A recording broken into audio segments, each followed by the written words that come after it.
Good evening from NBC News election headquarters. Tonight, all eyes on which party will control Congress. Democrats clinging to razor-thin margins in both chambers with the entire House and dozens of Senate seats on the ballot and many Americans unhappy with the state of the economy. Republicans may be poised to regain power tonight. Election night 2022. Millions of Americans voting at the polls and by mail. The question to be answered tonight, who will control Congress? Democrats trying to cling to a razor-thin margin of control in both the Senate and the House. I'm going to stand up for the best in the American spirit. Democracy is on the ballot this year. Republicans on offense, aiming to seize the upper hand once again. They're fleeing these failed states because these states don't work. With the influence of the former president looming large. President Trump taught us how to fight, and I took a few notes. What that means for the direction of the country. High drama and high stakes from coast to coast tonight in an election unlike any other as America decides who will tip the balance of power.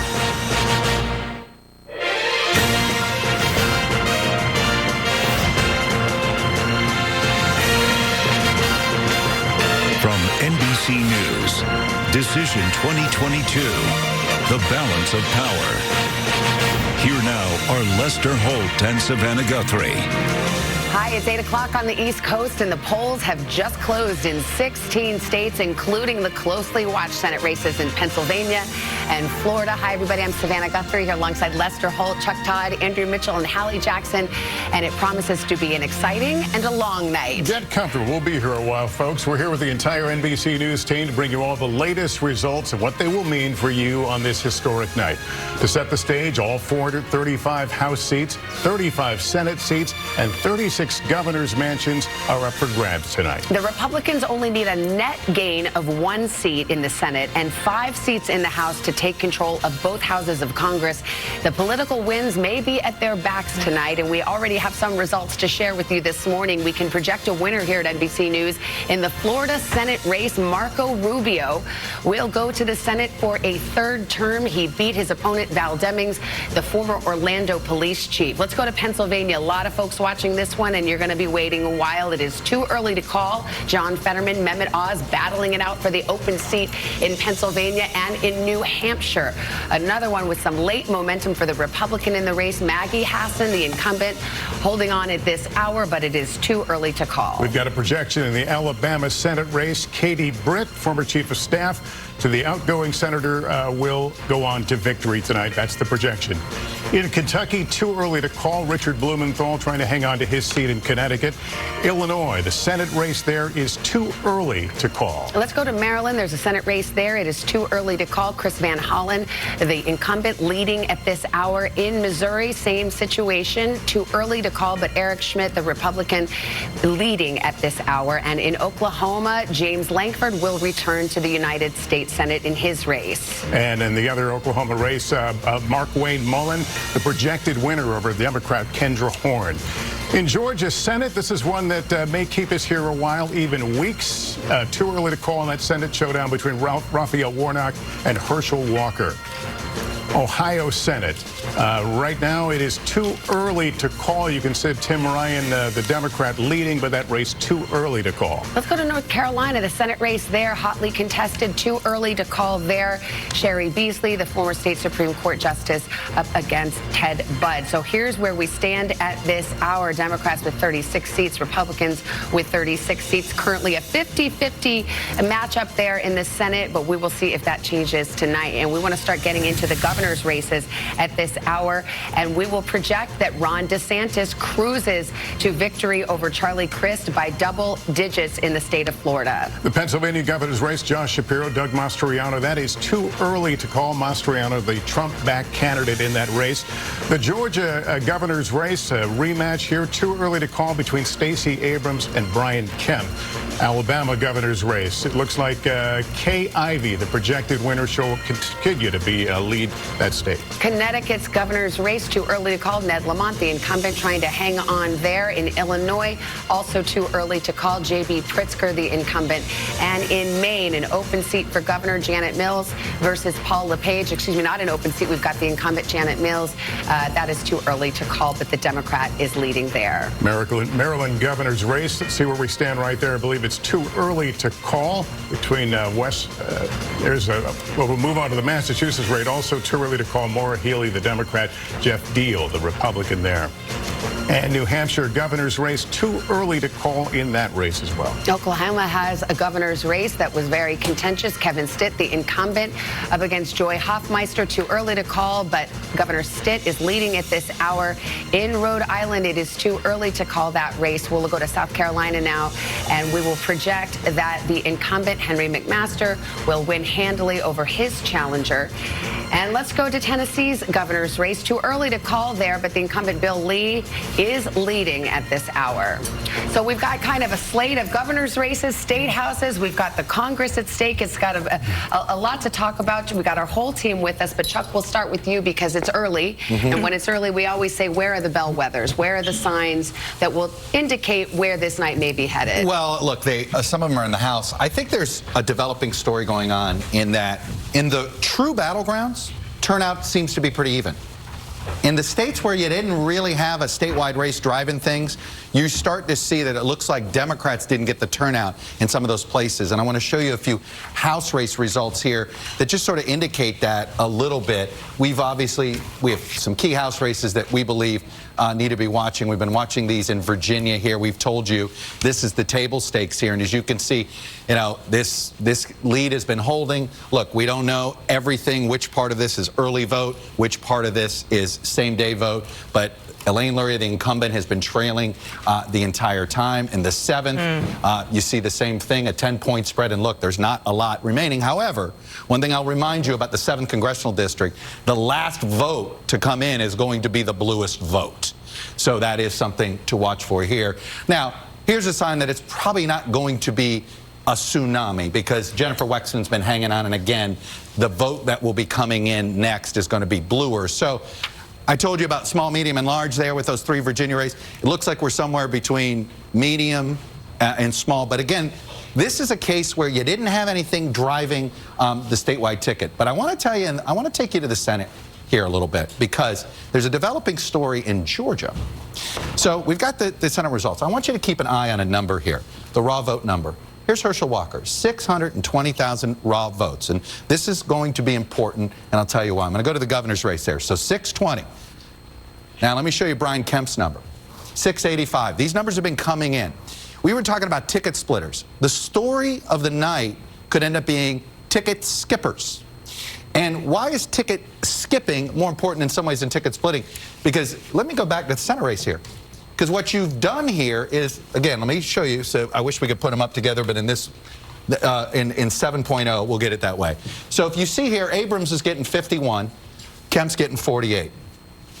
Raphael Warnock's getting 53. He's running about 3 points ahead of, but Walker's running about 5 points behind Kemp. So Warnock, you may have more Republicans that showed up in Georgia to vote today, but not more Republicans in the Senate race.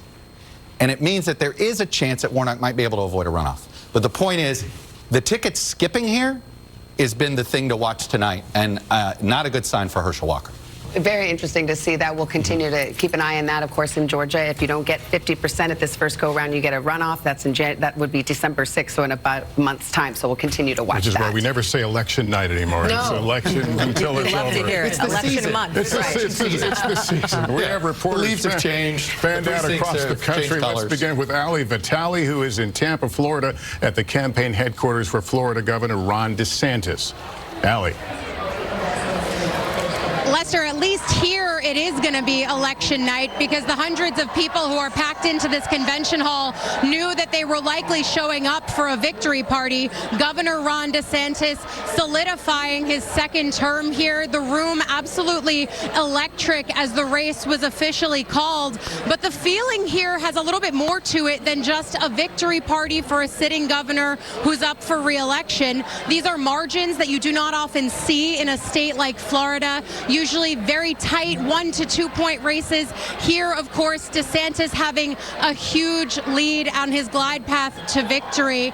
But it also is potentially a springboard to what's next. I know it's early, but many people talking right now about what DeSantis could say here about his future plans. We know that former President Donald Trump has set his sights on Ron DeSantis, someone who's widely talked about as someone who could be the heir apparent to the Trump mantle in 2024. A lot of donors, a lot of Republican operatives that I've been talking to saying that he could be the next wave of people who could represent the Republican Party in the coming presidential primary. You see many of those faces on your screen there, but DeSantis is continuously the one that comes up in conservative straw polls. When I'm talking to Republican donors, he's someone who has a massive war chest. This race here could be the perfect springboard into a presidential campaign, and so a lot of eyes on the stage behind me for when he comes and gives this address, both what he says about the near term and also his future term plans. You got to imagine that there are a lot of eyes at Mar-a-Lago watching what happens here in Tampa tonight.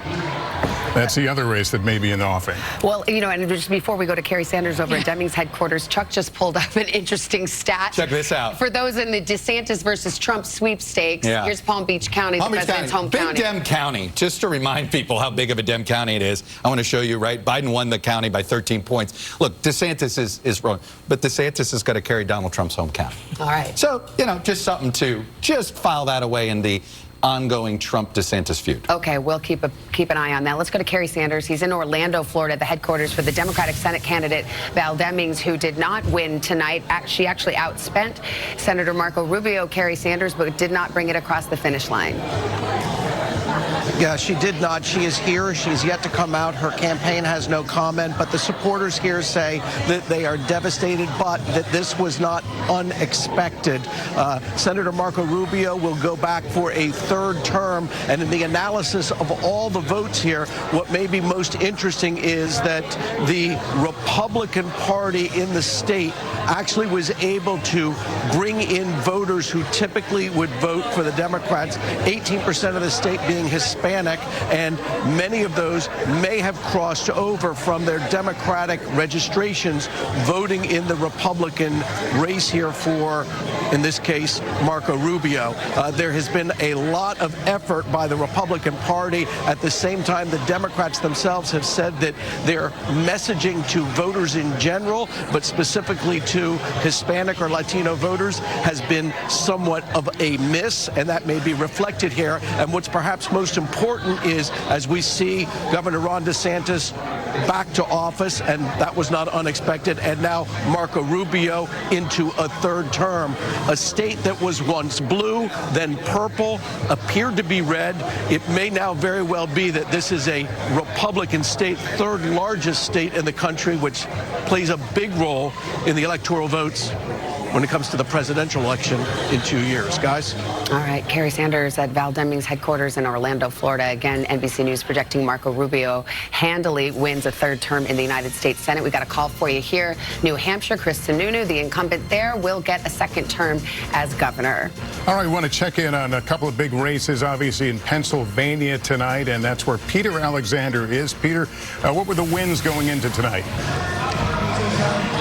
Well, the wins had certainly been in the favor of John Fetterman for much of the campaign, but over the course of the last several weeks, things got a lot tighter as Republican candidate Dr. Mehmet Oz appeared to even things up. This is effectively a dead heat as they come into election night. I've been speaking to campaign aides close to Dr. Oz, and they say that they feel extremely confident going into this evening, though they acknowledge it may be a matter of days before they know the results here. The bottom line is that control of the Senate will likely go through this state, through Pennsylvania, punctuating what has been been a long and chaotic campaign, and it's going to continue to be a bit longer because there have been some voting issues throughout this state over the course of the day. Go to Luzerne County. That's in the northeast part of the state, and there it's notable that a county that Donald Trump won twice has been having some issues because they've now extended voting there for an additional 2 hours because many of the polling places had a paper shortage. And then you go to Philadelphia, which is the Democratic stronghold in this state.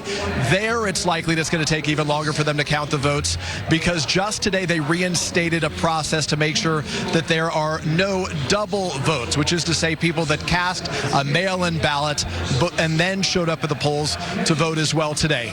Beyond that, because so many people in the state vote by mail, they don't begin counting those votes till today. The Secretary of State here, acting position right now, says it could be a few days before we know which way things go here. Savannah and Lester?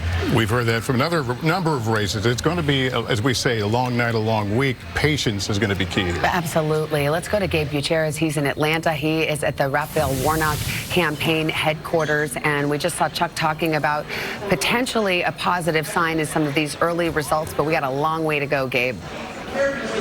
Yeah, that's exactly right, Savannah. The polls here in Georgia closed a little over an hour ago, and those results are starting to come in. But interest in this race, in these races, have been extremely high here in Georgia. Of course, more than 2.5 million people voting in these midterms early in Georgia. That is a record, and some $250 million, $250 million coming in to this Senate race. Of course, as you mentioned, could hold the key to the balance of power in the Senate. Now, we are starting to get some of those NBC News exit polls, and the key race, the marquee race here, of course, between incumbent Senator Raphael Warnock and football legend Herschel Walker. And what's interesting in these exit polls is that nearly 2 in 3 Georgia voters say that the Republican Senate candidate Walker lacks good judgment. Now, the question will be, will that prevent them from actually voting for Herschel Walker? And I've spoken with voters over the past several days that say they may not like Walker's judgment. They may have problems with the allegations that he paid for abortions for women, allegations he's denied. So they may have reluctantly voted for him, but they did so because of the economy. And that's something I've been hearing over and over again.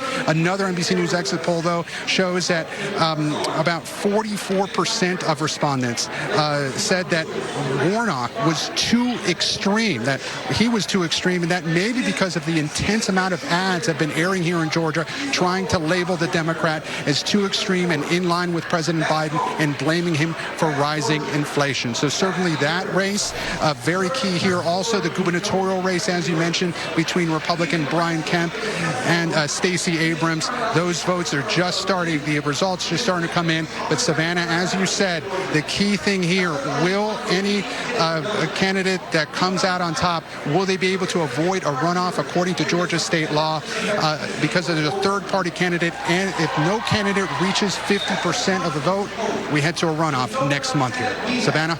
I guess that's why we're calling it election season, Gabe. We'll see if we get there. Thank you. Let's go back over to Chuck at the big board there, and you're kind of breaking down what we're seeing now in that Senate race in Georgia. I am. Look, I want to remind people the majority of this vote so far, and we've got a nice little tool here to show this, is basically early vote. 65% of the vote so far is early vote.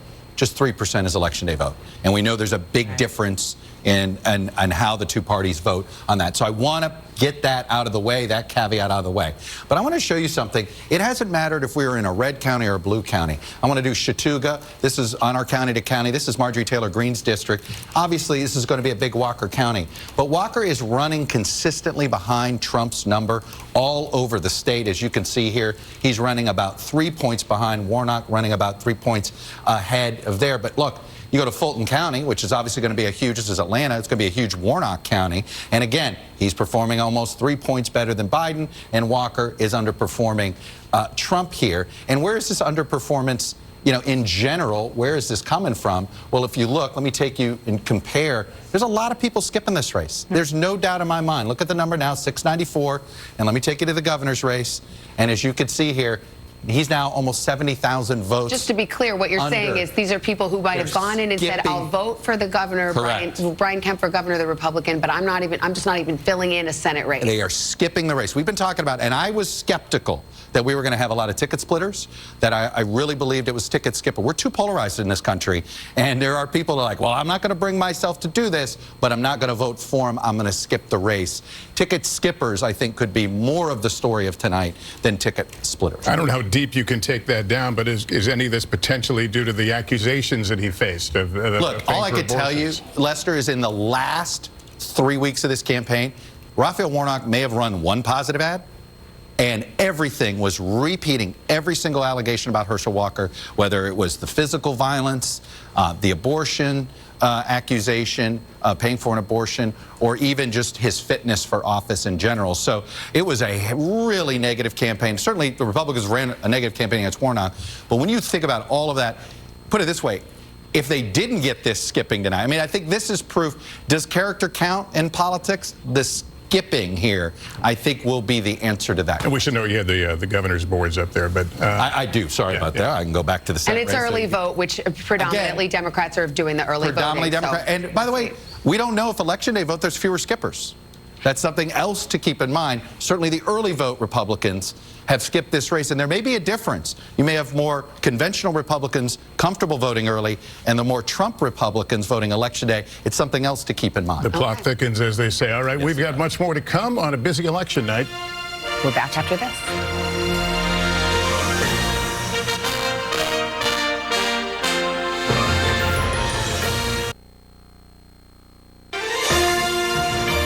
Hi, everybody. It's election night. Welcome back to our special coverage. We are seeing record levels of interest among voters, according to our most recent poll. Tom Yamas is staying on top of what the American public has to say about it all. Tom, good evening. Lester and Savannah, good evening to you guys. So tonight we'll be giving you data from our exit polls coming in, and we want to peel back the curtain to explain how we get this data. First up, we want to tell you that we're getting exit polling data from every single state in this country. On top of that, we're getting state-specific data in 11 of the battleground states, and we're talking about the most important states we're talking about tonight, the closest races in Pennsylvania, Ohio, Florida, Arizona, and Nevada. Now, the data comes from voters like you, directly taken by interviewers outside of polling locations. You may have seen signs like this, people filling out those questionnaires. They're so important. They're done here. They're also done for absentee voters on the phone. And here's what the surveys look like. They're done by a company called Edison Research. And they ask voters basically first their gender, their race, their age. And then on those state-specific questions, like this is Pennsylvania, you have questions like, are John Fetterman's views too extreme? Also, are Dr. Oz's views too extreme? And that's how we get some of the data. We do want to say all the exit polling data we have so far is very early. And we ask about the top issues, including the economy, Biden, former President Trump, abortion, crime, immigration. We're getting data all night. And we hope to draw a narrative to figure out why voters voted the way we did. And tonight we have our first big question in, which is, what was the most important issue for voters, right? What compelled people to vote, and how did they vote?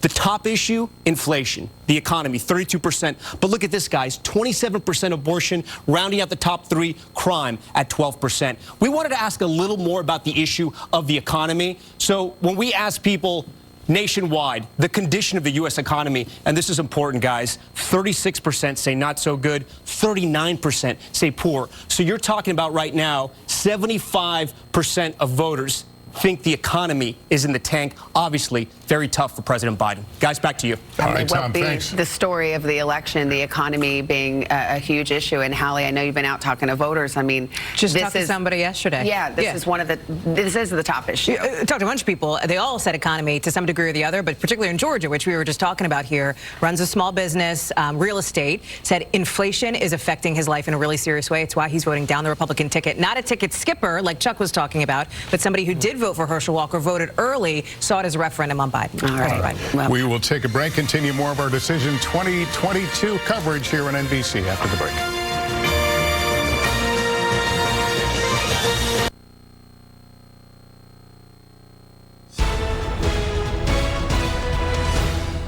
Commitment 2022 continues. WYFF4 is committed to bringing you live updates throughout the evening as results come in. Races in our area already being called. Let's take a look at what we know so far. Governor Henry McMaster is now the projected winner according to NBC News. A look here at the latest numbers. McMaster with 58%. Joe Cunningham is Democratic challenger at 41%. Bruce Reeves got 1% of the vote. This is 11% of the precincts reporting, but NBC News is calling calling this race for Henry McMaster. Our Jane Robelo is live in Columbia tonight with the governor's campaign. Good evening, Jane. Good evening, Carol and Nigel. You can feel the excitement in the ballroom here at the USC Alumni Center. I'm with GOP Chairman Drew McKissick. It's been called for Henry McMaster. When will we see him? Oh, I would say probably within the hour. Excellent. Yeah. It's a big night for South Carolina GOP. Tremendous all across the state. Turnout in many cases is tracking with the presidential election in some key Republican areas, which is fantastic for us. We look forward to seeing wins in places that we haven't won in over 140 years, actually, tonight. So it's going to be tremendous. And quickly, might there be a change in the power of the South Carolina legislature? Well, more of a consensus. Change in power. No, what we're going to see is, I think, a minimum of 5 pickups in state house seats for Republicans. It could be as high as 7. It depends on, how the vote finally comes down. But everything that we've seen so far is tracking with our wildest expectations, so it's good. Drew McKissick, thank you so much for your time. He's a man in great demand tonight. We appreciate you. Thank you. Again, Drew McKissick saying we should hear from Henry McMaster within the hour, but we're already hearing results, and Republicans are doing very well in the state of South Carolina. And again, they're appreciating that in this room. Jane Robelo, live in Columbia. Back to you. Jane, thank you. And the Associated Press and NBC News has called the race for U.S. Senate in South Carolina. Republican incumbent Tim Scott has won re-election. He was running against Crystal Matthews, and you can see with 12% reporting, he is up 61%. And again, the Associated Press calling this race for Tim Scott. Much is riding on the outcome of tonight's election on the local and the national level. Clemson University political science professor Dr. James Wallner joining us now. When we talk about the state of South Carolina, Jane was just mentioning it. Republicans seem to win quite a bit in this state. Is that surprising tonight? It's not. McMaster was heavily favored coming into this race, as was Tim Scott in running for the Senate. McMaster easily defeats Joe Cunningham, who focused on age, the age gap. He focused on abortion and liberalizing abortion restrictions in the state of South Carolina, and also legalizing marijuana. And it turns out that South Carolina is still a very Republican, very culturally conservative state, and that issue set isn't enough to overcome McMaster, who's been elected statewide 4 times now.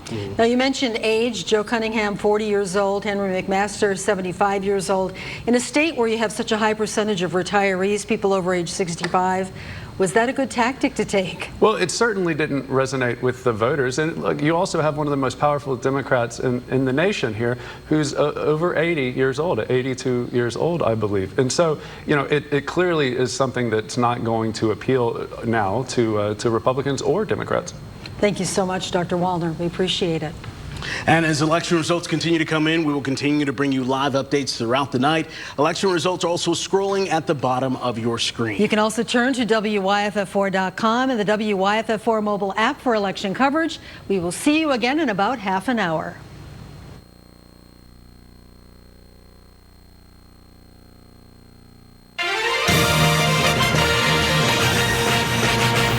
Welcome back to NBC's election coverage of the 2022 midterms. The polls have just closed in Arkansas. Votes are being counted as we speak. Let's show you where things stand right now. Too early to call in that race in the Arkansas Senate contest. There you see, too early to call. John Boozman, Republican, Natalie James, the Democrat. Let's look at the Vermont Senate race, the seat vacated by Senator Patrick Leahy. Peter Welch, the projected winner. Democrat Peter Welch projected to win that race. Now to the 2 hot races we're watching closely tonight. Pennsylvania Senate, too early to call there. Same story in Georgia. We've talked a lot already about some of the numbers in Georgia. It is too early to call that race. All right, let's look at New Hampshire Senate race. Also too early to call there. Another closely watched one. The Ohio Senate race between Tim Ryan and J.D. Vance, too early to call. North Carolina Senate race between Sherry Beasley and Ted Budd, an open seat there after a retirement from the Senate. That is too early to call as well. So let's see what we've got. Democrats 37 seats. The Republicans have 36. As you know, it's a 50-50 split right now. So Republicans need to net just 1 seat tonight to gain control of the United States Senate. We, of course, are following some big governor's races here tonight. Let's take a look at Arkansas Governor Chris Jones out in front, but it's too early to call there in Arkansas. Yes, Sarah Huckabee Sanders is leading at this hour in Arkansas. And in Massachusetts, we've got a projected winner, Maura Healey. That is a pickup for the Democrats, the Republican Charlie Baker retiring. And I think it's what we have for right now in terms of the calls in the governor's race. Let's go to Jacob Soboroff. He's at a polling location in Henderson, Nevada. Nevada's got a lot of tight races tonight. Jacob, what are you seeing? Particularly, Savannah, and good evening to you, particularly the senatorial race between Senator Cortez Masto and Adam Laxalt. As we talk about everywhere, all across the country, this is going to come down to a game of turnout. And there was a lot of worry. In fact, John Ralston, the dean of the Nevada Press Corps, has said that turnout is depressed, but that's not what we're seeing here at all in this mall called the Galleria inside of Henderson. This is what's known as a vote center. Let me show you. I think we got to look from above as well.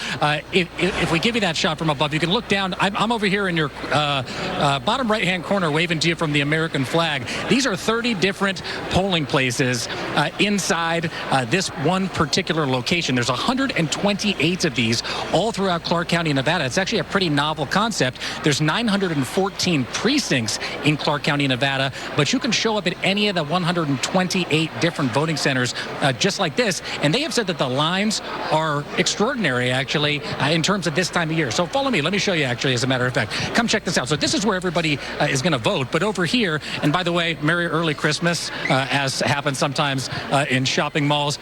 Election day is kind of like Christmas for some of us who are believers in democracy, and this is really democracy in action. Look at this over here. This is one room, only one of the rooms here where people are still waiting in line. I'm not a very good crowd counter, but there have got to be hundreds of people that are snaked around in here, and this is basically the middle of the line. How long have you been waiting?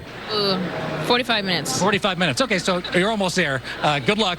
She's about halfway, and there's a little bit of ways to go. Come and check this out. Earlier tonight, the line ended, Savannah and Lester, right about here. Now it's 3 times as long. Let's keep going this way. I talked to Joe Gloria, the registrar here in Clark County, Nevada, just yesterday, and he was saying that, all this talk about election integrity and perhaps a lack of it would depress turnout here. It doesn't seem to be the case because he says, look, the elections are fair, they're safe, they're reliable, they're accurate, and indeed, it looks like the people, at least in Henderson, have decided they're coming out, and they are coming out in force. There's still an hour and a half until polls close. If people show up here and they get inside by that time, in fact, get in line by that time, they are going to be allowed in and going to be allowed to cast a ballot.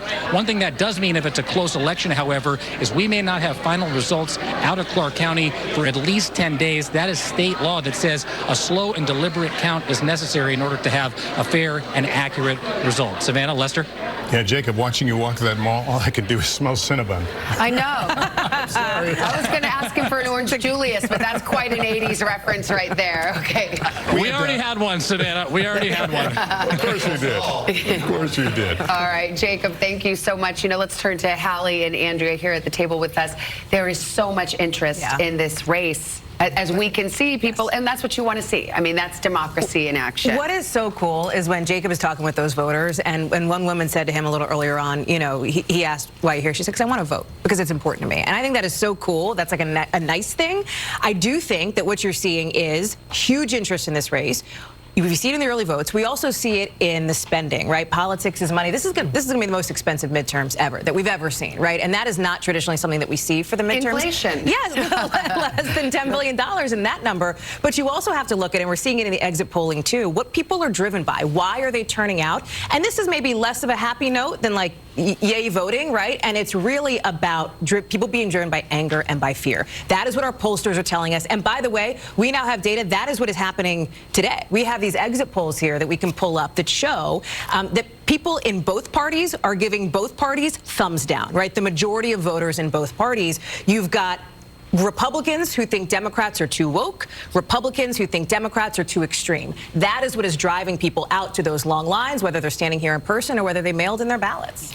And at the same time, some Democrats who you would not think are extreme are considered as extreme, like Maggie Hassan in New Hampshire is considered as extreme as Don Bolduc, even though the Republican popular Senator John Sununu, whose race we just called him a conspiracy theorist, his own candidate, his own, running mate. So you've got candidates who are viewed negatively by by voters in both parties and the president. Also, the president is a real drag on the ticket we see in the exits from Ohio.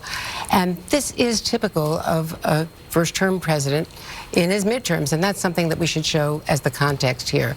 Presidents in their first terms lose big in the midterms. Those are the historic trends. And so Joe Biden should be poised not to, not to do better than the historic trends. And yet, the Democrats as are we hoping. found in the NBC News poll recently, that the Democrats closed that enthusiasm gap. And Exactly. Chuck, you were talking about that yesterday, the enthusiasm. What was at work as you're watching the numbers, the approval rating of the president? What happened that moved it around for Dems? Oh, I just think it was look, some of it is, I think the last 2 weeks of this campaign in some ways has been, it was so Republican in sort of the momentum that actually, that sort of the way we work in our politics now, negative partisanship, in some ways that, some Democrats said, hey, that helped motivate some of the urban voters because they were the last ones to engage. But we'll see. I mean, it was sort of a catch up. Let's see if it's there. I'm telling you, I'm seeing some turnout, uneven turnout for Democrats. I think in the battlegrounds they're there, but you don't see it. We're not seeing it in Virginia. We're not seeing it in Florida just yet. So we may still have that uneven turnout by party depending on the state. All right, Chuck, thank you. We mentioned the president, obviously, his approval rating is in the 40s. When that happens, by tradition, the president's party loses seats in a midterm. Let's go and get the view from the White House. Kristen Welker at her post there. What are you hearing from your sources there, Kristen? Well, Savannah and Lester, I can tell you that the president is in the residence right now as we speak, watching returns with his family, with his top advisors. One advisor saying, look, it's just too early to respond to the results. However, they are clear-eyed about the fact that this is a very tough environment. What Andrea was just talking about, the fact that inflation is quite high, that has driven the president's approval rating down. And it was pretty notable that overnight, President Biden was returning from a campaign event in Maryland, and he was asked if Democrats could hold on to the House, and he acknowledged, I think it's going to be tough. So if you talk to Democrats across the country who are involved in these really close races, they echo that sentiment. They are bracing for what could potentially be a tough night. But the White House advisors and allies to the president already trying to get ahead of that tough night by reminding people of the historical context, by saying, look, a loss of 20 seats in the House would be less than former President Obama, less than former President Trump, and they are trying to make the case that if that were to happen, that would potentially be a strong night. President Biden saying that he believes they can hold on to the Senate. We'll have to see if that's actually the case. But look, they are bracing for the possibility of what a divided government would look like, not only a gridlocked legislative agenda, but the possibility of investigations that would loom large over this president. Republicans even signaling they would investigate his son Hunter Biden, as well as the origins of COVID. Savannah and Lester. All right, Kristen, thank you very much. Let's go back over to our friend Chuck, who's looking at Ohio and North Carolina. Trends you're seeing? Well, look, we are seeing some ticket splitters in Ohio here. Look, this is, we're still early in the stage of the vote here. As you can see the statewide total, you can just see it here. Keep an eye on this number, 797 for Tim Ryan, 640 for J.D. Vance. Let me take you to the governor's race here, 798, 640. So about 140,000 vote margin between what DeWine's Brown number is and what J.D. Vance's is, and it's basically clearly going to Tim Ryan. There isn't evidence of a lot of skipping here at all. It is just him. The question is that enough? Can he overperform enough? One county that I'm following closest, because this is a county that, let me show you here, Delaware County. This is a county that Trump barely carried. As you can see here, it's a very competitive county. If Ryan can carry this county, that's how he would win the Ohio Senate race, right? Is an overperformance by 5 to 6 points. So it's something we're keeping an eye on. Obviously, there is some ticket splitting there. Let me take you down to North Carolina. I think a lot of people have seen some numbers there. And I want to warn you here. It looks like right now Sherry Beasley's holding up, but we have this nice little tool here, and I can show you only 9% of Election Day vote has been counted, just 9%. 83% of the vote in is early vote. So what we could tell you here is that is not a good sign for Sherry Beasley. She may be leading right now, but as this Election Day vote comes in, it's likely to go in a big way to Ted Budd, not in a small way here. So this is just something as the vote comes in, expect to see that blue flip to red pretty quickly. Well, Hallie, the word on ticket splitting. So for folks who are watching at home and saying, what is the significance of that? Somebody votes for the Republican for governor, but not for Senate. It's key in some of these states like in Ohio or New Hampshire or Georgia because of, let's say, some of the scandals or some of the controversies that have dogged certain candidates. Can you kind of flesh that out? Look at what's happening. So, yes, look at what's happening in Georgia, right? I think people know, I think this is sort of in the ether here, what Herschel Walker has faced. These allegations that he paid for at least 2 abortions. He has denied vigorously those allegations, but let me tell you, I was with Senator Warnock on the campaign trail just a couple weeks before Election Day, along with Senator Ossoff. They were there canvassing, trying to get out the vote. Senator Warnock was asked about this. He really didn't engage. He pivoted to talk economy, right? Boy, did that change in the last couple of weeks before Election Day when he started going after, and his campaign and outside groups started going after Walker on the character question, which we are seeing now play out in the exit polls, right? So that's why we're looking at what Chuck calls the ticket skipping, right? Ticket splitting, a little bit of a different story in Ohio because there you have this very moderate Democrat. You know well, Chuck, Congressman Ryan, who has been running so hard on this economy and inflation message, you know, largely left to his own devices by national Democrats. This is not a race that they've been pouring money or attention into because you have him up against J.D. Vance, who has been backed vigorously by former President Donald Trump, by the way, who's at an event in Mar-a-Lago tonight, we should note. And then in New Hampshire, this is one that I keep hearing about from both. Somebody just texted me about this tonight, a couple of Democrats, because they're watching this to see how well does Senator Hassan do versus Don Bolduc, who, again, is a more Trump wing Republican candidate. We've already called the race in the governor's race for the Republican Chris Sununu. So we'll continue to watch that. Yeah, more ahead on our special NBC News Election Night special, Balance of Power.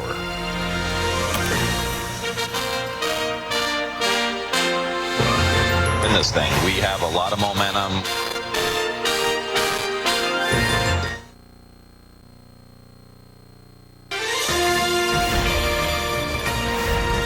Of course, we are nowhere close to talking about where the Senate is going to go, but we can engage in a little bit of what if. Exactly right, and Chuck is right there with all his hypotheticals. Let's go. Come on, I get a game. I get to play here. And look, we will shortcut it a little bit. We can get it down to what were our 13 battlegrounds. We already have some of them assigned, obviously Florida, North Carolina. We're going to put those in the red column for now.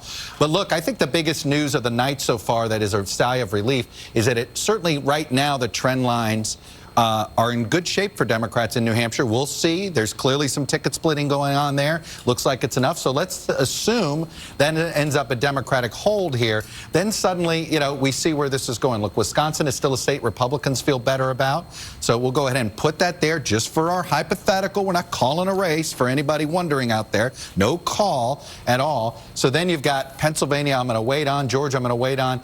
Arizona is one that Democrats still feel pretty good about. So look, if this is what we're looking at here, and this was always the 3, I think, closest races, you got Georgia runoff, which I think is a strong possibility.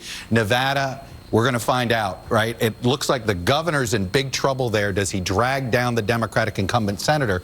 So, look, if Republicans grab this one, then they just need one of the final 2, Pennsylvania or win the runoff. But I'll tell you, while the House may not be much of a story by the end of the night, I think we're going to be sitting here, perhaps with Georgia and Pennsylvania, for the rest of the week. And, you know, Arizona. We're not going to get the full count in Arizona for a while. Even if one of the candidates wins by 3 or 4 points, we probably still won't know for a week. So it's coming down to Georgia and Pennsylvania potentially for the Senate. You're giving me 2020 vibes here, I'm Chuck. Sorry. Okay. It is. Well, let's get a couple of experts into this conversation. As we know, there are political divides that are deep in this country. We've got 2 former political leaders on opposite sides of the aisle, but they're on friendly terms. We get along around here.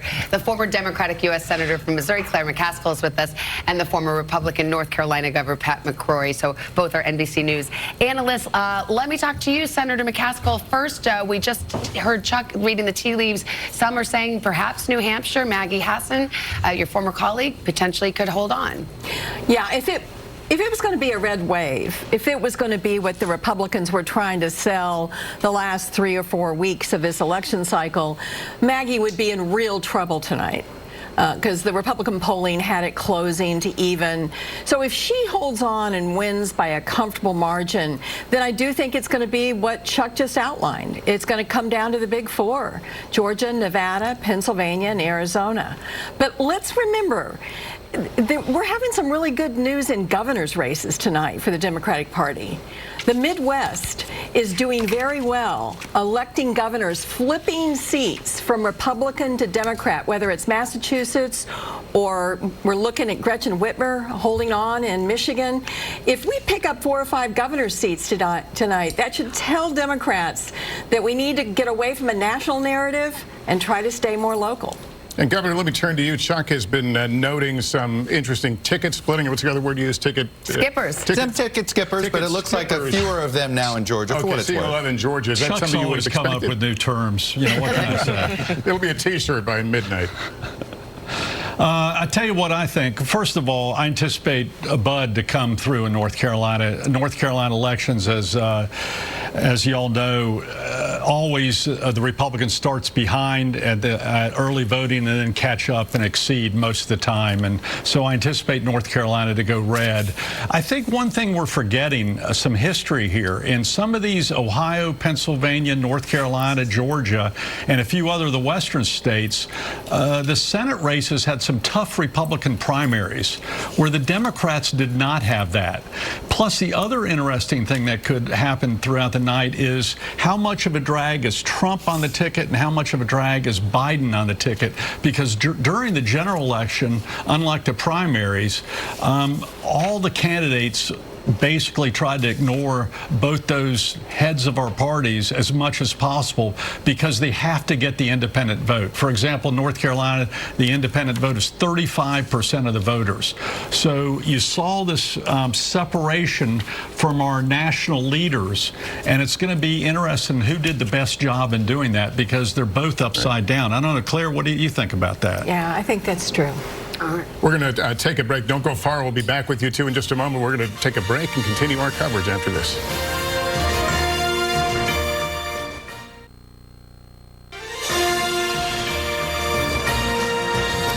Coming up on 9 o'clock in the East, we're going to have a bunch of poll closings at the top of the hour, but we've got some results to report to you right now. Let's get to it. In Arkansas, the race between Senator John Boozman and Natalie James, he cruises to victory there. In Pennsylvania, as mentioned, it is early. Perhaps we need a way too early to call graphic for that one, and the same goes for Georgia's Senate race. And as Chuck just outlined, those two may be the whole ball game in terms of who controls the Senate. Yeah, let's keep an eye on that New Hampshire Senate race. Too early to call. Maggie Hassan right now with a lead over Republican. Ohio Senate, too early to call. Tim Ryan versus J.D. Vance, the Trump-backed candidate. And North Carolina Senate, too early to call. Let's go to the governor's races in those all-important states of Georgia and Pennsylvania, because this is where we're talking about the ticket splitters and the ticket skippers. Georgia governor race, too early to call there. Brian Kemp in lead at this hour. Pennsylvania's governor's race, too early to call there as well. And Chuck, we talk about bellwethers, and you had singled out 3 districts in Virginia. Yep. And the 3 districts, your argument was it will show us a small, medium, or large wave. Right. It's kind of like going to McDonald's and ordering your French fries. Right. Are you supersizing the wave? And we're just trying to get some indication. Well, I was just going to say, we've been watching this all night. This does not look good for Elaine Luria. We haven't called it, but as you can see, she's down 20,000 votes total, down double digits. We only think there's about 55,000 votes left. She was the most vulnerable. Always the most vulnerable. This was what I called table stakes, if you will, on that front for the Republicans. They weren't going to win the majority without Virginia 2. Virginia 7 is the one, and look at this, 99%, look, it's Prince William County, for those wondering, in the Northern Virginia area that has remaining vote. I also want to remind you, keep an eye on this number. So if Spanberger's underperforming Biden by about 4 points, is that a pattern we see all night in these swing house races? It's certainly something I'm looking for here. But just to give you an idea, our estimated vote only says about 2,800 left. There's a 7,500 margin. Obviously, when you're talking, we're in the 3 and 4 figures here. We're not in the 5, so we want to be careful. But this is a sign of why we expect, at least this is why it looks like a good night for the Republicans in the House. 2 of 3. Like I said, I don't think we're going to get the supersize. This is a closer race, but Jennifer Wexton looks like she's going to hang on. All right, polls set to close in 14 states in just moments from now, including the critical states of Arizona, Colorado, and Wisconsin. More results just ahead.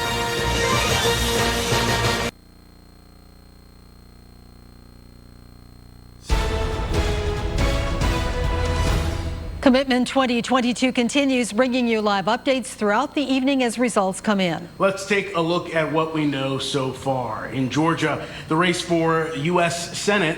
Our Sydney Shadricks has been following this race tonight, and she joins us now with the very latest. Sydney? As we know, this race is being watched very closely because this race could determine the balance of power in the Senate. Let's go ahead and take a look at the numbers that we have for this Georgia Senate race right now. We have Warnock with 49.6% of the vote. Herschel Walker, 48.7% of the vote. Of course, too early to call. Now, something that we need to remember about Georgia, it is a 50% state. That means that either candidate must receive a majority of the vote in order to win the election. Now, if neither candidate does, that means we will go into a runoff. That runoff taking place in December. Now, this will be nothing new for Georgia. Both Senate races went into a runoff back in 2020. We will, of course, continue to follow the race for Senate and for the Georgia governor as the night continues. Sydney, thank you very much. In South Carolina, let's talk about the race for education of superintendent of education. 3 candidates on the ballot. Let's take a look at the latest results. Now, this is with 15% of the vote in, so obviously way too early to call, but Ellen Weaver has 54%. Lisa Ellis, the Democrat, has 45%, and Patricia Mickle has 1%. She, of course, is with the Green Party. Gabrielle Komorowski is covering Ellen Weaver tonight. She joins us live now in Columbia. Good evening, Gabby. What's the feeling in the room? Hey, Nigel and Carol, it is an exciting feeling here in the room. It's also a very cozy feeling here on the risers. They have all of us media crews very close together. So we are all hearing a lot of buzz in this room because, as you can see, a lot of people have gathered. This is also where the Republicans are, supporters of South Carolina Governor Henry McMaster, who is the projected winner, are gathering. We have not yet heard from him, and we have not yet heard from Ellen Weaver, but Republicans are having a good night in South Carolina, and right now Weaver's team is hoping for and expecting a win with those numbers that you just showed a short time ago. We should note Democrats have not won a statewide race in South Carolina since 2006. That was when Jim Rex won the superintendent of education race. We will be here all evening as we wait for those official results. Back to you. Elements in play this year, from the economy to abortion. At Clemson University political scientist Dr. James Wallner joining us now to talk about all of this. Let's talk about the numbers and where we are right now in the night. So in the beginning of the night, where are those numbers coming from and now and as the night goes on? Well, the first thing to keep in mind is it's going to vary state by state, because in the United States, the states are the ones who ultimately determine the rules for their elections. But in most states, you're going to have early voting, so mail-in ballots, and they're going to be counted as of, it could be before the election day or it could be beginning on election day. Those votes are going to be announced first, and they're going to see a big surge. And those votes are typically going to break for Democratic candidates historically. Then Republicans typically vote in person, and those votes are going to come in as those precincts report their totals. You'll see a surge in Republican votes at that point. But it's still not over, because you have other mail-in ballots that are postmarked by Election Day and absentee ballots that need to be counted that are ultimately going to show another surge back to Democrats. Dr. James Wallner, thank you so much, and we'll speak with you again this evening. As election results come in, we'll continue to bring you live updates throughout the evening.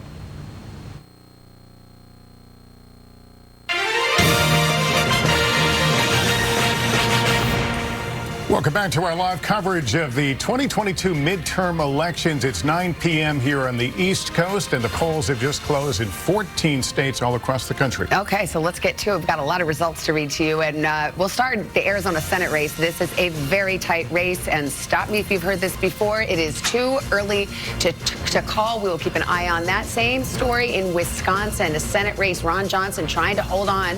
Mandela Barnes, the challenger there, too early to call. We'll continue with the theme. Too early to call in Colorado.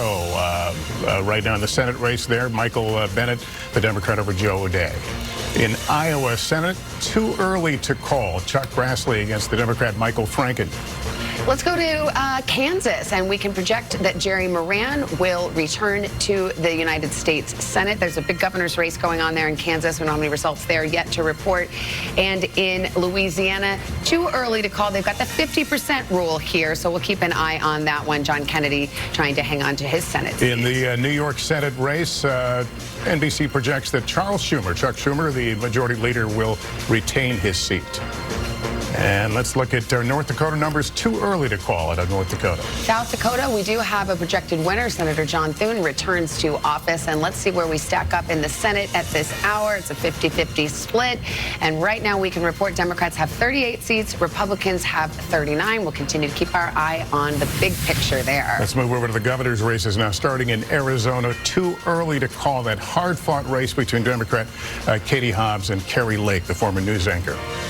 In Kansas, too early to call, but you can see the Democratic incumbent way out in front right now. Michigan's governor's race, too early to call.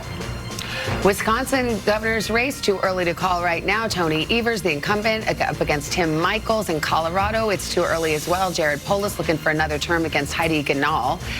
And we'll go to Minnesota. Oh, governor of Iowa, sorry. Kim Reynolds, too early to call. She's the incumbent there. And Minnesota, too early to call that race between incumbent Tim Walz, Democrat, and Scott Jensen. And we're looking at the Nebraska, too early to call. This is, Nebraska governor's race. Carol Blood, the Democrat, versus Jim Pillen. Too early to call in that race. New Mexico governor, also too early to call. Let's go to New York. This is a race that tightened up in the late stages. We'll see. It's too early to call right now whether Kathy Hochul can get her first full term as governor. In South Dakota, the governor's race, too early to call, but Kristi Noem, that has become a national Republican. Some talk about her as a potential presidential candidate. She is leading at this hour. In Texas, it is too early to call, but Greg Abbott is leading at this hour, looking to get another term there. In the Wyoming governor's race, too early to call. Mark Gordon, the Republican incumbent, right now in front. Rhode Island governor, it's projected winner Daniel McKee. The Democratic incumbent will win another term. And the Vermont governor's race, Phil Scott, the Republican, the projected winner over Brenda Siegel. He handedly defeats her. Okay, so we have talked a lot about some of the issues driving this election. The economy, rising prices, inflation, those are clearly top of mind for so many voters. We want to talk to Stephanie Ruhle. She's NBC's senior business analyst, host of the 11th Hour on MSNBC. Steph, I have to say, one of the key indicators, consumer confidence. We have seen that number drop at a level not seen in decades, perhaps matching the inflation we had not seen in decades. Savannah, it's really interesting because people vote based on how they feel, and consumer confidence is obviously about feeling. But when you dig into the economy, it's not all bad. What it is complicated, right? If you take a snapshot of the economy tonight, election night tonight, in 2020 and in 2018, it's a mixed picture. Now, at the top line, we know this. Inflation is higher tonight. Food prices, gas prices, all higher. Mortgage rates, obviously a lot higher because the Fed has raised rates trying to slow inflation. But here's the thing, that's not the whole picture. We know that unemployment today is very low. We're back to pre-pandemic levels, huge positive. If you want a job, there is one available in this country. But for Democrats, that's really difficult to message, right? You can't fit inflation's bad, but it's much worse in other countries on a bumper sticker. So while Democrats haven't said much, Republicans have been disciplined and relentless, hammering their economic message over and over. They outspent Democrats 5-1 on economic ads. And so when you factor all of that in, that people are talking about economic woes at their kitchen tables, Republicans are filling the airwaves with their messaging, and Democrats not saying much or not saying enough soon enough, it's no surprise that this is a big vulnerability for them.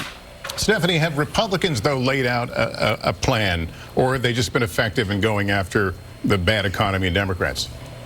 They have not laid out a plan at all. And that's actually what President Obama has kind of hammered home in his closing message, saying, hold on a second, they're not offering you something on the other side. And many of your social services, your Social Security, your Medicare, your Medicaid might get cut. But it was late for Democrats to message that. And it really goes back to the complication. You know, Hallie mentioned it in the last hour. She was talking to a small business owner in Georgia struggling. Georgia's economy is actually doing better than most other states. If you think about the Port of Savannah, the booming business it's seen in the last 2 years, huge. But that business owner she talked to was in the real estate business, the mortgage business. And we know real estate has gotten more difficult given mortgage rates. So it's just a tough message to get across, and easy for the party that's not in power to say, are you struggling? Is this difficult? And it is. You see it every time you go to the grocery store. All right, Stephanie, thanks. It reminds me of the 1992 campaign in the Clinton War Room with the famous sign, Andrea, it's the economy, stupid. And you know, honestly, for these elections, it so often is the economy that's the top issue for voters. And it's inflation, and as the White House Chief of Staff, Ron Klain, says, he looks at the gas prices every morning, and even though they've come down, they've not come down enough. And in our exit poll, it showed that by the voters, 52% trust Republicans to handle the economy. Only 44% trust Democrats to handle the economy, and 46% of the people in our exit poll said that their personal family financial situation is worse than it was 2 years ago, and this is the worst number that we've seen since the Great Recession.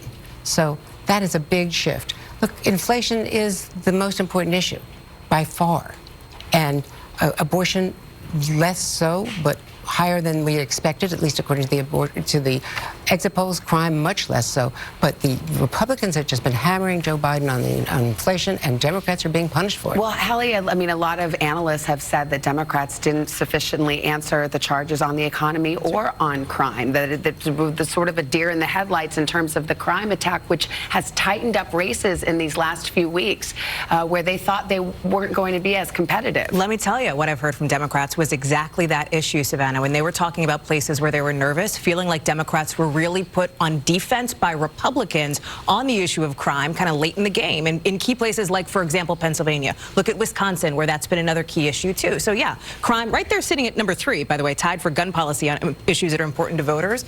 You know, inflation and crime, what they have in common, they're really tangible to people. Sometimes, like, you know, 3 of us live in Washington. People sit there in the Beltway and they talk about things that are sort of esoteric. Everybody puts together a grocery budget, right? Everybody walks out of their home to go to their car or to school or whatever. You feel these issues in a really tangible way. You look at where Democrats are right now, more voters say President Biden's policies are hurting this country than helping, right? These are the headwinds that Democrats are facing, and we're seeing it in races across the country. Savannah, I know you're interested in the Kansas governor's race, which was too early to call right now, which makes sense, but you look at the Republican there, Derek Schmidt. He has tried to tie the incumbent governor, Laura Kelly, to President Biden in a big way. That's been a big issue in that race in a state that Donald Trump won by double digits. That is a reflection of what we're seeing in other key states around the country, too. Well, governor's mansions could be switching hands in more than 30 states tonight, but one place where that won't happen is in New Hampshire, where incumbent Republican Governor Chris Sununu has been reelected, and he joins us now live. Governor, congratulations. Well, thank you. Although I have to correct you, we don't have a governor's mansion in New Hampshire, but I appreciate the thought. We're having a great time here. That is duly noted. New Hampshire's, well, Governor, I know you've been obvious. Maybe they want to throw it in the budget. Yeah, obviously you've been focused on your race tonight, and again, congratulations. But have you drawn anything from what you have seen so far on any of these races? Yeah, well, first and foremost, the turnout has been absolutely unbelievable. We're definitely going to break records for a midterm turnout here in New Hampshire. And as you guys have been discussing, that's economically driven.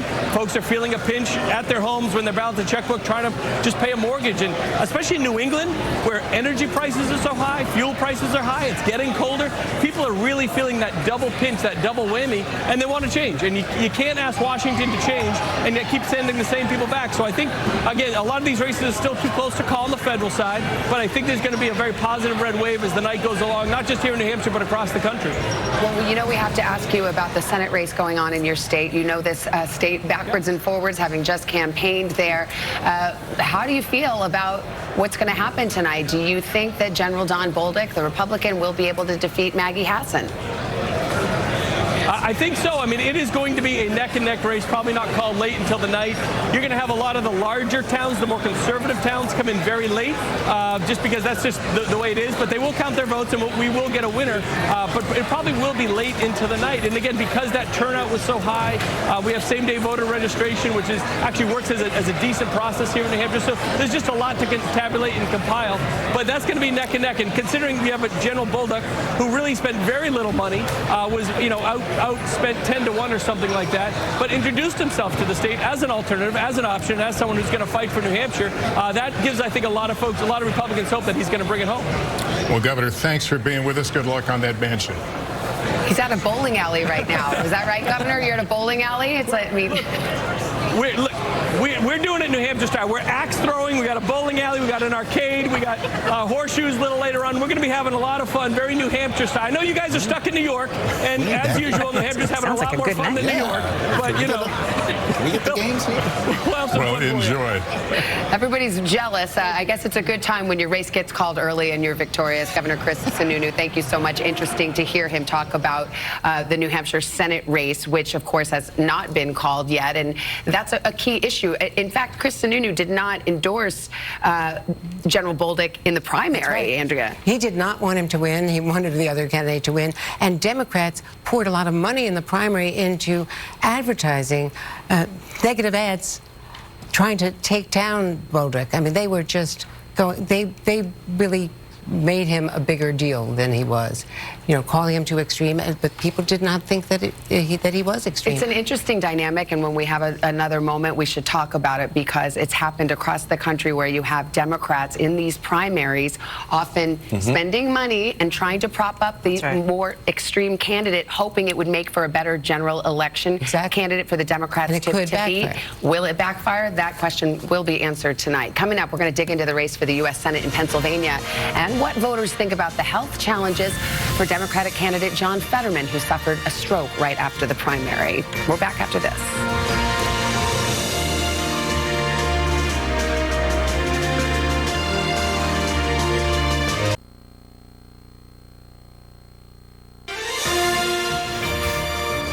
As we come back, we've got another Senate race to project. It is in the state of North Dakota.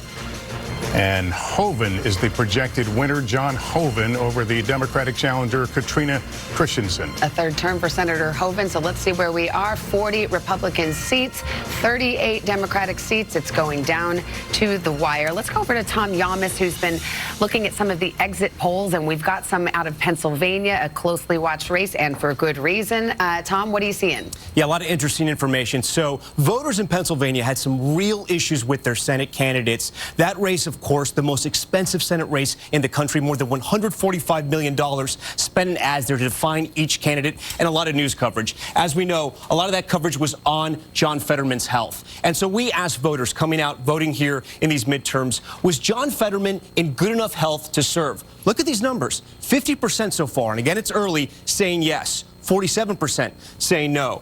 So the other question we asked was about Dr. Oz, because the attack on him was that he was a carpetbagger. He just moved to Pennsylvania 2 years ago. He had lived for decades in New Jersey. We asked voters, did Dr. Oz live in Pennsylvania long enough to effectively serve? 56% said no, while 42% said yes. Again, this is early exit polling data. We also wanted to find out what's the most important issue for voters. In Pennsylvania, at this hour, 36% saying abortion, 28% saying inflation. Look, in full disclosure, we don't know exactly where all the vote has been coming in for our exit polling data in the state of Pennsylvania. It's a huge state. We do know we just got a big dump coming in from Pittsburgh. That could have affected some of this data.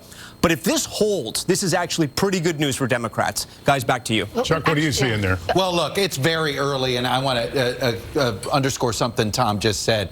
Just so you know, and again, we have our tool. Yes, we have Fetterman with a big lead, but let me just show you something here just to remind you. And we know how many Republicans vote same day here. And right now, we only have 26% of this vote same day. Those exit polls. So, the exit polls, are they early voting as well as same-day voting? We do both. Like we do a phone poll in states with a lot of early vote and mail vote, and we know we do a lot of actual polling. Now, it's very good polling in the you know, and we even went to early vote locations this year and had this. So no. This, any exit poll you're seeing is a composite and does all of that. So I want to reassure folks of that. But the bottom line is way too early to even characterize what we're seeing in Pennsylvania yet on that front. Let me just quickly take you to North Carolina. We haven't called this race yet, but I'll tell you why I don't think, I think we're close to. I want to take you to Anson County. Anson County is part of our county to county. What you need to know about Anson County is that it's a blue county.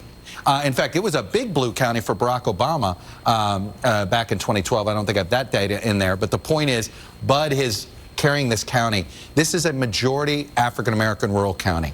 And the path to victory for Sherry Beasley was to do something we haven't seen since 2008, a high turnout among rural African-Americans. That didn't happen. That is why Democrats haven't carried a North Carolina federal race since Barack Obama in 2008. And Sherry Beasley was not able to change things there. And I think, look, we haven't called anything. We're still waiting, but these are the tea leaves that point to a Ted Budd victory. All right, we got a call to make here. Polls closed just about an hour ago in Arkansas. Now we can project that Sarah Huckabee Sanders, the former White House press secretary, will be the new governor of Arkansas, first female governor from Arkansas, and will, of course, hold a seat that her father, Mike Huckabee, held about 15 years ago. He left office. That's someone you know well, having seen her a lot in the White House. Yes, and so she's more or less cruising to victory there. As expected, right? There were, I will say, I think there was some speculation, pure rumor, even in the days when she was at the White House press secretary, that she was eyeing a run for governor, perhaps, when she got out of the White House. She has gone through a very recent battle with cancer. She is somebody with a lot of name recognition in the state of Arkansas. So this is not surprising, but it is, as you note, historic. But a shout out to the millennials. She's a millennial governor. Okay. And we're going to have Wes Moore's a millennial governor. There's a young, you know, normally we're all used to our governors with grayer hair.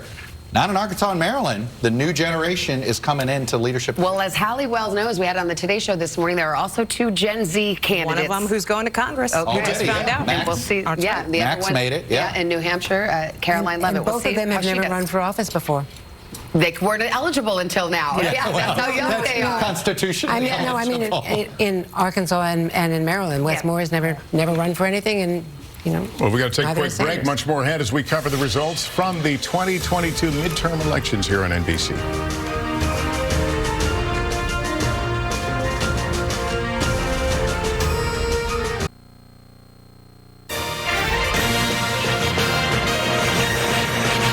We continue to watch races coming in. Let's take a look at the Colorado governor's race right now. And NBC News projects that Jared Polis will win a second term as Colorado governor. We'll keep an eye on the Senate race there as well. That's going to be a tight one. Too early to call for the governor's race in Georgia.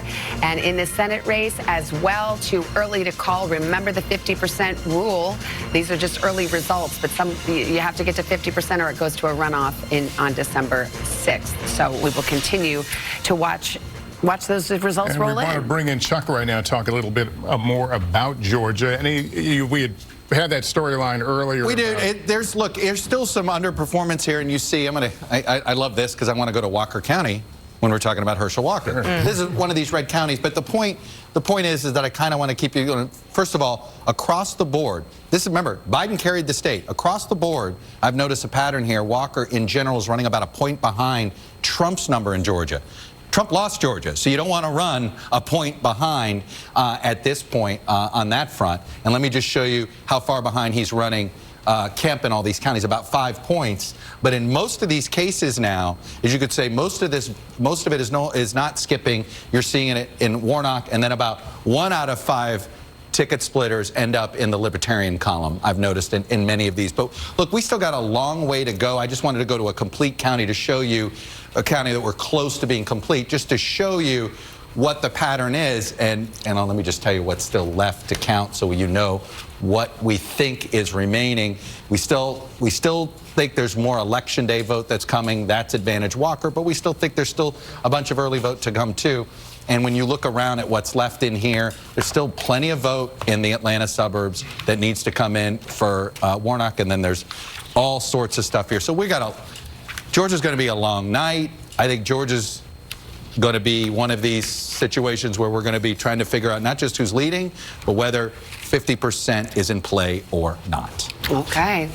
All right, we've got another call to make. Let's see. We're looking at the Maryland Senate race, and Van Hollen, the Democrat, Chris Van Hollen will win handily over Chris Chaffee. And history's being made tonight in Maryland. Wes Moore, we just mentioned him a few moments ago. He is indeed the projected winner, easily beating Dan Cox. That's a pickup, actually. Republican Larry Hogan, term limited, not running again, so it was an open seat. And in this case, Dan Cox being a candidate in the primary that Larry Hogan, the Republican, did not support.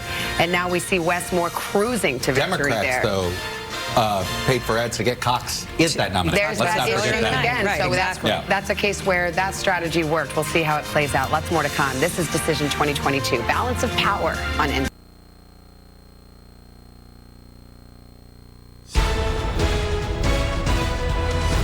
Good evening. Commitment 2022 continues, bringing you live updates throughout the evening as results come in. All right, let's take a look at what we know so far in the South Carolina Superintendent of Education race. 3 candidates here so far. Ellen Weaver leading with 54%, Lisa Ellis 44%, and Green Party candidate Patricia Mickle with 2%. This is with 28% of the vote reported. No one is calling this race quite yet. Democratic candidate for Superintendent of Education, Lisa Ellis, just spoke. And our Kylie Jones is joining us live now in Columbia with the latest. Kylie, what did she have to say? Well, very positive at Lisa Ellis's watch party still right now. Like you said, we heard from her just a couple minutes ago, still keeping that positivity, like you said, as she trails her opponent, Ellen Weaver. We also heard from former state superintendent of education, Jim Rex. He championed Lisa Ellis, saying that the race for superintendent of education is arguably the most important race in the state. And like you guys said, we did hear from Lisa Ellis herself, who again is staying positive about the race as the votes come in. Take a listen to what she had to say. Just to know that the work that y'all have done, the fighting that you have done to get our platform and our message out has been just so humbling to have your support. And I'm so grateful to all of you. And I'm so grateful that you're here tonight celebrating the end of this journey.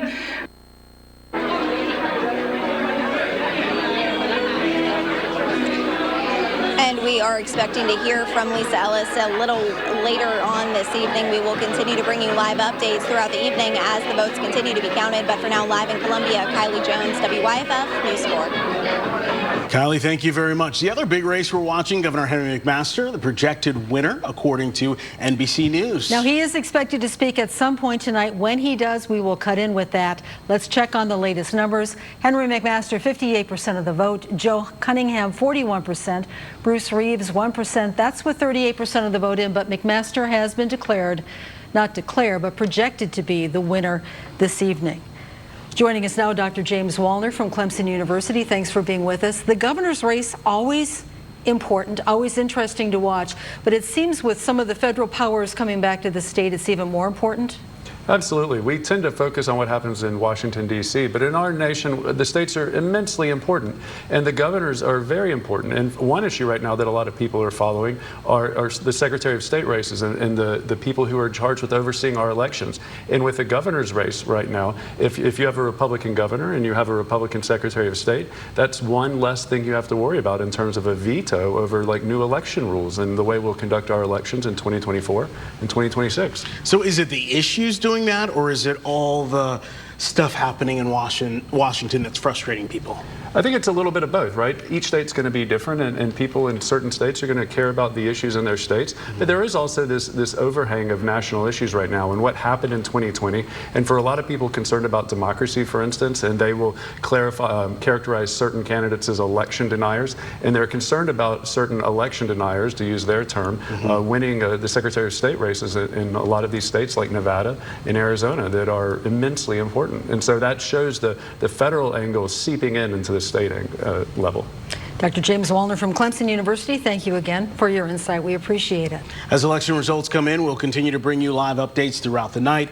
Election results are also scrolling at the bottom of your screen. Also, turn to WYFF4.com and the WYFF4 mobile app. We'll be back in about half an hour.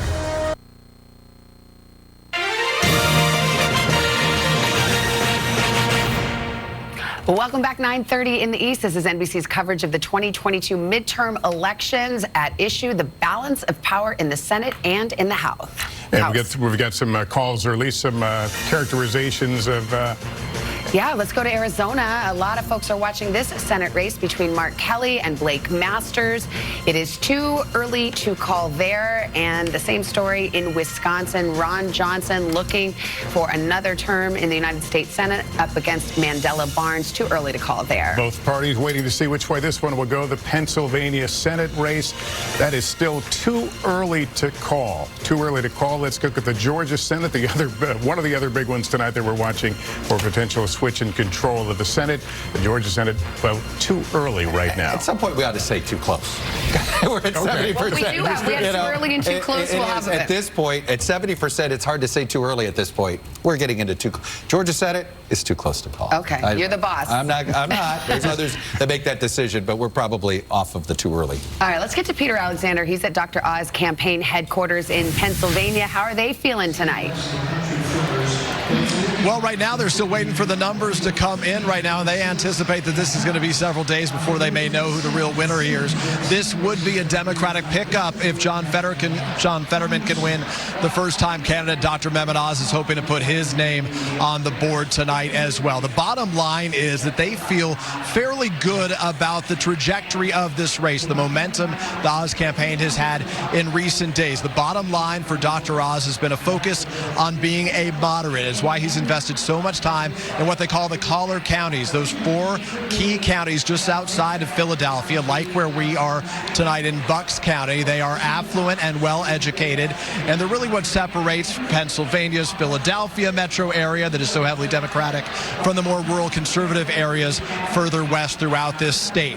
What was notable, though, is that just this past weekend, Dr. Oz, despite his efforts to cast himself as a moderate, hosted a rally alongside the former President Donald Trump. And I think if he struggles tonight, there will be a lot of scrutiny about that decision here. But keep a real close eye on those Philadelphia suburbs over the course of this night. 283,000 votes. That's what separated Joe Biden from Donald Trump in those counties back in 2020. According to a top advisor to the Oz campaign, their goal tonight is to be about 40%. They know they need to get about 40% of the vote there. So keep a close eye on the numbers that come out of those counties. The bottom line is they think they're going to be at it for a while. Philadelphia, as we've noted, reinstated today, Savannah and Lester, a procedure that helps them prevent against any double votes. That means, in the words of the acting Secretary of State, they may be at this for the next few days. Back to you. Yeah, but the pace of those results will certainly cause some anxiety.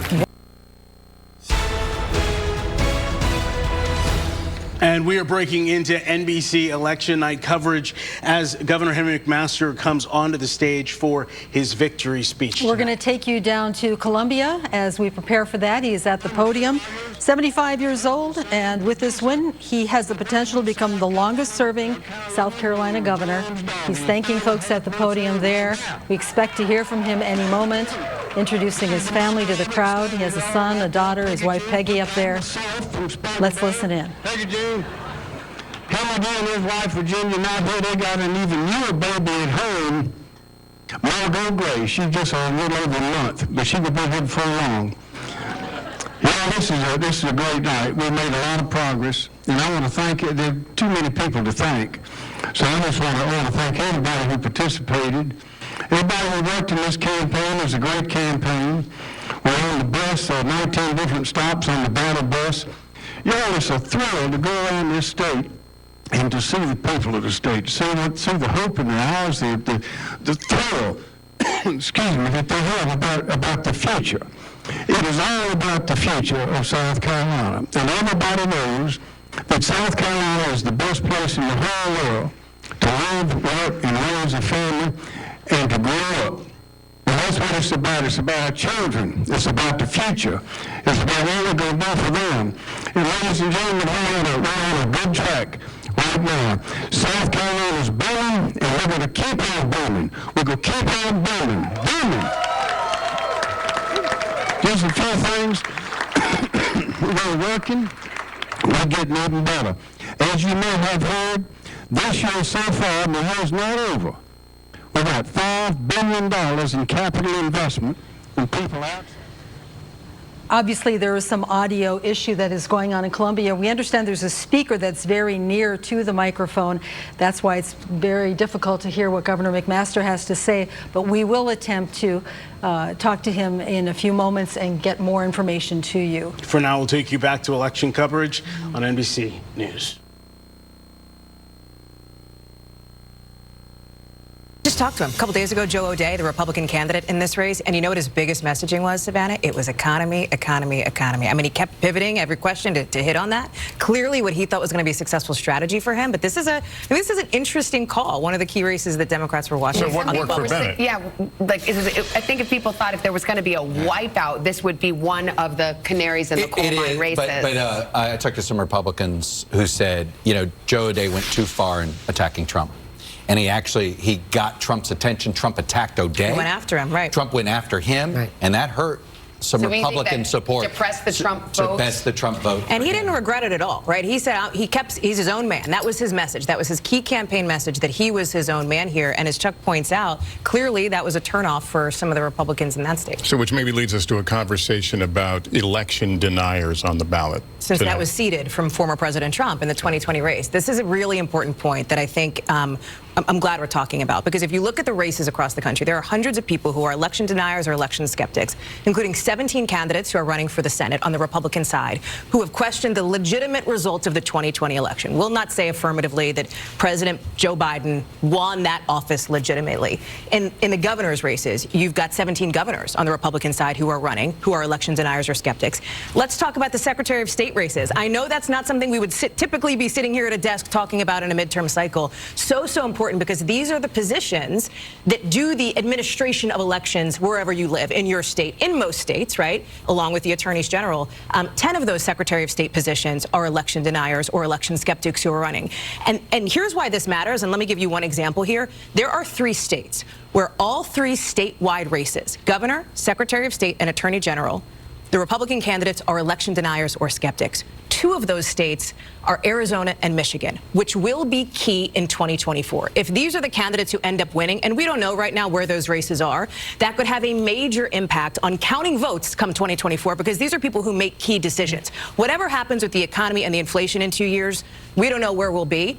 But these are the people who, if they win, will be in office the next cycle. Hey, can I glasses half full this? Do you know 3 out of 4 Republicans in our exit poll said that they have confidence that the vote's going to be counted fairly? That you were surprised by that number. I was surprised it was that high, and I was sort of relieved, to be frank. Because if we had been sitting in a 50-50 Our exit poll said about 63% thought of all Americans thought that President Biden was legitimately the president. And more Republicans still do not accept that result. But overall, about these results, 3 and 4 Republicans said that they expected to be counted fairly. When you look at a state like Arizona, you just mentioned, which you have a Senate candidate who's an election denier doubter. You have the governor candidate, same thing. The Secretary of State and the Attorney General. It's not a trifecta. It's a quadfecta. Sure. Potentially, if they sweep, and you're talking about a race in Arizona in 2020 that was decided by what, 11,000 votes. If you're talking about lawsuits, right, from, let's say, Democrats, if those Republican candidates do win, if you're talking about changes to voting law, for example, or discussions around, I mean, these are the people who are in those decision-making positions. That's why this matters.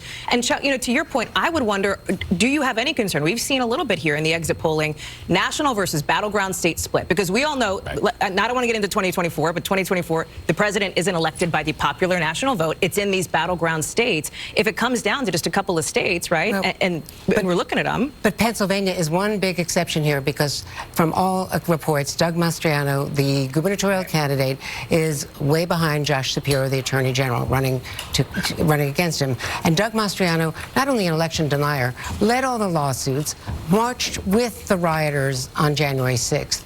But was considered really too extreme by the voters. Another counterpoint is Brian Kemp in Georgia, who, of course, went to war with Donald Trump over the results in Georgia. He beat a primary challenge, as did the Secretary of State, Brad Raffensperger. So, I mean, it's a mixed bag on this issue. It is. Look, I want to do a little heat check on the House, because you used the W word, Savannah, and I almost stopped you right there. I'm like, you know what? We don't have evidence of the wave yet.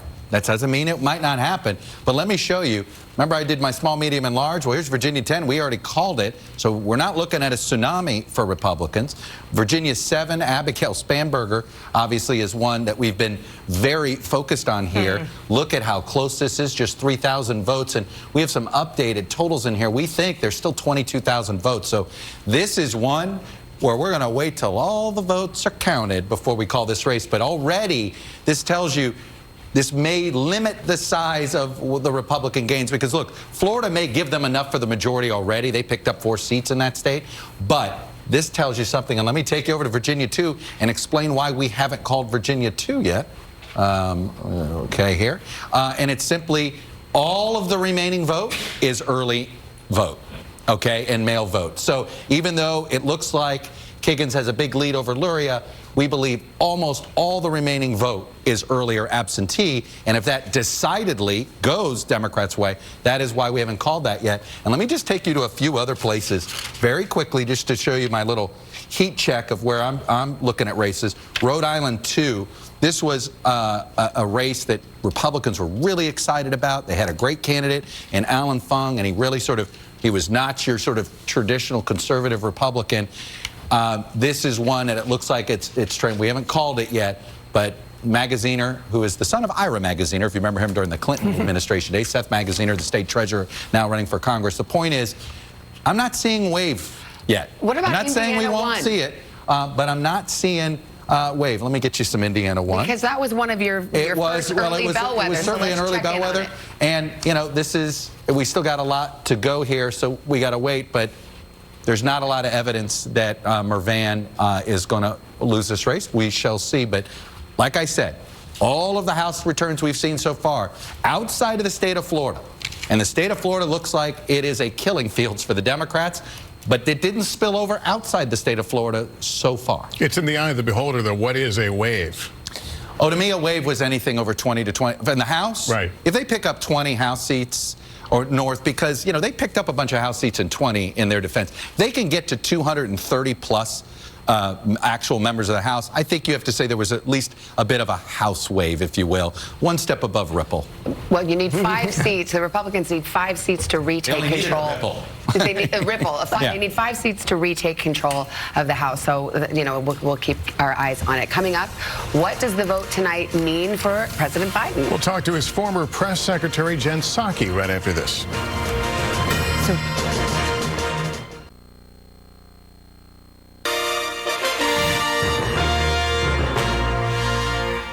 Welcome back. It is election night. This is NBC's Decision 2022 election coverage. Let's check in on North Carolina.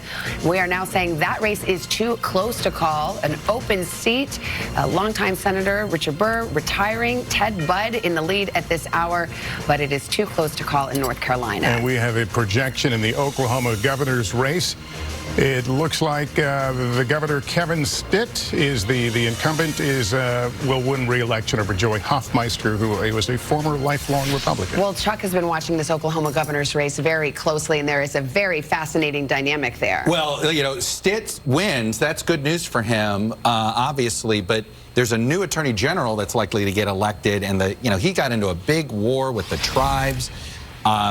It's very possible he could be under some state investigation, the governor, having to do with some campaign contributions, but it all stems from this big fight he seemed to have with the tribes, who spent millions trying to unseat him, both in the primary and the general, and apparently they're not done with him. Well, Governor Stitt holds on and will serve another term. Jen Psaki served as President Biden's first White House press secretary. She's now an MSNBC host. Jen, good to have you. Thanks for joining us.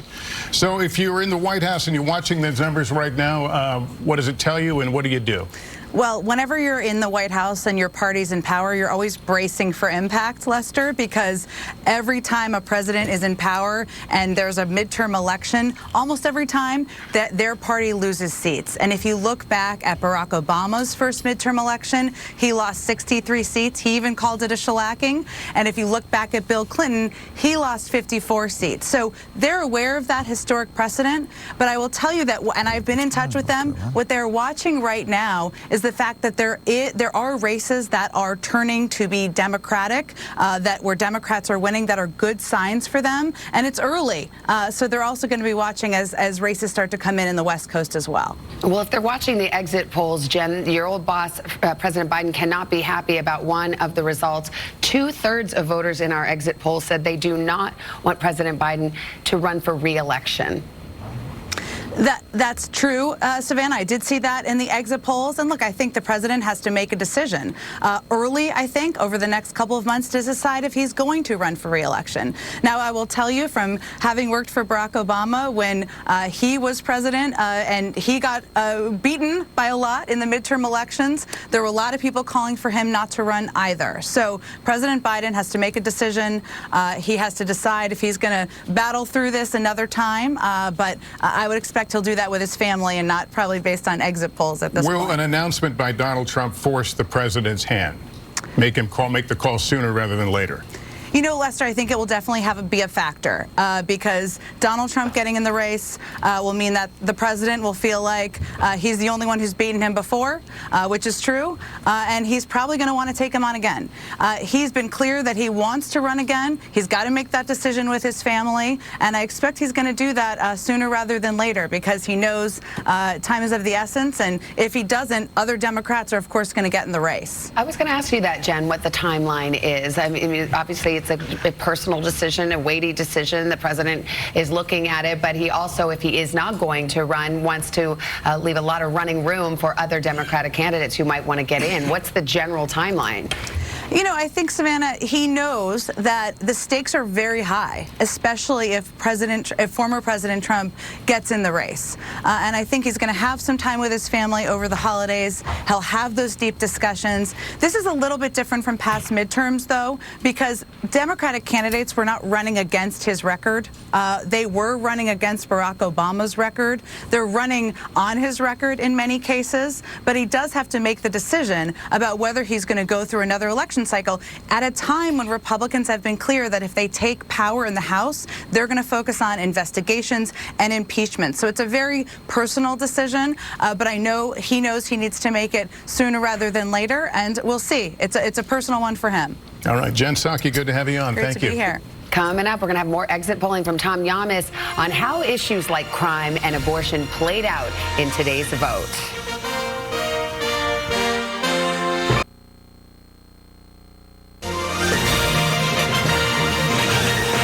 Welcome back to NBC's election night coverage. Let's get to South Dakota. We got a call there. Kristi Noem, the incumbent governor, will get another term. And we want to go to Tom Yamas now, who's been looking at the exit polls. And we know the big issues have been the economy, crime, abortion. What are you seeing in those exit polls, Tom? That's exactly right, Savannah. So the Republicans ran on inflation and crime. The Democrats running on threats to democracy and abortion rights. So let's start with inflation and the economy. How did the Republican messaging work here? This is a national exit poll, so all across the country. This is the question. Who do you trust more to handle inflation? 52% said the Republican Party, 44% said the Democratic Party. On the issue of crime, this was the other big one for Republicans. Not a surprise here. 51% of voters said they trust the Republican Party to handle the issue of crime versus 44% for the Democrats. Let's talk about now the issues that the Democrats wanted to run on. The question was the Supreme Court decision to overturn Roe v. Wade. This is so important, guys. Right now, if you add up dissatisfied and angry, you get about 60% of voters here. So clearly this was on the minds of voters, and we're going to come back to abortion in a second. And then also the other question, democracy in the U.S. today. This one was fascinating, guys. Remember, Democrats ran on this, but look what asked. Threatened? Was democracy threatened? 72% of Democrats, but 68% of Republicans. It affected voters in both parties. I mentioned abortion. I want to go to Texas. Look how interesting this is. And again, it's still early in the night. We always want to kind of preface that. But the two top issues in Texas, 28% inflation, 27% in abortion. So many people have talked about Texas maybe eventually becoming purple at some point, still a red state. But guys, with an issue like this, abortion, I know it's early in the night, but that high up in Texas, it could tell us a lot about what's going to happen as we move further out west. Guys, back to you. All right, Tom. Thank you. I mean, Hallie, does that match up with what we had been seeing in polls? I mean, I kind of remember crime and economy being higher and abortion not being as high on the list for what voters are saying they cared about. Yeah, I mean, they care about those three things. As Chuck well knows, what we saw from the exit polls and what we're seeing here really matched up with our last NBC News poll, right? So we have been seeing some of this in the polling. I will say, you know, we've all said it, right? Democrats had hoped that enthusiasm around the issue of abortion access was going to get people to turn out. But don't sleep on the crime issue, right? Although what we're seeing from the exits is that abortion does matter to people. I think that if you're a Republican and you're looking at this, you're going, okay, well, let's see how we're going to manage expectations for what they see. I think a lot of Republicans see as a potential House takeover, taking control of the House, given that it is a net flip of just 5 seats, which is not relatively a whole lot. But we've got to also see how it plays out in some of these other states, too, as the polls start to close out west. And Texas, excuse me, I was just going to say, Texas has the most extreme abortion laws and is the poster child for anti-abortion laws in the country. All right, we've got more poll closings in just a moment, including all-important Nevada. Hang in there. We'll be back. This is Decision 2022, Balance of Power on NBC.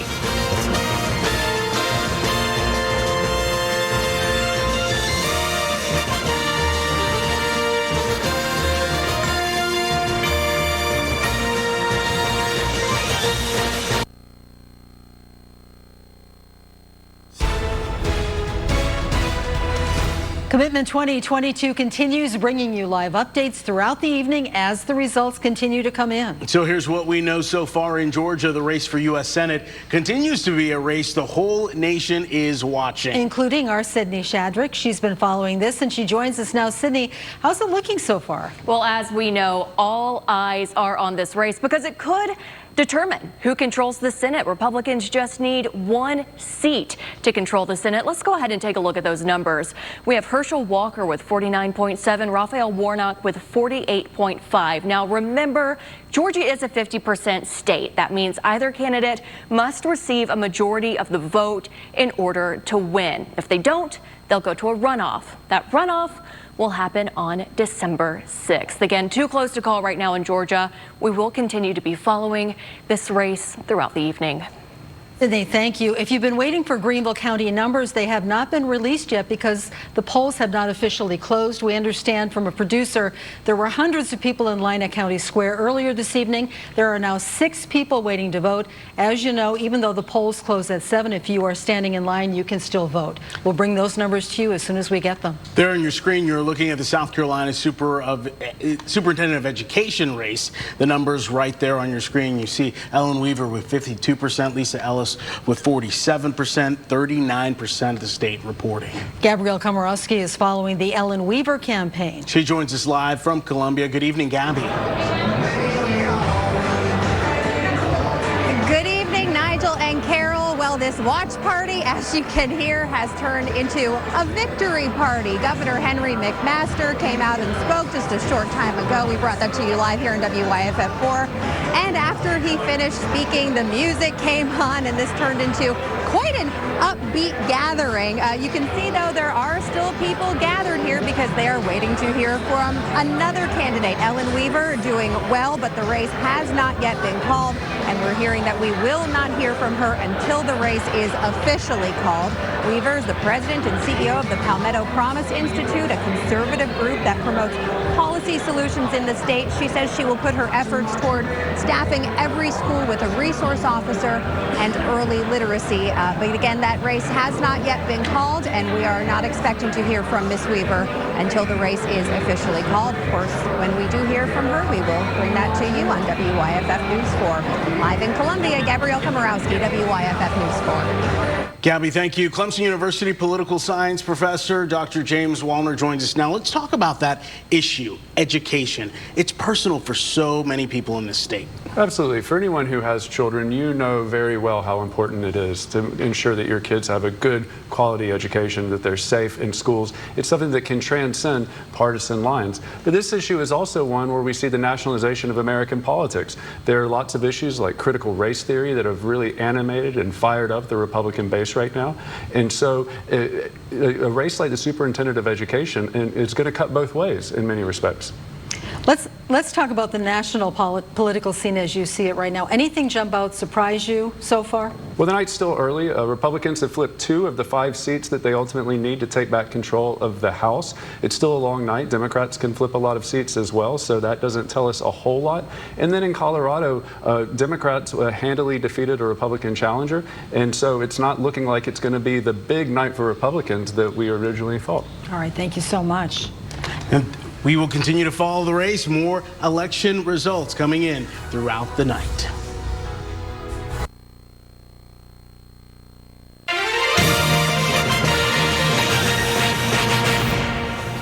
Hi, everybody. Great to have you along with us on NBC News for coverage of the 2022 midterm elections. It's been quite a night already. Yeah, and the polls have just closed in Montana, Nevada. That's a biggie. Utah, although residents in that state vote only by mail.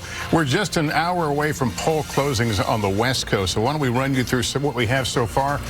In Utah, we're calling that one too early. This is the Utah Senate, too early between Mike Lee and Evan McMullen. Remember, the Democrats didn't put a candidate in this race. They're backing McMullen.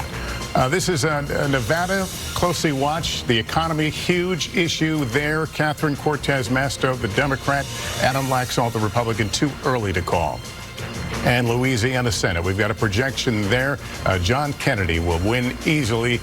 Re-election for Senate out of Louisiana. Let's go to North Carolina. This is developing in a fascinating way. We'll talk about it more in a moment, but it's too close to call between Ted Budd and Sherry Beasley for that open Republican seat. Let's talk about Georgia. Too early to call. We expect this to be a long night, long week, perhaps. Maybe we go into December of a runoff if nobody gets to 50%. And in Ohio, we're calling it too early to call right now. J.D. Vance versus Tim Ryan in that Senate race. All right, Pennsylvania Senate, that still remains too early to call. A fair amount of vote coming in there, but again, too early to call on that John Fetterman-Mehmet Oz showdown. The New Hampshire Senate race, too early to call. Maggie Hassan out in front over Donald Bullock, the general, but again, too early to call there.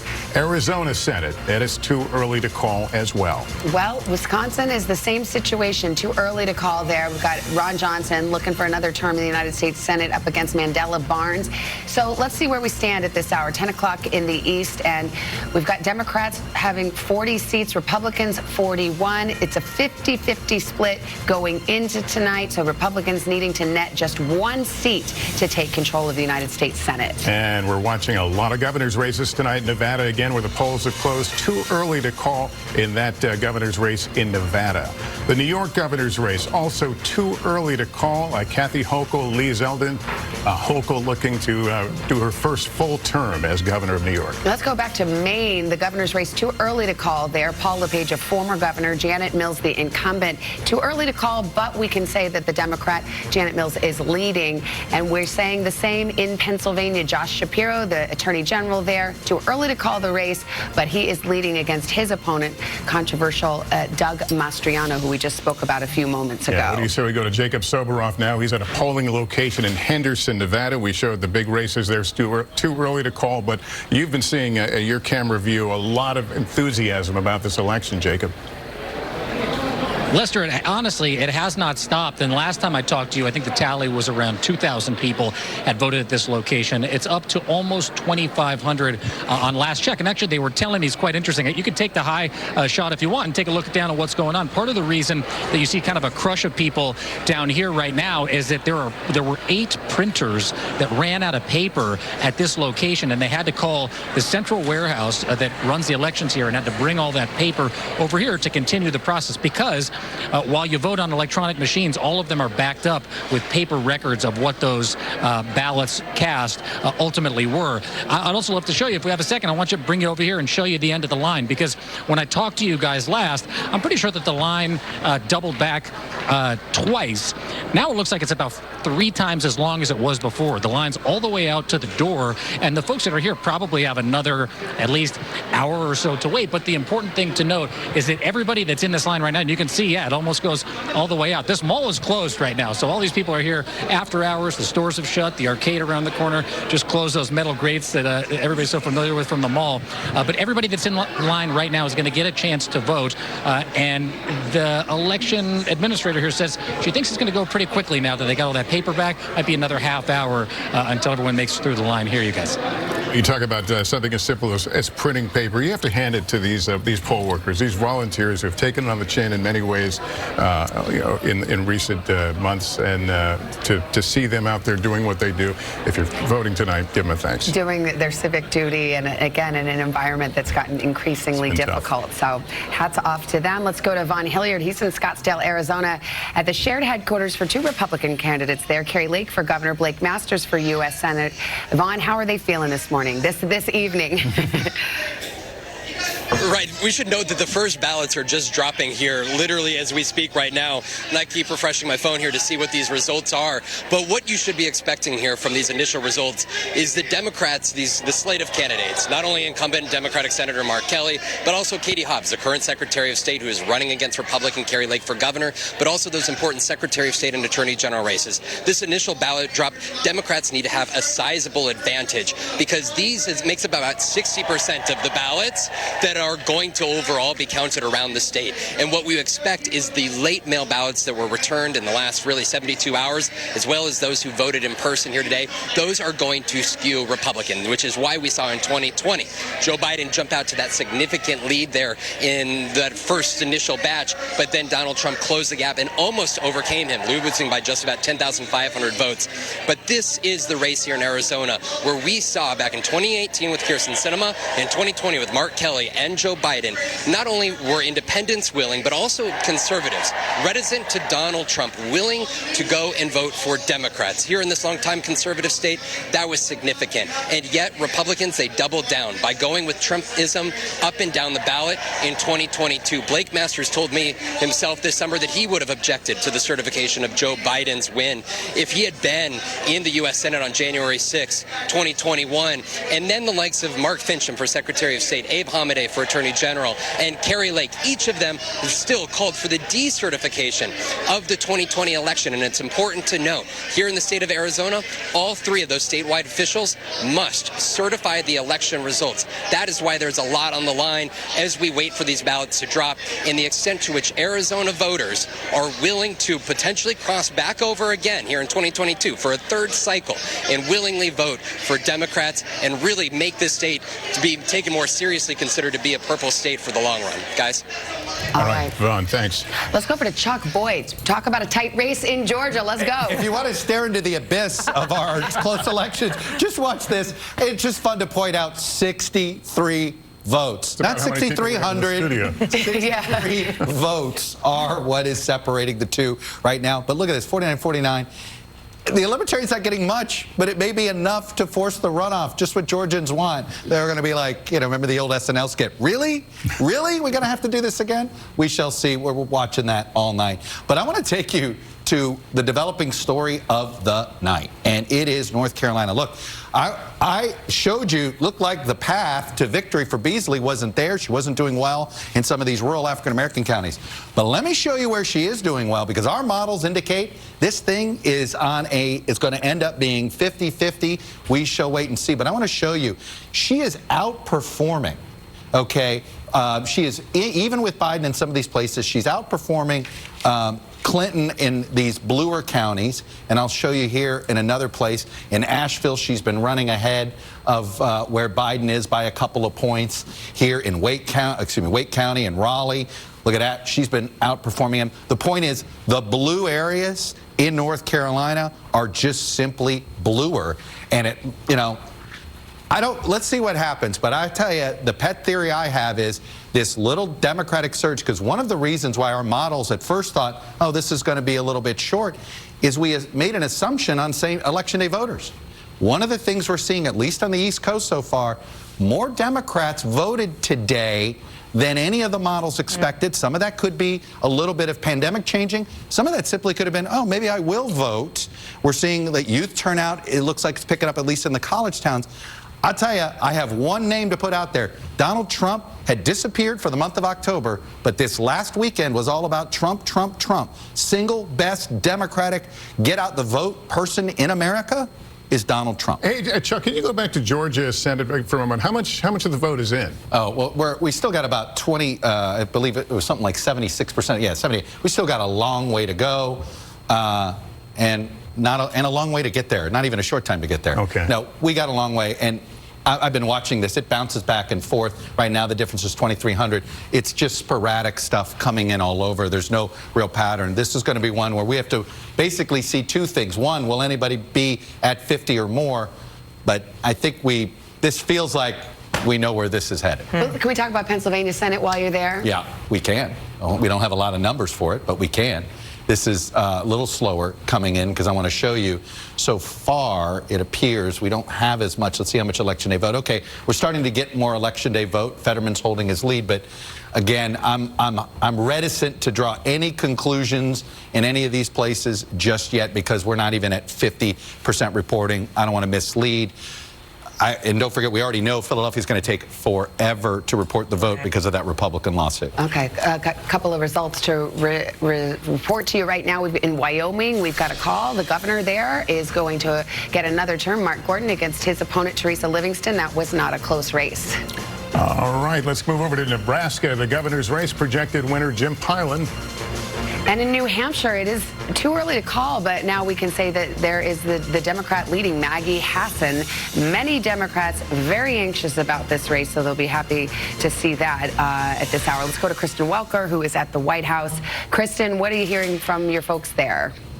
Well, Savannah, they're watching what's happening in New Hampshire for one, and they are encouraged by that. And I can tell you the overall mood here right now at this hour seems to be moderately encouraged by some of what they are seeing. President Biden reaching out to some of the winners. Let me tick through who those are. Democratic Governor-elect Maura Healey of Massachusetts, Senator-elect Peter Welch of Vermont, and Governor Jared Polis of Colorado. The other thing that is giving them some measured optimism, and I stress it is measured optimism, are some of the early exit polling, what Tom has been ticking through around the issue of abortion. So they point to that as a potential bright spot when it comes to turnout. It's still obviously very early, so they're not drawing any broader conclusions at this hour. But again, this is a slight shift in tone in terms of the allies of the president that I've been talking to. They say, we're not seeing a blowout, no clear red wave yet. So that is the tone here, and that is the mood here at this hour at the White House. All right, Kristen, thanks very much. Well, let's talk about it. I mean, we've got Pennsylvania, we've got Georgia. We are waiting with bated breath. We talked about this. Spanberger took the lead. Okay, just so you know, I mean, even in the House too. This is developing into a very competitive. Okay, that's what I was going to say. Virginia's Abigail Spanberger, who is a Democrat who was considered to be endangered. Liz Cheney actually endorsed her. But is there a possibility we don't know who controls the House by the end of tonight? Everything I'm looking at, and I've been through a lot, and everything we've been looking at, I'd be surprised if we felt comfortable being able to project a definite Republican take over the House tonight, because we just don't have all these West Coast races in fairness. That doesn't mean they couldn't end up gaining. You know, we saw it took us 3 weeks to get to 40 seats in 2018. We're not saying that, but everything we're seeing on the East Coast, election day voting for Democrats was higher than expected, and that is making our models say, hey, this isn't a done deal yet for the R's. But what has happened down the stretch that would suddenly bring in a same day? The big thing to me is Donald Trump. I mean, the big thing that was different this last weekend versus every other weekend in October is that Donald Trump suddenly was front and center, dangling the presidential race and all of this. Again, what else moved? You know, nothing else was moving Democrats, and then this last weekend it shifted. You can't help but ask yourself, because again, when Trump was front and center for the party in August and September, remember, that's when Democrats were talking about, hey, they can hold the House. We were talking a little bit earlier about events. There are always events leading up to election, but the abortion ruling, the Supreme Court ruling, happened in June. The January 6th committee, for the large part, kind of hung up their July. You know, the public part of the investigation. So how much does that weigh in when you look at events sometimes that cause things? Lester, but what about the other side? The Pelosi attack. I threw that on the list too. Pelosi attack, sure. Let's not underrate that. We know that people. When do people start caring about who they're going to vote for in the midterms? Like right before the midterms, right? So while there was enthusiasm generated for, I think, some of those events you talked about for Democrats, I think Chuck's onto something here when you talk about the Donald Trump factor this past weekend, because sure, there had been discussion of people urging him to wait until after the midterms to make any announcement of 2024, and technically he is waiting. But take North Carolina, for example, here. When you look at the Trump factor, by the way, he's got an event at Mar-a-Lago. He's about to take the stage down at Mar-a-Lago right now. He endorsed Ted Budd in the primaries, right? that's what got Ted Budd over the hump in a pretty competitive Republican primary in this North Carolina very competitive Senate race we're talking about, too. Look at those numbers, not where Republicans thought they'd be. Donald Trump owns the Senate When you talk nominees. about abortion, one of the criticisms that has been made against the Democrats in these closing weeks is that they spent so much money on the abortion issue right after the Dobbs decision came down, which was way too early, and then did not have an early response on inflation when gas prices started going up, when they got behind the curve on the economy. And there was a lot of criticism of the Democratic Party for doing exactly that. Most people will be wondering what brought out the vote. Tight polls will do it too, when people feel like there's something at stake and their vote counts. And we certainly saw razor-thin margins in a lot of state polls. As we go to break, as mentioned, Donald Trump speaking right now, actually, at an event in Mar-a-Lago, taking the stage. We will be back with more of our coverage of the 2022 midterm elections coming up.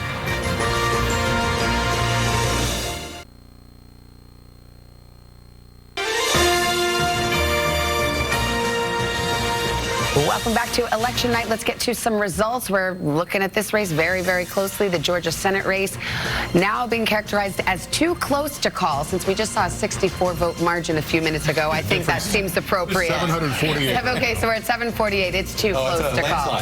Yeah. All right, in the Illinois Senate, Tammy Duckworth reelected for another term as a senator from Illinois. And here's where the Senate stands at this hour, 41-41. Let's go to Illinois' governor race. We can project that J.B. Pritzker will win another term, easily cruising to re-election in Illinois. In Wisconsin, a hotly contested governor's race, too close to call. The incumbent Tony Evers trying to hang on against his opponent, Tim Michaels. And I see that Chuck's getting his steps in. He's over at the board. We've been watching this race all night. The 7th District in Virginia, Abigail Spanberger, the incumbent, trying to hold on. If you recall, I said, hey, be careful. The last votes are going to be blue the closer you get to Washington. Literally, Virginia is one of those. The vote count literally comes in south to north throughout the state. And that's what's happened here. She's taken the lead. The remaining vote, we believe, is mostly in Prince William. That is a bluer area of this district. So, look, this is one of the reasons why we don't feel good about saying we know exactly which party is going to control the House. This really is one of those tipping point districts. It is still possible Republicans, because of redistricting failures by Democrats in New York and successes in Florida, they'll find the 5 seats that they need. But this is what we're staring at here in the House. And again, Election Day vote. And we still haven't called Luria. And the simple reason is all of the remaining vote appears to be early vote. And so we want to be careful there. But I'll tell you, I've been dancing around all of our competitive House races here a little bit. And I just, everywhere you go, Democrats are holding their own. Ohio won. This would be a pickup, knocking off a Republican incumbent. Now, this is Cincinnati. Hamilton County became a bit bluer of a district. But, right now you look at many of these. This is another one that we expected to be competitive. Democrats are holding up there. I want to take you to the state of Iowa. Where did Iowa 3 go? We've seen she's hanging in there. This is one Republicans that almost counted on this one being already in their column. So, look, it's across the board so far. Democratic performance in these House races a little bit better, and looks like it's because of Election Day voters. All right, Chuck, we'll continue to watch it as that story develops. Much more ahead on this dramatic election night on NBC.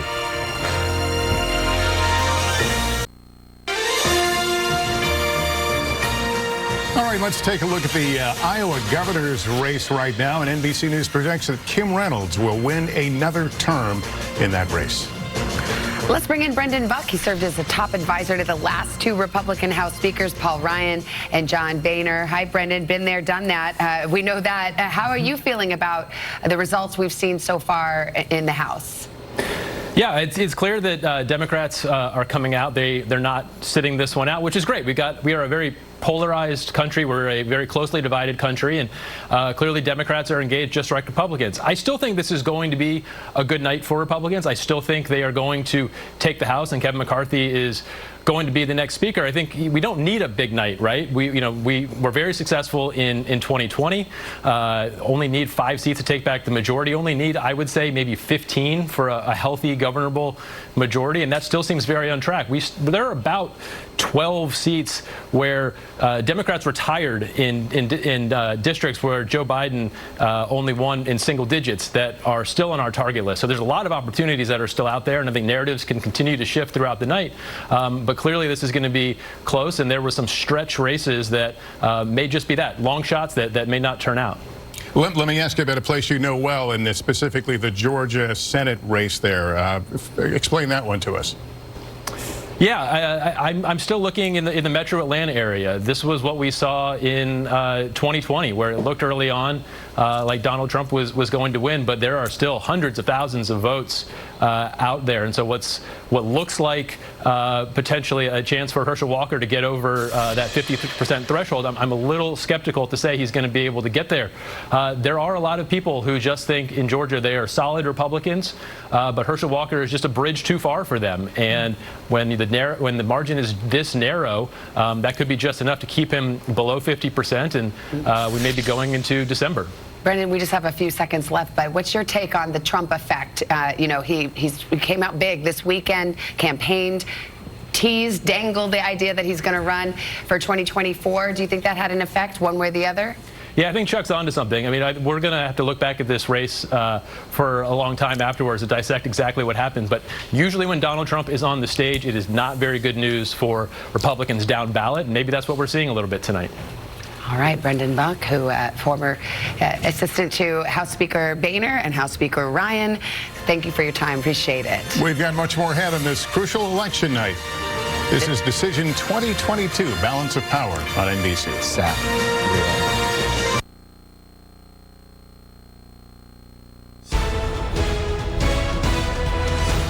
Commitment 2022 continues, bringing you live updates throughout the evening as results continue to come in. So let's take a look at what we know so far. South Carolina governor's race. Governor Henry McMaster is the projected winner, according to NBC News. Check out the latest numbers. 56% reporting now Henry McMaster with 58%. Joe Cunningham is Democratic challenger at 41%. Bruce Reeves with 1% of the vote. Here is what Governor McMaster had to say during his speech tonight. So, ladies and gentlemen, it's getting better and better. So in the words of Bonnie Raitt, we got some more years to go. We got more work to do. So let's give them something to talk about. That's what she said. And remember this, if we thought the last few years were good, you just wait till the next, because there's going to be more and more. And like that famous philosopher Tim McGraw said, also a country western singer, I like it, I love it, I want some more of it. Thank you. In Greenville County, we are following several county council races. However, results are not in yet. Yeah, folks are still in line to vote at 10 o'clock. Our Rashad Williams is following this and joins us now live. Rashad, what's going on? Well, Nigel, you may remember at 4, 5, and 6, I mentioned the line here at County Square and how long it was. We had people hopping in line just before 7 p.m. and people that were still here and are still here right now, including Miss LaTanya. She just finished voting. Can you just tell me how was today for you? Today was long, but I am so glad that I was able to vote on today. The line, wow. I started in the line at 6:26 p.m. and I'm just finishing up, but like I say, it was well worth it to be able to cast my vote, for my voice to be heard. So that's about 3.5 hours if my math is right.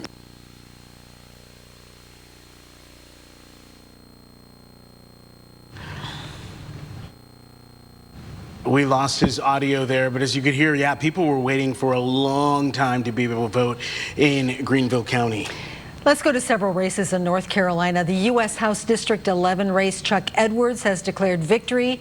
Jasmine Beach Ferreira has conceded. There you see the results. Chuck Edwards with 54% of the vote. Jasmine Beach Ferreira with 44%. David Courtney with 2% of the vote. And for Asheville mayor, it is a return for long-serving mayor there, the incumbent Esther Mannheimer. She won over Kim Roney, 54% to 46%. That is all of the votes counted.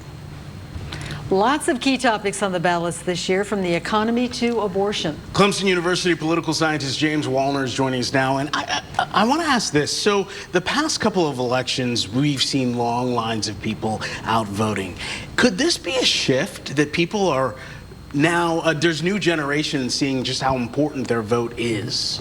Well, with over 45 million ballots cast in early voting, which is more than we've ever seen before.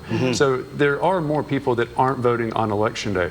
But we are seeing a large number of people voting on Election Day, and not just Republicans who are traditionally the ones who do cast ballots in person on Election Day. A lot of that could be after COVID. A lot of people just want to get out. People waiting 3 hours. And I waited in line 5 hours before in primaries in 2020, 2016 before. So it just depends on the voters, but I do think there's a lot of pent-up demand to make your voice heard and to participate in the process. Dr. James Wallner, thank you for joining us from Clemson University. As election results come in, we'll continue to bring you live updates throughout the night and, of course, at 11 o'clock tonight. We'll see you then.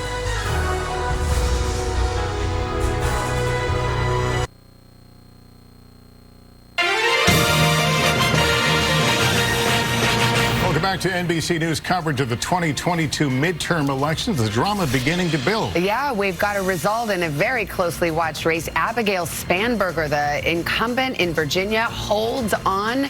That was a race we were watching very, very closely. Let's go to the Texas governor's race. Greg Abbott will get another term as governor. Arizona governor's race, it is still too early in that one. Very closely watched. Michigan governor, too early. Gretchen Whitmer, the incumbent, of course, the object of a kidnapping attempt by those who opposed her COVID policies. And in the Nevada governor race, Steve Sisolak, the incumbent, versus Joe Lombardo, the Republican. The economy, a huge effort here, perhaps headwinds for Democrats. Well, we've got a winner in Pennsylvania. Josh Shapiro, the Attorney General, is the projected winner over Doug Mastriano. Let's go to Chuck on this one. Doug Mastriano, a very controversial candidate. Yeah. And Josh Shapiro has been able to open up this lead that we have not seen when it comes to the Fetterman-Oz race. We have, and I'm going to get there in 2 seconds. I just want to show you with all counted with Spanberger, it's important. She's at the Biden number. And it just tells you there's always been, are we looking at a rerun of 2020? I look at Georgia, I look at Pennsylvania, I look at Spanberger here, and I'm like, oh my God, this is a rerun of 2020. We are literally in the same position that we've been in here. But let me take you to Pennsylvania. There's a reason why we likely called the governor's race, because of how strong Fetterman is in some of these places. This is Scranton. You've heard of Scranton Joe, right? Joe Biden's home county, Lackawanna. Look at this spread here, 15 points for Fetterman over Oz. Just so you know, Fetterman's doing better in Joe Biden's home county than Joe Biden did in Joe Biden's home county. So this is why Democrats are feeling a lot better about their chances here at holding the Senate, because Pennsylvania, the turnout here looks for them about as good as they could have hoped for. And we saw a lot of presidents in that part of the country. There's quite a few. Yeah, exactly. I think the only living presidents that didn't get there were Bill Clinton and Jimmy Carter. But everybody else. And I'll tell you, there's going to be a lot, again, to bring up Trump. A lot of people wondered, boy, Dr. Oz had done a good job for about a month sort of distancing himself from the right wing of the Republican Party, and they thought he was making progress in the Philly suburbs, and then he did a rally with Trump and Mastriano in the final weekend of the campaign. Can we talk about actually that very issue, which is the choice of Mastriano in the Republican primary and the effect that that had? I was out there covering those races, and Mastriano was Trump's choice and beat a very solid Republican primary opponent. You know, there was no reason why Mastriano should have been the nominee in a state like Pennsylvania, and he was just too extreme. He was the January 6th marcher, you know, with the rioters. He was leading the election count, all of those lawsuits. And the anti-Semitism in this race was just extraordinary. He linked up with the most toxic anti-Semitic website in the country, according to the ADL and other groups, and hired the guy, Joe Torba, to be a campaign consultant so that anybody who logged onto that website automatically was switched to Mastriano's campaign. And only when the local papers, and frankly, we did also on our network, called him out on this, did he fire the guy. But he was paying him $5,000, you know, a month for this. And then the anti-Semitism just spread throughout the state. And that really, and Shapiro is an observant Jewish person, and he criticized Shapiro for sending his children to religious day school.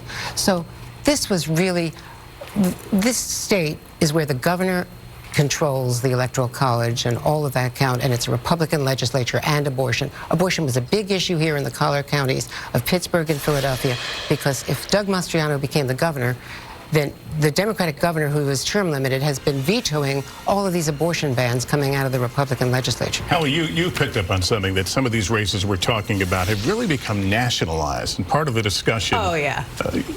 Which I think is fascinating, too. And just to the point Andrew's making, it's really, I'm really glad that you brought up the anti-Semitic piece of this. There's also crime. Savannah, this is an issue that I know you have some interest in, and we talked about earlier. The governor-to-be, if the projection holds, really, from what Democrats talked about, was seen as doing a really good job talking about the crime issue, right? From a perspective on an issue where Democrats had been on defense. As for that Senate race, I was talking with a voter, I'm going to say in Arizona, and you're going to say, well, wait a second, why are you talking about Arizona when we're talking about Pennsylvania? Because this was a Republican in Arizona, on the phone with them, and I said, talked about who he's voting for. I said, why are you voting for the Republican ticket? And part of his reason was, well, look at who Democrats are putting up for Senate in Pennsylvania. It tells you how nationalized, I think, and how much attention there is on that Pennsylvania Senate race, which is going to be so important as we talk about the balance of power in that chamber. And 50% of the exit poll said that Dr. Oz doesn't live in Pennsylvania, just moved into Pennsylvania from New Jersey. 47% said that Fetterman was not healthy enough to serve. Well, so there was that split there. I know someone who's really drilled down on all this. Dasha Burns is at Fetterman headquarters in Pittsburgh. Dasha, what are you hearing? What are you picking up on there? Well, as I've been talking to the Fetterman campaign tonight, Lester, I'm hearing them talk about what Chuck was just referencing that's giving them some hope tonight. They're seeing in some of those counties that have a good number of their votes in that Fetterman is outperforming Biden. Places like Lackawanna County. Look, we've been following this candidate since early this year, and from the beginning, this is a candidate who has been trying to win over some of those voters that Democrats lost, those voters in the Rust Belt, the working class folks, union folks, people in rural counties. He's tried to bring that outsider brand to the campaign trail, and they're seeing some encouraging signs that might be working tonight. Other encouraging factor for them is the race you all just called, the governor's race. Josh Shapiro being so far ahead of Mastriano. There's been hope for the Democratic Party here that Shapiro could potentially help pull Fetterman over the finish line, though both campaigns, Fetterman and Oz, acknowledging that this is going to be a very tight race, that we are going to be waiting for quite some time for these results. And some complicating factors here, guys. We've been talking all night about the patience that we'll need to have in Pennsylvania because of the election rules here, but we've also been watching a story out of Luzerne County in northeastern Pennsylvania, where we've actually spent quite a lot of time because of our Meet the Press County to County project. And I got calls from voters there earlier this morning that polling places were out of paper. Pretty shocking on election day. We've been talking with election officials there. They say about 1 in 5 polling places ran out of print paper ballots, which meant voters couldn't cast their ballots. Those ballots couldn't be printed, couldn't be scanned. They solved the problem after a few hours. They've extended voting hours there, so polls closed there a little bit later. They close at 10 p.m. It's one county, but in a race that is likely to be very, very tight here, it could really matter. And certainly, as I've been talking to officials, they worry that that's going to sort of stoke some of those fears around election integrity, stoke some of those concerns and the mistrust that folks might have in the system. Nothing nefarious happening here, just an election day hiccup, guys. All right, Dasha, thank you. Dasha's taken up residence in Pennsylvania these last few weeks. Rahima Ellis is in Philadelphia at a vote counting location. Hi, Rahima.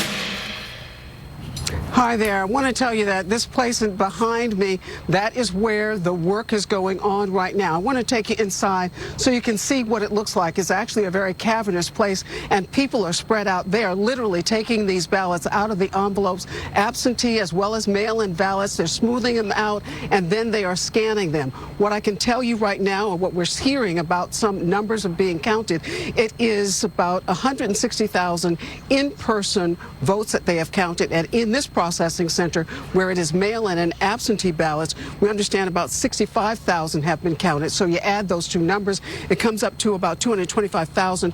We're being told that's about 20% of the votes counted. And what we're also hearing is that officials are saying it looks like this count on the mail-in and absentee ballots is going a little faster than it did in 2020. But there might be a slowdown because you know that election officials have been looking very carefully at those mail-in ballots. They want to make certain that there is no fraud. They also want to defer any potential questions that might be raised about double voting. In addition, you know that the Democrat for Senate, John Fetterman, joined a lawsuit that was coming out of here and filed with the federal government. He joined with other Democrats to say they want to make certain that any invalid dates on the envelopes of mail-in ballots would not disqualify those ballots, because mail-in ballots are very important to everybody. They're particularly important to the Democrats, because one of the things that they're hearing is that of 1.4 million mail-in ballots that were requested in this area, 70% of those came from Democrats. So it's very important to them that they get this count in here right. Guys, back to you. All right, Rahima Ellis at a vote counting location in Philadelphia. Let's do some results. We can call Missouri's Senate race. Eric Schmidt prevails in that race. That was a hotly contested primary. He cruises to victory in Missouri.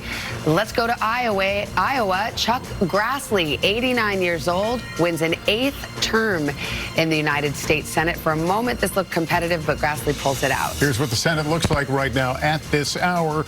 Republicans with a two-seat majority right now. Again, this is where we are at this moment, 16 undecided. And let's look at some governor's races now. The Kansas governor race, too close to call. The New Mexico race, let's see, that one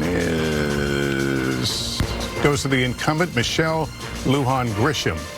Will hang on in New Mexico. The meteorologist challenger, Mark Ronchetti, does not prevail there. And as mentioned, the Senate race in Georgia, it is down to the wire. I guess Al Roker might be mad that I mentioned the meteorologist, but we always find it interesting. We have a lot of former newscasters and TV anchors and as candidates around the country. Let us go to Ellison Barber. She's at Walker headquarters in Atlanta. Hey, Ellison, what are you hearing?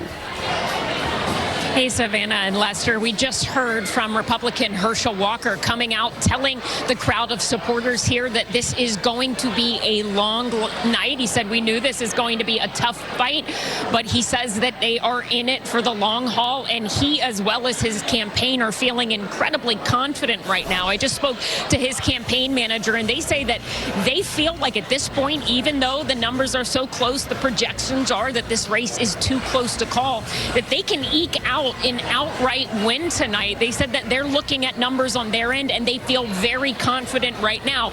And take this with a grain of salt, because this is obviously from Herschel Walker's campaign, but here's the argument that they're making to me right now. They say, look, we typically don't have the votes in this early for some of those big Atlanta area counties, Democratic strongholds, places like DeKalb County, Fulton. They say those are in right now. What they're looking at and waiting for are some of the northern Atlanta suburban counties, big counties like Forsyth County, where they believe they can really raise the margins and get more numbers on their sides. You look at North Georgia, a Republican stronghold, right? I was looking at 2 counties, Chautauqua County, Georgia, a place that I have spent a lot of time in, as well as Rabun County, Georgia, another place I have spent a lot of time in. And when you look at those numbers right now and you compare what we're seeing at this point in this Senate race to how things were when it was 2020 and President Trump was on the ballot, and Herschel Walker in those 2 counties is about 2 to 3% behind what Trump was in 2020, and Warnock is overperforming compared to Biden. I asked the campaign about that. I said, are you not worried a little bit that maybe Herschel Walker is underperforming just a little bit in some of these Republican strongholds? They said no. They think there are still votes to come in from the northern rural counties in this state, and that they will be able to bump the margins up further. They also say that they're looking at those bigger suburban counties that tend to lean red, again, like Forsyth County, and they feel like the numbers as they come in more, that they're going to be on their side. You know, this is pretty early to hear from a candidate given how tight this race is, but Herschel Walker came out to big cheers telling people, I am in it to win this and I'm not leaving, and they seem very confident at Walker headquarters, Savannah and Lester, that they think they might pull this off. Yeah, it's proven to be quite a volatile race right now. Continue to watch that. that margin of votes. Yeah, absolutely. Let's go over to Chuck. What are you watching? Look, I think it's safe to say we're not going to have a wave. Okay, I mean, wave elections would have meant Republicans win New Mexico governor and Republicans pull these off. So we know we're not going to have a wave.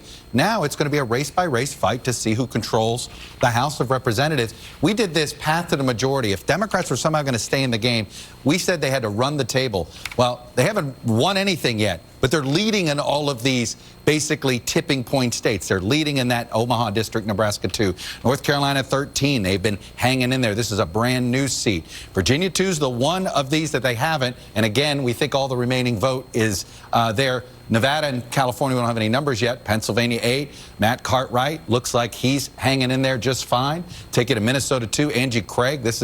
We're going to wait a long time here, but again, she's winning. Colorado 8 is a new seat, and I'm going to do this one for you, Savannah. You pointed out something else.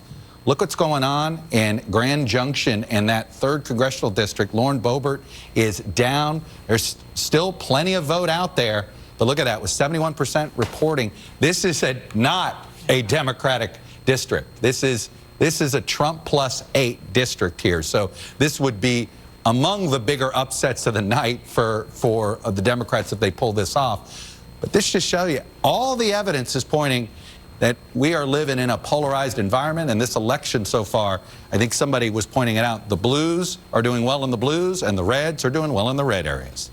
Polarization, I think, is the fancy word for that, and there's no question we're seeing a lot of that tonight. Andrea. One quick thing that we haven't talked about is redistricting, and a lot of these incumbent Democrats, like Spanberger, was running in a new district. You've got Katie Porter in California, others, who they say have been in trouble, or at least in early polling were in trouble. We don't know anything about the California returns yet, of course. But here you had Spanberger, Sean Patrick Maloney, the head of the DCCC, sort of chose the district that he wanted to run in because he was redistricted and was going to have to compete against a fellow Democrat. So a lot of these Democrats who've been so vulnerable and really had to fight, as you saw at Spanberger, really had all new voters to campaign again. It's an interesting question. Every 10 years, as we know from our civics classes, they redraw the congressional districts. There's my favorite political term, gerrymandering, where parties try to draw the districts in the most favorable way. And when you look at it, Hallie, between the Republicans and the Democrats, can you say that one party or the other did better in the every decade redistricting? It feels like this time Republicans did better, right? Because they have more Republican legislatures who do it. That's right. It's the state house races, right? We talk about, listen, yes, politics is national, but all politics still is local, right? And so these state house races matter for this very reason, and that's why these statewide races matters. Republicans, and Chuck well knows this, had the advantage going into tonight because of the redistricting and because of, the gerrymandering that had happened here. And so that is why it is so interesting. And Lester, you said it, the drama of the evening, like that is part of the reason why it does feel dramatic at the moment. Guess who will get credit if the Republicans only get the House by about 5 to 10 seats? Ron DeSantis. He jammed through a new House map. It gave them 4 House seats that they didn't think they were going to have. Ron DeSantis might be the hero of the night for the Republicans, while Donald Trump might be the guy that suddenly spurred Democratic turnout. Can I just say one more thing? Put those little 2 things together just tonight. Context-wise here, because one of our guests, Brendan Buck, said this. Sure, Republicans don't need to win by a whole bunch, but it sure makes governing easier for a potential House Speaker Kevin McCarthy if the margin is more than 15 or so, because there are people in his caucus who could make life difficult for him. That's why this matters, right? What the margin is. But does the Lauren Boebert loss, if that happens, actually help a McCarthy? That's something I'm just curious about. If he gets because that's always been the fear. He gets it only with a few votes, and then he's basically held hostage by the farthest right member. They may not have a governing majority, but just winning, they take over those committees. You have Jim Jordan in charge of Judiciary. You have all of those impeachment threats, and of course the end of the January 6th investigation. Well, we're going to have to get to the end of the book to see how it all unfolds. We're not there yet. We've got a lot of election to cover here. We're back with much more of our coverage, including reaction to the night's events from South Carolina Senator Lindsey Graham. He'll be our guest coming up right after this.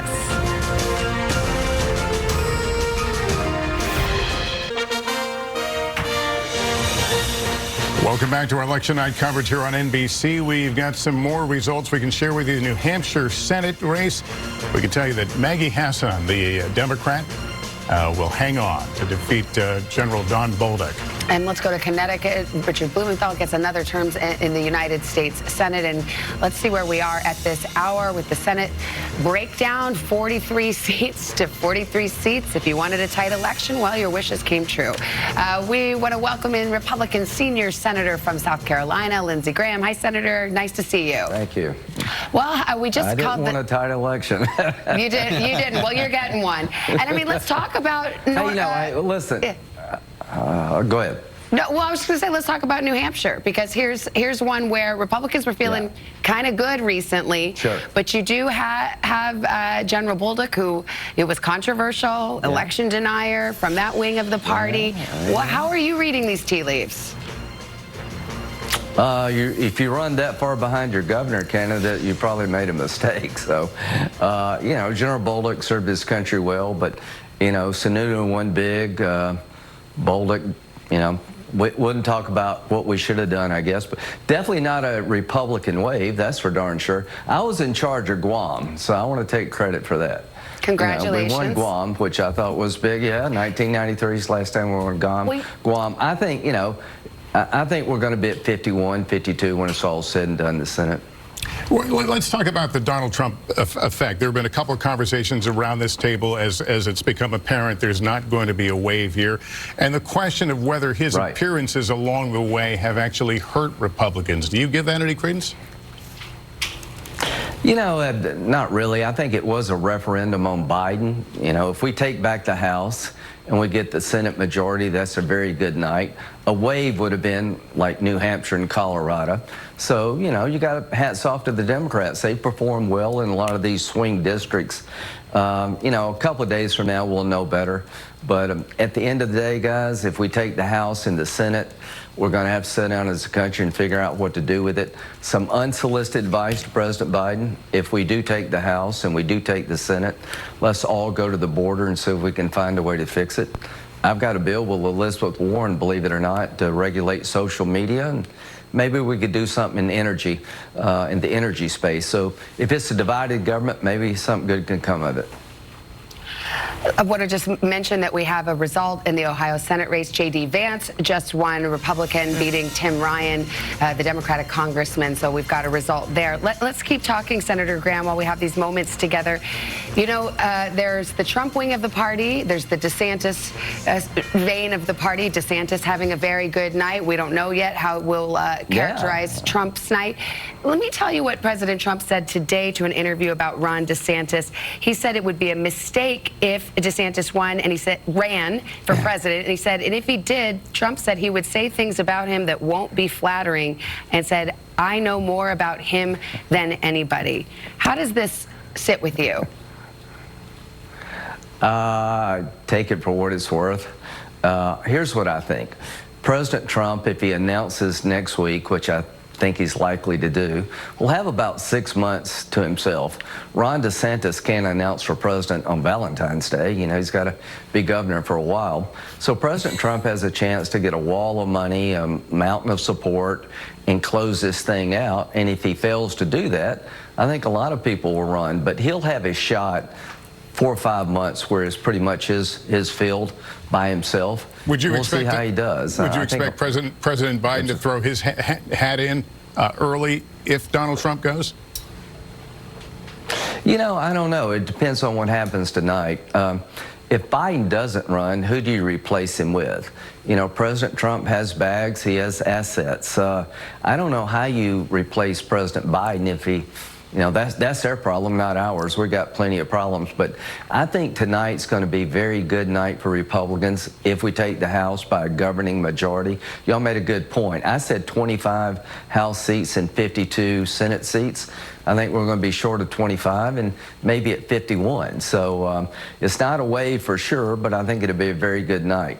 All right, Senator Graham, thanks for being with us. Thank you very much. We're back with more coverage of election night right after this. When I first started Ancestry, I had no idea. Well, I think we said it before we started as a divided nation, and where are we right now? It looks like a divided nation still. And we promised a long night, and we are delivering on that promise. Our coverage continues. Top of the hour when we come back.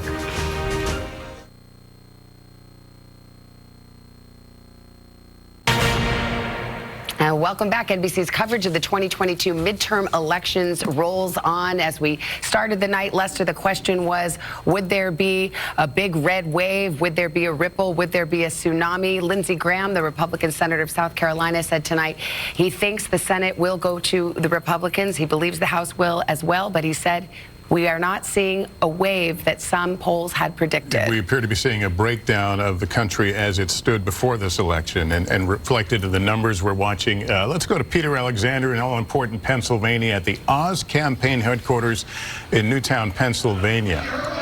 Peter? Lester, behind me, you can see that the Republican Senate candidate, Dr. Mehmet Oz, is now out on the stage with his family. He says there are a lot of votes to be counted, and he's not wrong right now.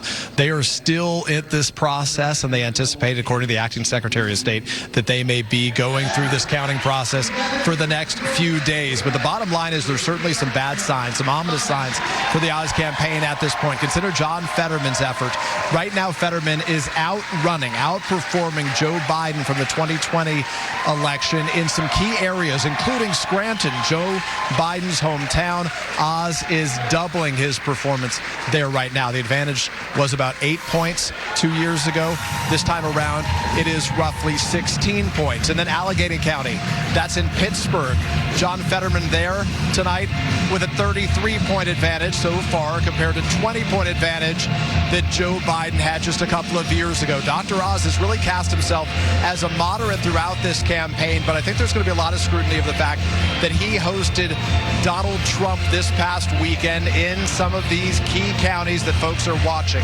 And the counties that we're watching right now are those collar counties that border the suburbs of Philly, that border Philadelphia right now. A lot of votes still to be counted there. And speaking to some of the Republicans in those counties tonight, they said to me, it's the economy, stupid, trying to co-opt the message that they had heard from Bill Clinton, frankly, back in the early 1990s. But tonight, it's clear that the abortion issue is significant as well. Even some conservatives saying to me that was on their mind as they prepared to vote tonight. We'll be keeping a close eye on the way things go over the course of this evening. But Oz is not giving up. He may need to wait several more days before he knows which way this one goes. Back to you guys. Peter, thanks. And there are the current numbers on the board as we have them. Okay, Gabe Gutierrez is in Atlanta following that close race. He is at the Warnock campaign headquarters. Hi, Gabe. Hi, Savannah. Well, we expected a long night in Georgia, and here we are, a real squeaker. And right now, both candidates under that 50% threshold as we await more votes to roll in. It was a short time ago. John Ossoff, the other senator from Georgia, was here trying to pump up the crowd, trying to convince them to stick around. We still have not heard from Senator Raphael Warnock so far, but Warnock's supporters are hoping that these last batches of votes, a lot of votes actually from in and around Atlanta, might put him over the top. Over on the other side, Walker's supporters hope that the vote count from more rural areas might have him come out on top tonight. But again, Savannah and Lester, that big question, whoever comes out on top tonight, will they cross that 50% threshold and prevent the runoff? If no candidate gets there, we'll be back here in a few weeks, a month from now, in what is a crucial race here in Georgia. Back to you. A lot of people say they've seen that movie before. Gabe, thanks very much. We want to welcome NBC News contributor Stephen Hayes, who's editor and CEO of the online opinion and news publication The Dispatch, as well as NBC News political analyst and Washington Post columnist Eugene Robinson. Eugene, let me begin with you. This is not a night turning out as many Republicans had thought, and frankly, many Democrats had thought. What is your viewpoint on where we are and how we got there? Well, this is kind of an election. It's like a menu in a diner. You know, there are a million items on the menu, and you can sort of choose what you want. You can believe what you want about this election. Democrats can believe they've had a really, really good night. I mean, the Republicans need one lousy seat in the Senate, 5 lousy seats in the House, and they have the majorities. And here it is, you know, coming up on midnight, and we still can't say decisively that they've won a majority in either house of Congress. So that's an amazing performance for for a party in the first term of that party's presidency. In a midterm, it just doesn't happen. So the Democrats can feel they've defended their turf pretty well. Republicans at the same time are making inroads. Look at what happened in Florida. I think we've really seen the emergence of Ron DeSantis as an even more major figure in the Republican Party and a real sort of formidable opponent to Donald Trump if he decides to run for president. I mean, look at he's who galvanized Florida, and also did the gerrymander that is giving them more House seats in Florida. Steve, are we seeing an election where it's really more about party loyalty coming back home as opposed to what we've heard in a lot of this, you know, the exit polling about the economy and these other factors? Well, yeah, I think it has a lot to do with party loyalty, and you know, the exit polling seems to indicate that people really cared about those issues, but the parties are very starkly split on those issues that people care about, and so it'll be interesting. We won't know for a few days when we really get to look at the data. I think we're going to see some voters did in fact split their ballots and you know, vote for Brian Kemp and Raphael Warnock. Yeah, and by the way, though, let me mention one other quick thing, though. It is astounding, Lester, that we're talking about a Senate race in the state of Georgia between two black men, a black Republican and a black incumbent Democrat, and that is really an astounding thing, given the Georgia of my youth, when I grew up next door in South Carolina. Yeah, I want to get Stephen Hayes to weigh in on all that. Stephen. Yeah, no, I agree with a lot of what Eugene has said there. I mean, this was basically a one-state wave, right? It was Florida, and then nothing else. And I think if you're Republicans right now, you have to be looking at these results, and there's a lot to learn still, and have this sense that there are missed opportunities here. I mean, we weren't really talking about competitive races in the Massachusetts governor's race, for instance. The Maryland governor's race, you just interviewed Wes Moore. You know, Maryland had a historically popular Republican governor in Larry Hogan, who had campaigned for another candidate in the primaries, and instead, backed by Donald Trump, Dan Cox ran this sort of extremist campaign, a January 6th sympathetic person. That's a missed opportunity, and I think you start to look down the line. J.D. Vance wins his race in Ohio, which has become a red state, but requires a cash infusion from national Republicans of some $35 to $40 million to get the job done. And then you look at places like Arizona, like Pennsylvania, that perhaps better candidates would have mattered. Mitch McConnell raised this a few weeks ago in a not-so-veiled shot at Donald Trump, I think. And I think Mitch McConnell looks pretty vindicated on the candidate quality question. Well, we'll get into it more. Stephen Hayes, Eugene Robinson, thanks for your time tonight. We've got a lot more to cover. NBC Special Election Night coverage, Decision 2022 rolls on when we come back.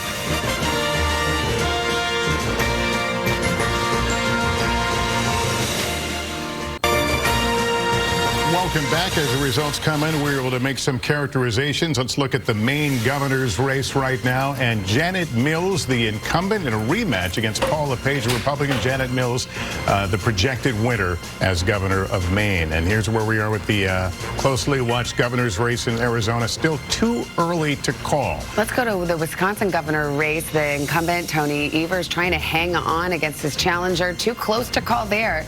And in Michigan, it is too early to call. Gretchen Whitmer seeking another term as governor. Let's go to Chuck. We haven't talked about Wisconsin in a little while. We haven't, but I do want to get you to Georgia here for a second, because I want to show you, we may have a recount in order to see if somebody gets to 50%, and that somebody's more likely to be Warnock than it is Walker, even though Walker is leading right now. Let me show you.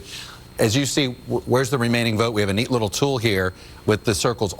Most of the remaining vote is in the Atlanta suburbs, as you can see here. So our models do indicate this. Warnock basically has a shot at 50% plus one. But it may be so close at the end of the night that there actually might have to be a recount to decide whether we have a runoff. Wait, okay? Is it like a legal recount or automatic?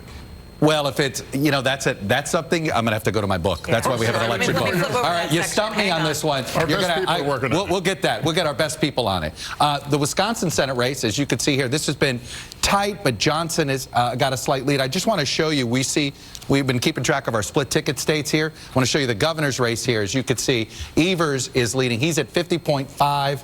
As you can see here, he's overperforming, it looks like by about 1.5 points. So there's clearly some, we wondered if it would, you know, could we see Evers win and Johnson with both incumbents? That would be of interest. And I got to take you to one other point that we haven't made. We were doing our quick what if. The Republicans are running out of Senate seats. Let me show you what I mean, right? We already know New Hampshire is over here. We already know, New Hampshire. There. Yeah. This is what I get for being a little too quick. I can go with the live here, if you will. I believe. There we go. So we already have put. We got to put New Hampshire back over here, since we know that was called. So Arizona, Kelly's leading. All right. Pennsylvania, Fetterman's leading. These are just the leads. Wisconsin, Johnson's leading. You see where I'm going here? If the Republicans don't pick off Nevada or Georgia here, they're just running out of ways to get to 51 seats themselves. Could we have a situation if Democrats hold Nevada, pick off Pennsylvania, even if Georgia's in a runoff, it may not be for Senate control. Democrats might already have it. There's a chance right now Democrats could pick up a Senate seat. Just something to think about for the night. And just to follow up, apparently Georgia law, a candidate can request a recount if the margin is less than half a percent. Lester, to avoid a runoff and avoid Thanksgiving campaigns, the Democratic Party will probably pay for that recount. Or if it's the Walker on there, the Republican Party will pay for that recount. Okay. Recount to runoff. Wow. The hits just keep on coming. It's to avoid, I mean, their voter fatigue, too, is a real thing. I mean, I heard about that on the campaign trail. I talked to one voter who said, I really hope there's not a runoff, only so I don't have to keep seeing the ads, right? In one of the most expensive Senate races in the country. No question about it. Let's go to Garrett Haake. He's NBC senior Capitol Hill correspondent. He's at House Republican leader Kevin McCarthy's headquarters. Of course, Kevin McCarthy hoping that he will be the incoming speaker if Republicans take the House tonight. What are you hearing there, Garrett? Well, Savannah, Republicans were planning for a victory party tonight, and as you can see behind me, there's not much of a party happening here. Now, they may still be on the path to taking the House, but it hasn't happened yet, and it hasn't happened easily. The wave that so many Republican lawmakers and strategists that I've been talking to over the last couple of weeks have predicted would show up hasn't. And at the beginning of the night, I talked about two bellwether races to watch for how big that race might be. Rhode Island 2, where Republicans thought they had a chance to send a Republican to Congress from that state for the first time in 30 years. NBC News projects the Democrat will win that race. And then the Virginia 7th District, which we've already talked about so much tonight. Abigail Spanberger holding on and winning in that race as well. I heard from a number of Democratic lawmakers after that race was called. They felt a real boost of energy, a little wind in their sails that Abigail Spanberger won one of the most expensive and hardest fought matchups of this cycle. Now, there's still a ton of seats in play that Republicans feel good about. Open seats that have been leaning their direction. It's a long night to go, but this is turning into a much more of a slog than Republicans expected on the way to the House majority. All right, Garrett Haake, we'll see how it develops. We're back with more coverage right after this.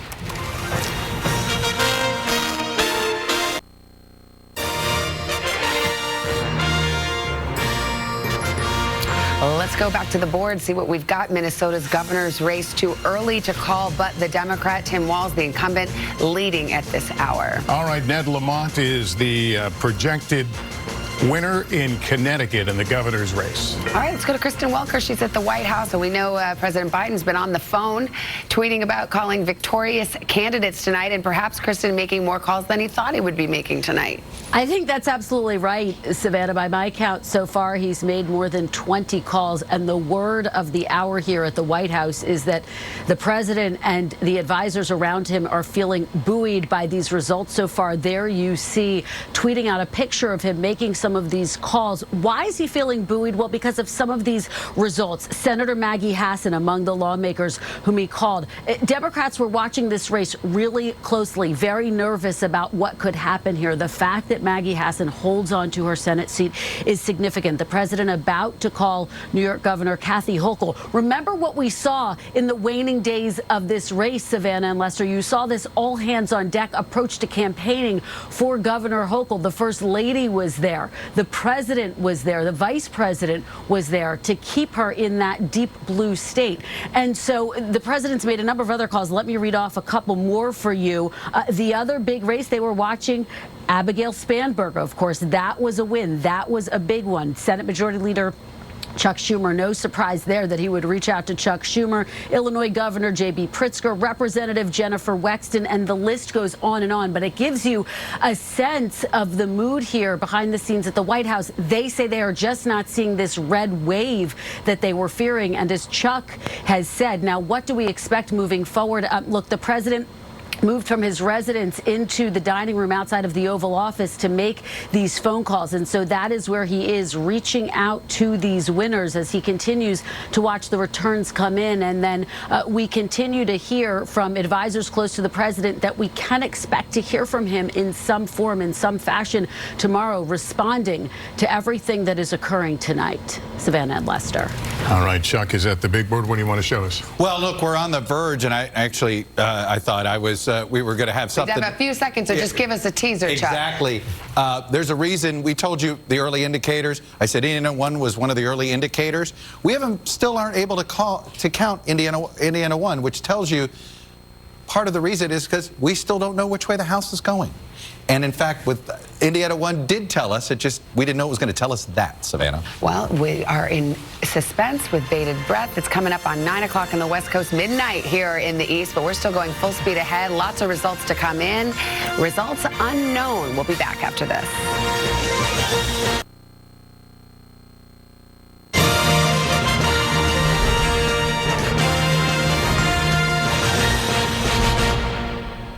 And good evening. It is still election night in America. I'm Tom Yamas, picking up our special coverage of Decision 2022. Right now, we are watching the balance of power in the House, where Republicans went into the night needing a net gain of just 5 seats to gain control. But the red wave they were hoping for may turn into more of a red ripple. It's still very early in the night. A lot of West Coast races still out there.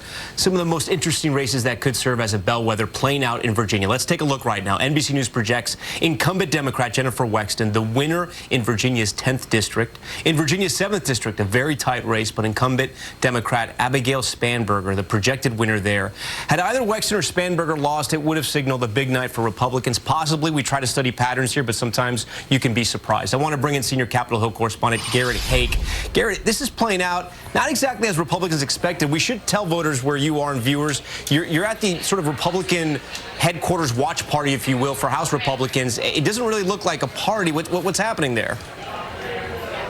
No, Tom, no party to speak of here. This was Kevin McCarthy's victory event. It was supposed to be a launching pad for him to be the next Speaker of the House. As you pointed out, Republicans may still get there, but the red wave that strategists and lawmakers had been anticipating for weeks has not materialized. You walk through some of those key races in Virginia. It looks like Republicans may pick up that Virginia 2nd District, Elaine Luria's race, but the other two, which were kind of high watermarks for potentially how high a wave could go in the state of Virginia, are off the table for them, and that's been the case in races all around the country. In Rhode Island, a race that they had targeted. In Kansas, a race that Republicans had targeted, not going their way. And so, again, this is turning into a seat-by-seat slog that could go all through the night. And by the way, will make governing, if the Republicans take the majority with only a narrow, small, single-digit, perhaps, seat margin, as Nancy Pelosi can tell them, much more difficult to govern the House with only that kind of cushion, Tom.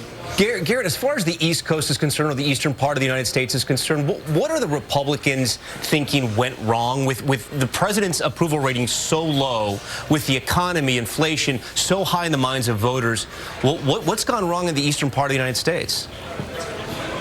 Well, so far, I think the Republicans would say they've mostly lost on blue turf. The races that they were hoping that they could pick up in Virginia or in Connecticut or Rhode Island have been states that are, typically Democratic. They've done very well in Florida tonight. They are still in the mix in North Carolina, and they're still in the mix for several seats in New York State. And, Tom, I think New York State could be telling here. But so, the map is so big for Republicans. They've got so many places to find those 5 seats that they need. I don't know that they can say it's gone wrong, but it hasn't gone as well as they thought it could. The Democrats have gotten used to governing with a very small majority, and I think Republicans could find themselves in a very similar situation when all these votes are eventually counted. Yeah, Garrett, because Republicans had so many plans on what they were going to do and so many things they were going to change in the House. They almost campaigned on these kind of things. It's interesting to see what will happen if their majority is not that strong, what they can actually accomplish. Yeah, I mean, look, especially if they don't also take the Senate, I think you're looking at a series of messaging bills being the kinds of things that House Republicans can pass, and a heavy focus on investigations and oversight. Tom? All right, Garrett Hake, Garrett, we appreciate it. We're going to keep a close eye on the many key races that are yet to be decided. We want to pause now to rejoin NBC's special coverage Decision 2022. I'm Tom Yamas.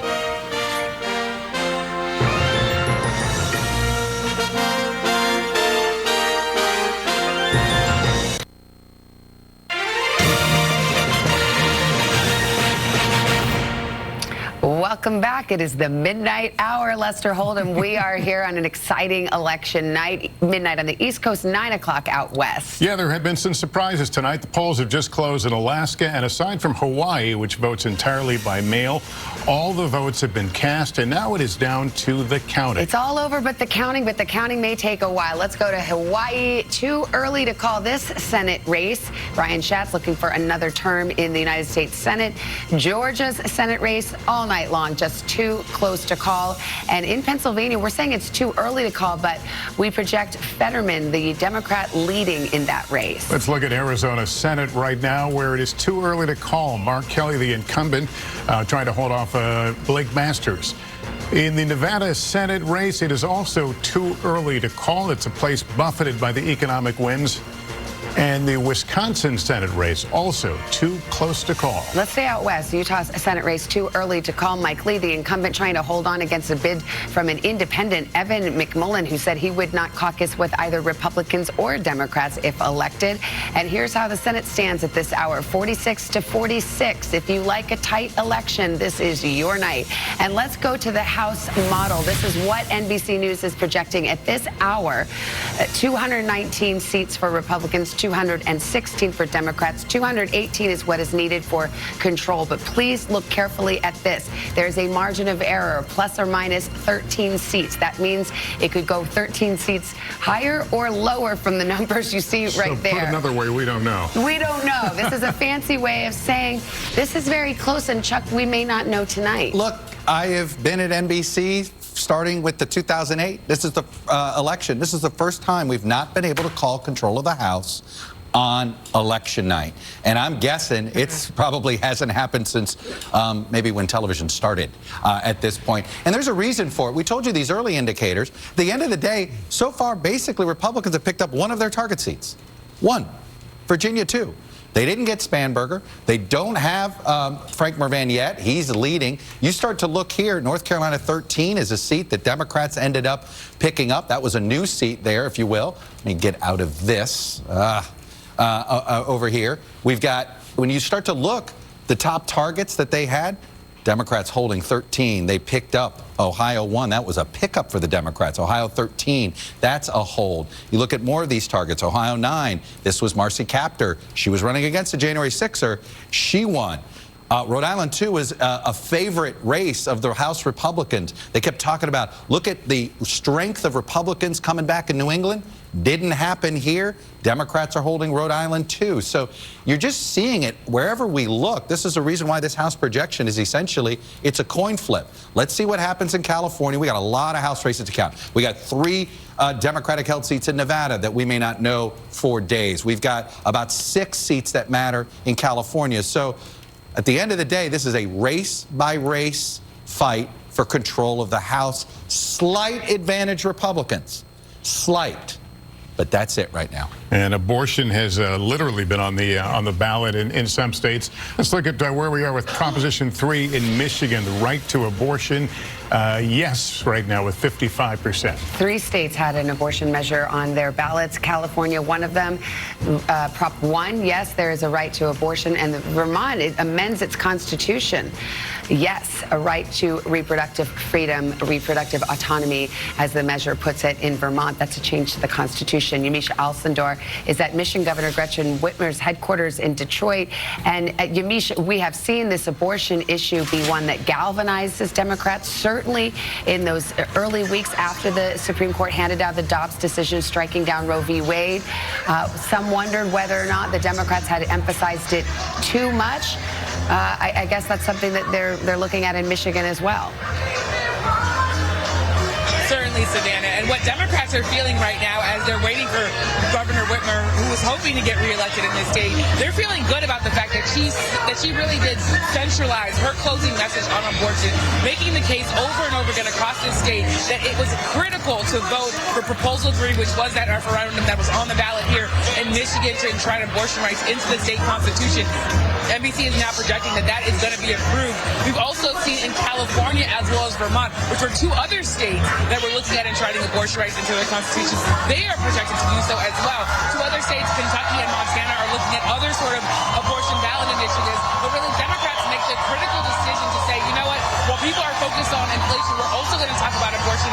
And I asked Governor Whitmer about that yesterday, and she told me that abortion is connected to the economy and inflation. She said one of the biggest decisions that people are going to make about their economy, their budgets, is going to be family planning, when and if they want to have children. So Gretchen Whitmer feels like she's done what she was supposed to do here. Of course, the Republican Tudor Dixon, she was against abortion rights in all cases, including in rape and incest. So it'll be interesting to see what happens in the governor's race. Still too close to call, but definitely one to continue to watch. All right, Yamiche, thanks very much. They're fired up at Whitmer headquarters anyway. Our soundproof booth is not working. So let's turn to Andrea and Hallie on this issue. So, go ahead, Andrea, please. Sorry.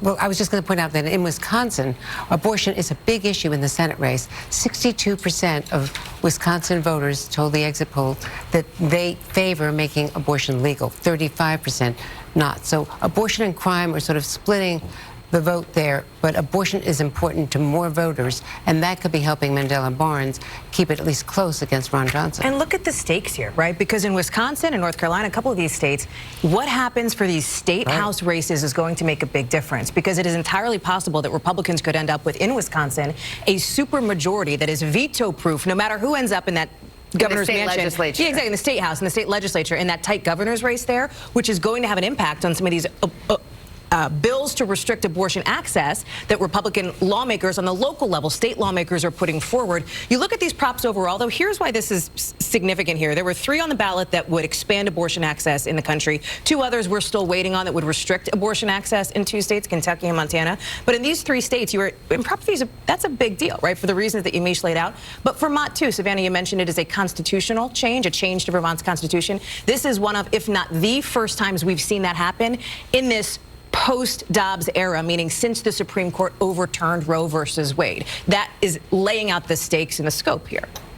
Well, let's turn to some of our analysts. We've got Robert Gibbs, an NBC News political analyst, former Obama White House press secretary, and Michael Steele, NBC News political analyst, former chair of the Republican National Committee, former governor of Maryland, I might add. Gentlemen, good morning. Good morning. Good evening. Actually, it is good morning. You're right. Oh, gosh, I knew at one point I'd be right about that again.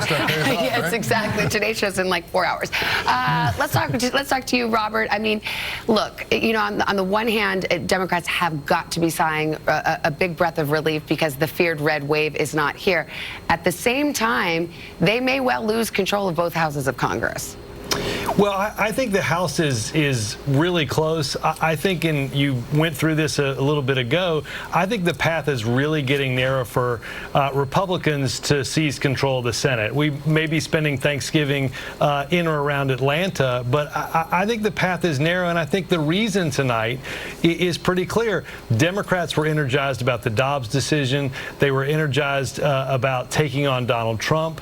They were energized about election denial. They were energized about party extremism.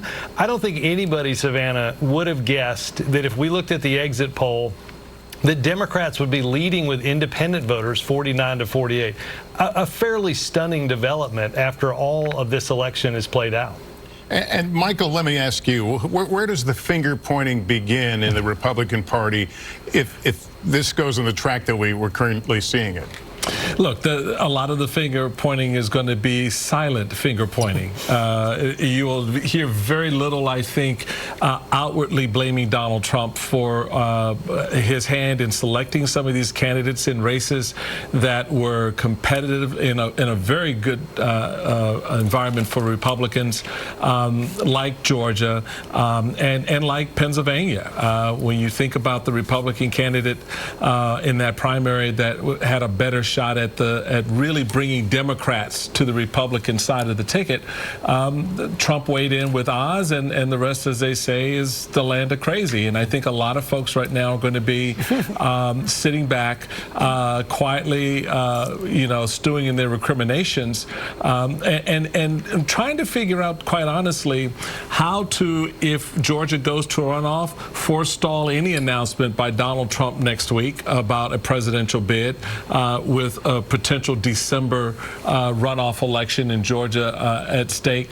So the party is dealing with a lot of bumps that they didn't see. A lot of us did see it. A lot of us called it and talked about how difficult this terrain would be. But here we are, and now you'll be talking about what Republicans are saying quietly and publicly behind Donald Trump's back and hoping that he just quietly goes away. But y'all know that ain't happening. Well, let's talk about, we have former President Trump and we have former President Obama also very visible on the campaign trail. Robert, I mean, do you feel that Obama had an effect here in some of these races? I do. I mean, look, I think the combination of both Obama and Biden in Pennsylvania was probably a help. I think, as a surrogate, a surrogate can say and do things that, quite frankly, a candidate can't. A former president can say things about the current president that they may not be able to. And I think what President Obama was able to do, one, is get people pretty fired up, but also just to make some real clear arguments about what was at stake and do it in a way that recalled the excitement and the passion of the Obama-Biden presidency now being carried out by Joe Biden. So I think it built a lot of enthusiasm. I think it got a lot of people excited. And I think it's probably made some difference having all of our surrogates out on the trail in these last few days. Michael Steele, we know that there are a number of election deniers and doubters who have been on the ballot tonight. Will they accept the results of this election? Yes and no. It depends on whose race you're talking about. If it's their race, yes, we won this fair and square. If they lost, probably not. Look, we saw earlier this evening, Lester, you had Kari Lake out there in Nevada talking about how many problems there were and intimating that there was something nefarious going on. And when confronted by reporters saying, hey, what does that mean for your race? If you win tonight, are you going to be concerned that you didn't win fairly? And she was like, well, no, that's not. I'm more concerned and interested in about who's going to be counting the vote and who's going to be touching the ballots. So folks like Kari Lake and other election deniers, they know what's at stake here. They know the truth of the matter, and yet they persist in these lies, and they get constantly caught in them. So look, on the back end of this, yes, we should anticipate people making noise and sounds about election integrity and whether or not their election was problematic. But from everything we could see tonight, the way these elections have been played out, it's been fair. It's been above board. It's been transparent. Right. And the voters have spoken in big numbers. Gentlemen, thank you. Good discussion. Thank you, and good morning. We're back right after this, after midnight on the East Coast.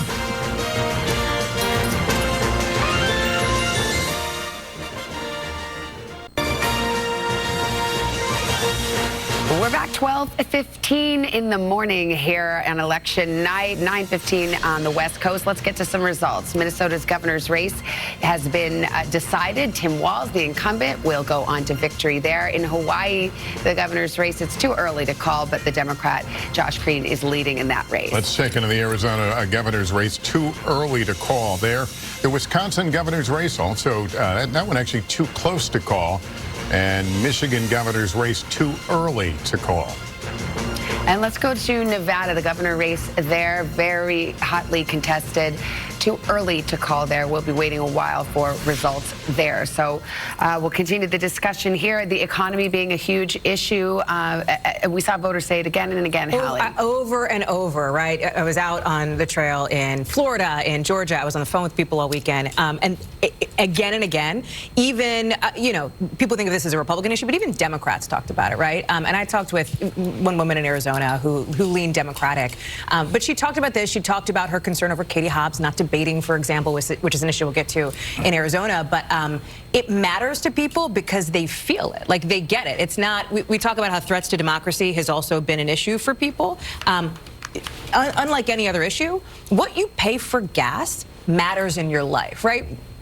How you get to work deeply affects like your everyday thinking, and so it's no surprise. But doesn't it come down to who do you blame? Well, you know, we all can accept nobody wants to pay higher prices, but when it comes to walking in and casting your ballot, it's who you blame. It's always the president in the White House that gets blamed when the economy goes bad. Yeah, and that's the terrible reality for this president.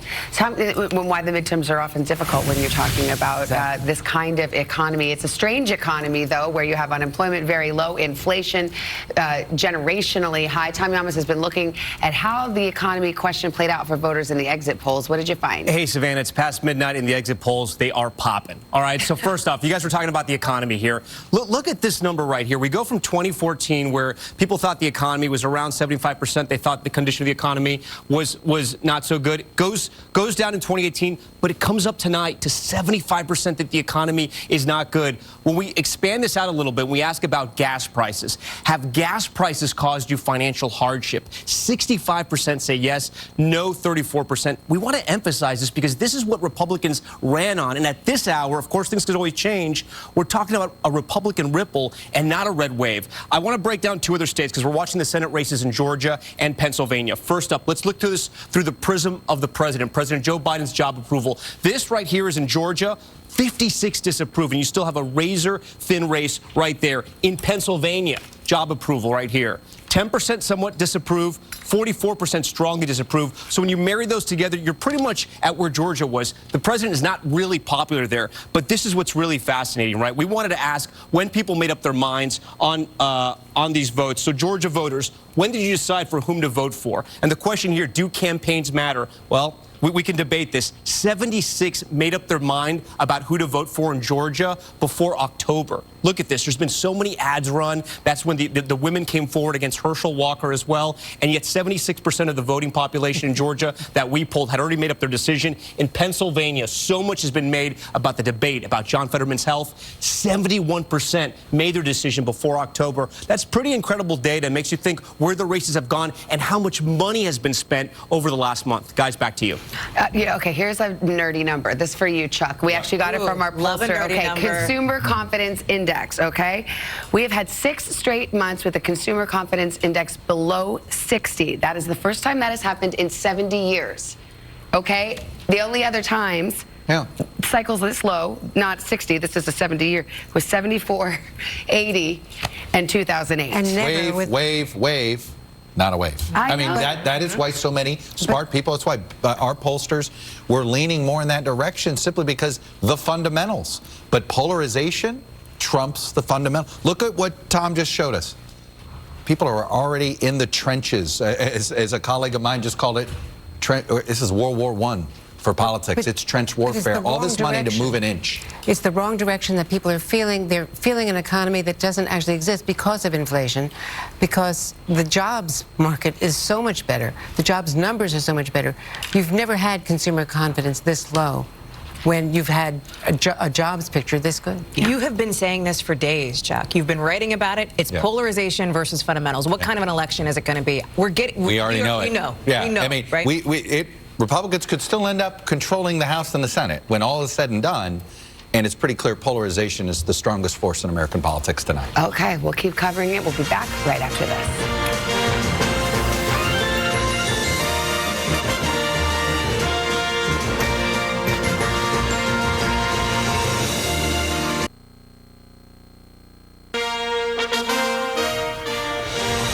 All right. right, welcome back to NBC News coverage of Decision 2022. The midterms providing a lot of drama in ways that maybe a lot of people hadn't expected tonight, but we're taking it through the night. It is a little after, I have no idea what time it is. What does it matter? I started that segment, and then it's around 12:20. Well, where are the votes left to be counted? Chuck Todd is standing over there with that answer. By the way, it reminds me of something, Lester. This feels like a roller coaster, but remember what happens with a roller coaster? You go back to the same place you started. Yeah. I have a feeling. I was about to say you get sick? No, well, okay. And that too maybe. Okay. But I have a feeling we're going to end up right where we started tonight. Anyway, let me just show you. We've got a great tool here to show you. Obviously, not a lot of vote left, and we can tell you where it is, so you have an idea, and you can see here the remaining vote that is left here. And this is why we think Warnock's going to have a shot at getting this 50% plus one and voting in the runoff, because look at, yes, there's drips of vote remaining in a lot of these red counties, but the bulk of it is in the Atlanta suburbs. So like I said, I expect us to have a recount to see if we have a runoff in Georgia. Let me take you to Pennsylvania. Little less reporting there. We know that Philadelphia may be late, but let me show you the same routine here so you have an idea of where this remaining vote is. And let me get that out of the way. Unfortunately, my little filter here, remaining vote, won't get out of the way because it's sitting over, but you can see all of the yellow is underneath that. I will let our board folks know we have a minor flaw there. Now let me take you to Wisconsin and give you the same thing here. This one, Johnson leads. Here, the remaining vote. This is why I think I'd rather be Ron Johnson than Mandela Barnes. Yes, there's a bunch of vote out in the southeast part of the state, Milwaukee and Dane County. But look, there's quite a bit of vote in various places in Wisconsin. That's a little bit more. You notice these yellow circles a little bit bigger in these red counties than they were with Herschel Walker there. And then finally, I'll take you to Arizona. It's still super early, and we know it takes a long time. But just to give you an idea of remaining vote, I mean, the problem with there's always really one big circle when it comes to remaining vote, the biggest county in America. Sure, thanks so much. All right, we'll keep watching it. NBC's coverage of these historic midterm elections returns right after this.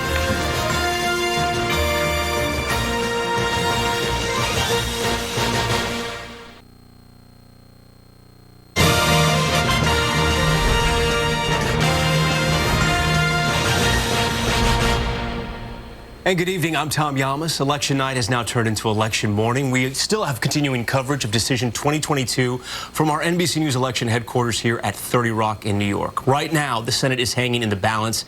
Here's what it looks like at this hour. Republicans came into the night needing a net gain of 1 seat to take back control, but they are still waiting for a pivotal flip, and they could be waiting a while. Here's why. The race in Arizona right now, too early to call. In Pennsylvania, the race is also too early to call, but John Fetterman is leading, and that would be a Democratic gain. In Wisconsin, the race also too close to call there as well. The incumbent Senator Ron Johnson, a Republican. We're waiting to see what happens there. And the high-profile Senate race in Georgia between Republican Herschel Walker and incumbent Democratic Senator Raphael Warnock, who won that special election, still too close to call. We are watching this one so closely. And so is Ellison Barber, who's at Herschel Walker's headquarters in Atlanta. Ellison, we heard from Herschel Walker earlier tonight. What exactly is happening, and what's the mood there just behind you?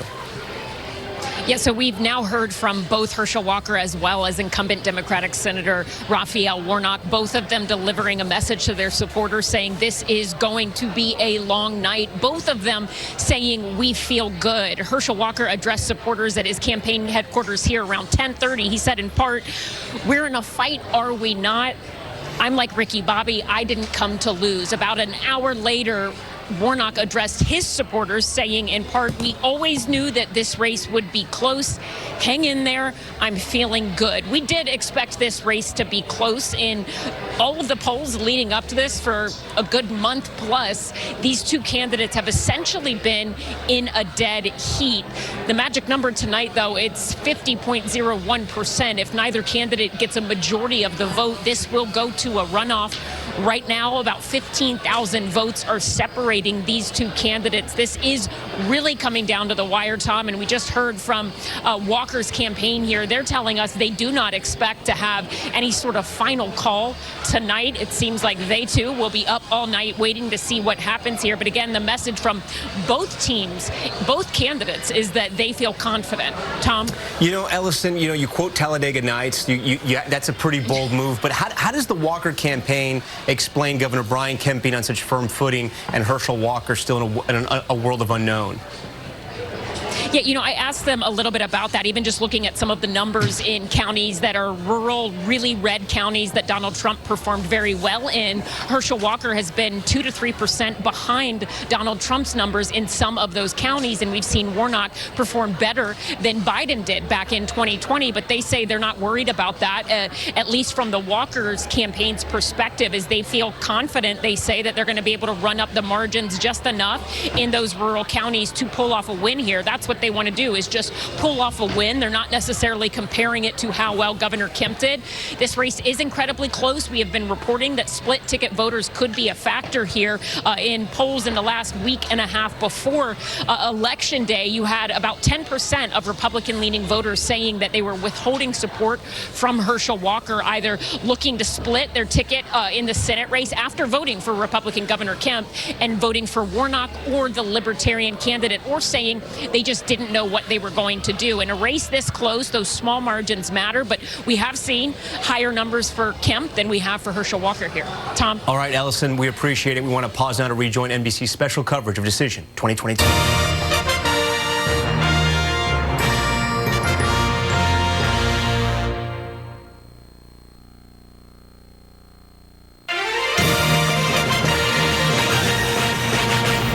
Welcome back to Balance of Power, NBC News coverage of the 2022 midterms. We continue to sift our way through the numbers, and we can give you a characterization right now in the Georgia Senate race. It's the same characterization we gave you last time and the time before that. Too close in that race. You can see a 13,000 vote difference between the two men. The Pennsylvania Senate race, too early, but we can tell you that John Fetterman, the Democrat, is leading in Pennsylvania. Here's Nevada Senate race. Too early to call there. Catherine Cortez Masto trying to hold on to her Senate seat in Arizona. Too early to call. Mark Kelly also trying to hang on there. In Wisconsin, it is too close to call. Ron Johnson looking for a third term. Mandela Barnes, his opponent. And the Utah Senate race, it is too early to call. Let's show you right now where things stand at this hour. In the Senate, it is 46-46 with 8 undecided seats. Let's go out west. The Oregon governor's race has been an interesting one. They haven't had a Republican governor in decades, but we've got a three-way race here.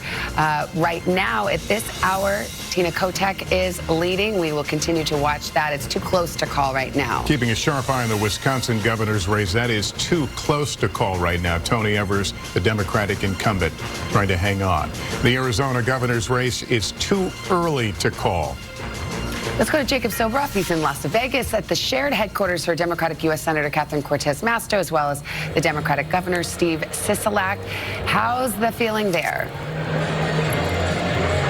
Hey, Savannah. Hey, Lester. Yeah, so when I was over at the polling location in Henderson, we saw a lot of people dropping off those mail-in ballots and those drop-box ballots. And it turns out that those folks, nothing wrong with voting that way whatsoever, but it turns out folks that did vote in that way are part of the reason the Democrats on the ground here, including a source close to the Masto campaign, do not believe that they are going to know for certain the results of the election tonight. I want to re-emphasize how important this race is, ultimately in tipping the balance of power in the U.S. Senate. Adam Laxalt, the former Attorney General here, and Senator Cortez Masto, the historic first Latina senator in the United States Senate, have been going at it over many issues, most notably the state of the economy here in Nevada.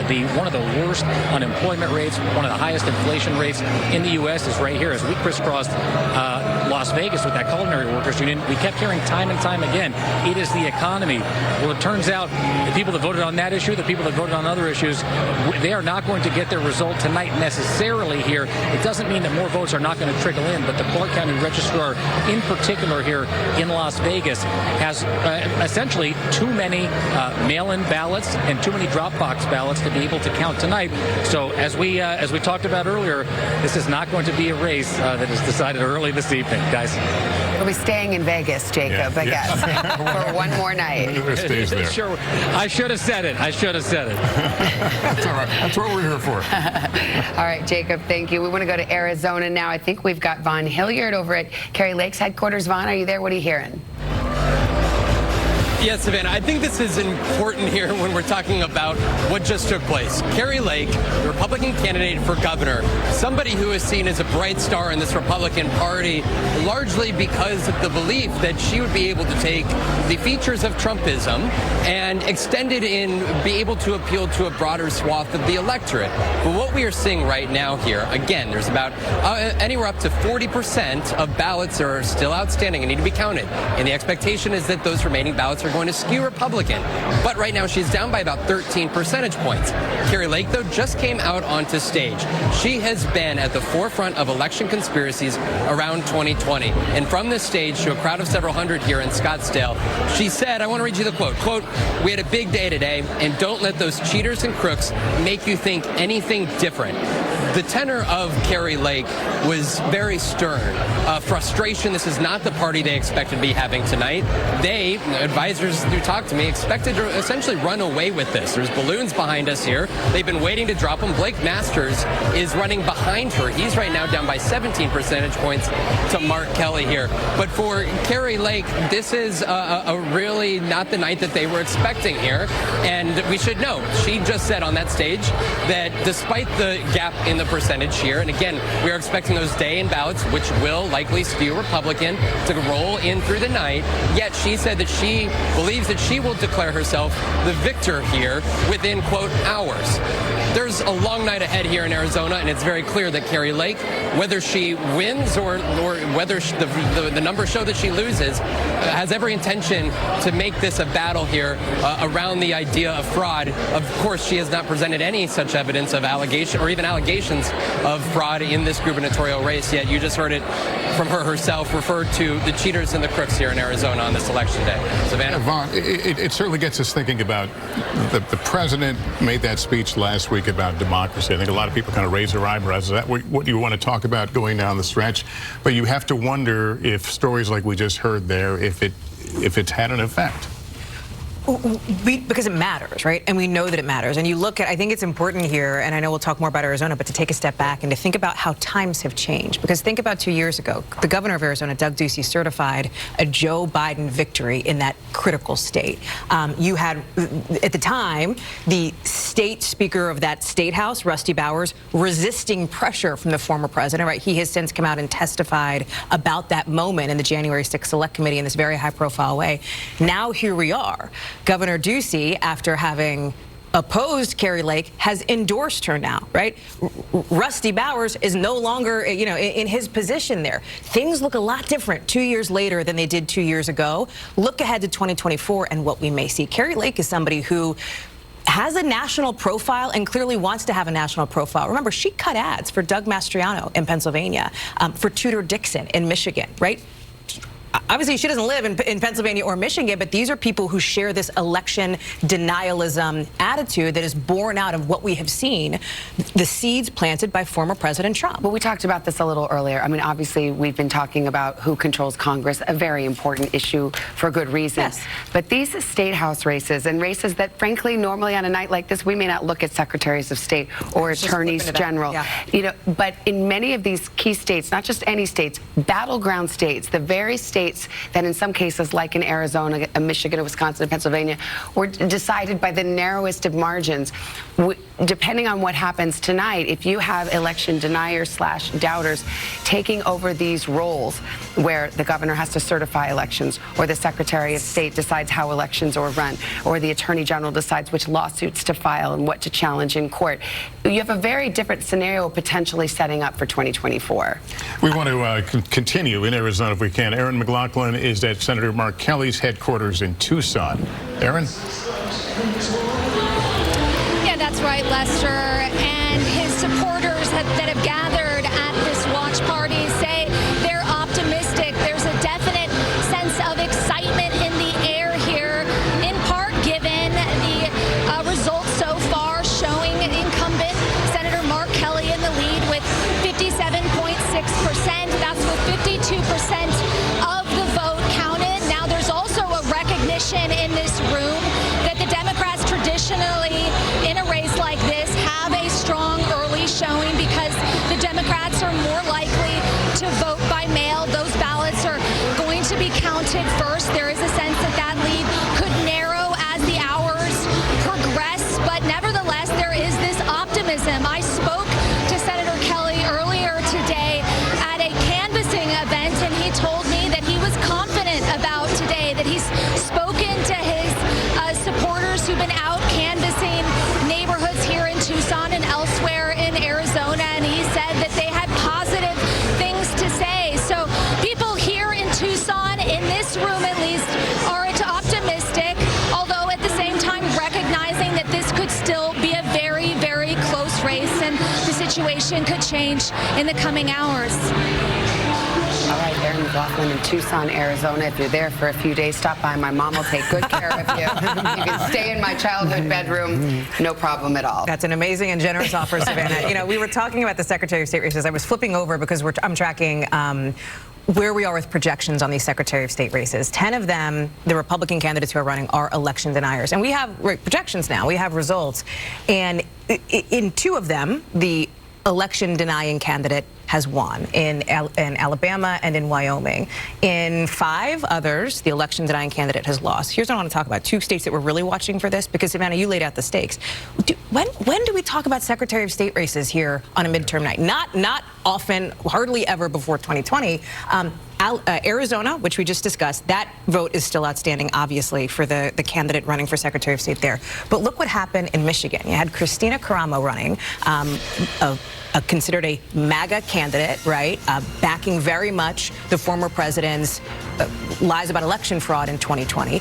She lost to Jocelyn Benson. And that is, I think, an interesting, I don't know if you can call it a bellwether. I probably wouldn't go that far, but I think it is worth noting as we have the conversation here about the stakes that these battleground states face. That's the issue. It's the battleground. You mentioned election deniers or doubters winning secretaries of state in Alabama and Wyoming. Let's be honest, those are not the states that are going down to the wire on any election night in a presidential election.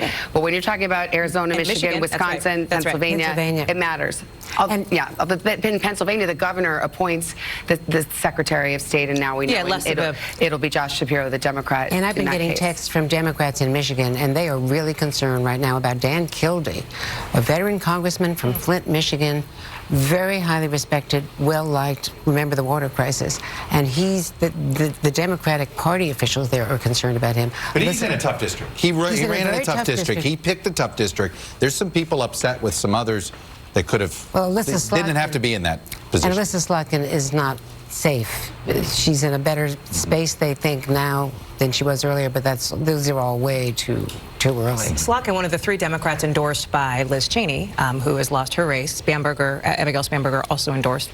And Cheney endorsed Spanberger. She won. She also endorsed Tim Ryan, Ohio, which his opponent, J.D. Vance, called the kiss of death for him, and Tim Ryan did not win. So it's a big spat for Liz Cheney's endorsements tonight. And both Slotkin and Spanberger, well, and Lauria, national security, and rising stars in their party.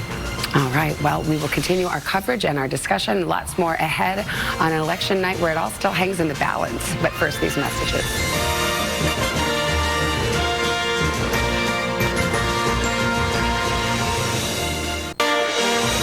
Still early in the evening in the West, and we continue to watch the numbers coming out of Nevada. So is Tom Llamas, who's been looking at the exit polls from Nevada. What does it tell you? Hey, Lester, yeah, we have some interesting exit polling information for both Nevada and Arizona. And interestingly enough, the important issues almost exactly mirror each other in both states. So we asked voters in Arizona first, the most important issue for them as they voted in these midterms. 36% said inflation, 32% said abortion, 18% immigration. We switch this up and we go the most important issue now for voters in Nevada. 37% inflation, 27% abortion, 11% immigration, almost mirror copies. We also have some interesting information about the candidates. So let's start in Nevada here, the Senate candidates. Our Cortez Master or Laxalt's views too extreme. Only Laxalt's 40%, but 39% for Catherine Cortez Masto. Republicans are going to like that number. We asked the same question in the Senate race in Arizona. Are Mark Kelly or Masters views too extreme? Only Blake Masters, 48%. That's a better number, obviously, for the Democrats there. Blake Masters, the Republican in this race. I don't know how much we can extrapolate from all this information, but I think what is interesting and what we're noticing here, and Chuck has mentioned this as well, when it comes to battleground states, abortion, the issue of abortion is getting closer and closer to the issue of inflation, not nationally, but definitely in those battleground states. Guys, back to you. All right, Tom, thank you. We want to welcome in Maria Teresa Kumar, who's an NBC News political analyst and CEO of Voto Latino, as well as former Republican Congressman Carlos Corbeil. He is an NBC News political analyst as well. Welcome to both of you. Carlos, let me start with you. Is this the night you expected? No, it's not the night a lot of Republicans expected, Savannah. Obviously, Florida, a very bright light for Republicans tonight. But other than that, Republicans are outperforming both in Senate races and in House races. And I'm starting to hear, Savannah, from some Republicans who are saying this is not working for us. This, Trump, messaging is really falling flat. So there's a lot of frustration starting to grow among Republicans and concerns about whether they can win enough seats to control the House, and if they do, whether they will have a governable majority. Maria, what we've seen so far is simply reinforcing the differences, the polarization we already know is happening. How do we break out of it? Well, I have to say what is really fascinating to me is that this is a very different congressional map than 2020. This is after the census redistricted many of them, controlled by GOP state houses. So to Carlos' point, this should be basically a shellacking by the Republicans to the Democrats, and that is not the case. If anything, I would say that we're not as polarized. I think that you're seeing a lot of Republicans and a lot of independents and moderates saying, we just want a governing House. We want to make sure that people are actually working policy. We don't like the polarization, and that's how we get out of it. And I think one of the things that we've been able to demonstrate, and we don't give the president enough credit, but a lot of his major signature pieces of legislation, they've been bipartisan. Now, it hasn't been a gazillion Republicans, but it's been enough for him to say that he is a bipartisan president, and I think we're seeing it tonight. Carlos, you're obviously someone who knows Florida very, very well. What do you think this night means to Ron DeSantis beyond the obvious, which is that he was reelected quite handily, but he also is the architect of the redistricting in Florida that has been very, very successful for Republicans tonight. How do you think this affects what he decides to do going forward, remembering that, of course, Donald Trump is also saying that he's going to have a big announcement next week about his own ambitions? Well, Savannah, it looks like this is the best possible scenario for Ron DeSantis and his team. Clearly, he did very well in Florida. It was a landslide by Florida standards. He has basically taken Florida off of the map as a swing state. It is now a red state because of the performance that Ron DeSantis turned in tonight. On top of that, a lot of the Trump-backed candidates are struggling in key Senate seats. So Ron DeSantis is going to be able to say, I was an outlier for Republicans on this important election night, and he's going to point to Donald Trump and say Trumpism is failing the Republican Party. We need to turn the page. I don't think the DeSantis team could have written tonight any better for him. And Maria, have we really understood at this point the implications of Donald Trump as an effect on the Republican Party? I think we're going to take a pause because I think Florida is very much a different part of a different state. It's one of the only places where young voters in general as a whole will never eclipse older voters in the Latino community in particular. But when you see at the end of the day the tea leaves where young voters in particular and Latino voters, when we're looking at Pennsylvania and Georgia, even in Arizona, it's going to tell a different story. And I do think that Liz Cheney going out on the campaign trail, warning Republicans that they have to break the fever, I think we're starting to see it tonight. All right. Maria and Carlos, thank you very much. Appreciate that perspective. We'll continue to cover this election night, election morning here on NBC. We're back after this quick break. This is your territory. Hey, I'd love a shot.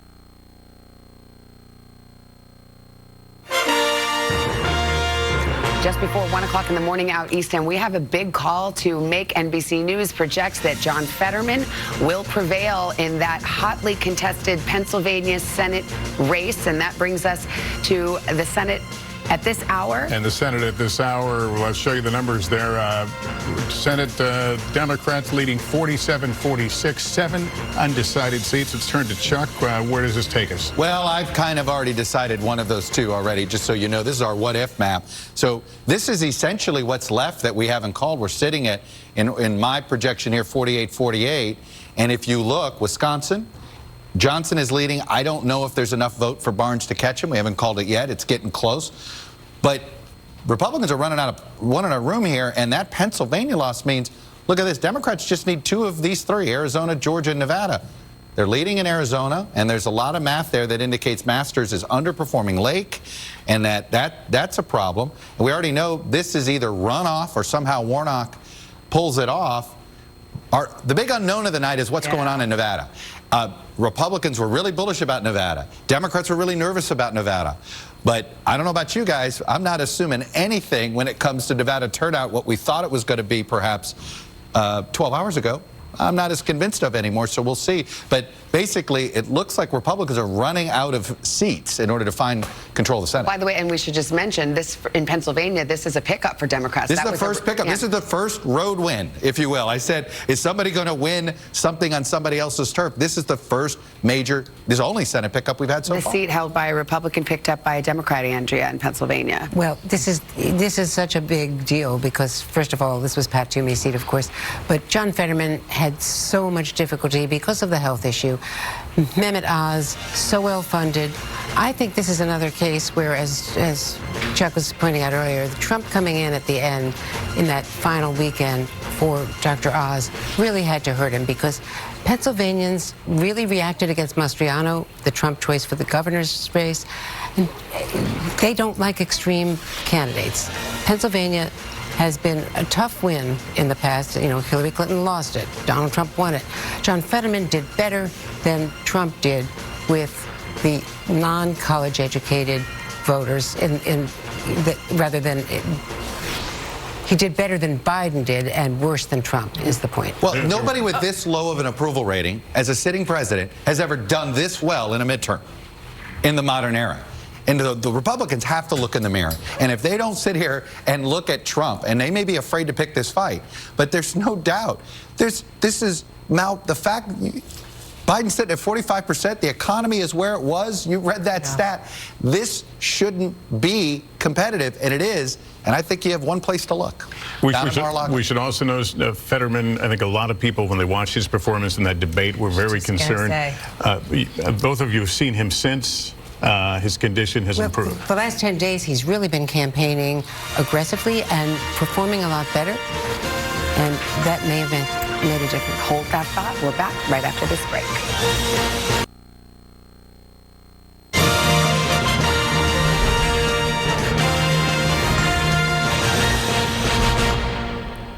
Good evening, I'm Tom Yamas. We're picking up our special coverage of Decision 2022. Results are coming in from many key races, and we're waiting to see how things are going to play out in one of the most competitive Senate races in the country. The entire power in the Senate could come down to this race right here. Too early to call between incumbent Democratic Senator Catherine Cortez Masto and Republican challenger Adam Laxalt. And the Latino vote there is crucial to these results. I want to turn now to NBC correspondent, my good friend Guad Venegas, who's at the Republican Watch Party in Las Vegas for us tonight. Clark County there. Guad, talk to us about the Latino vote. You've been on the ground there for months, and how important it is in this race and why it could make the difference.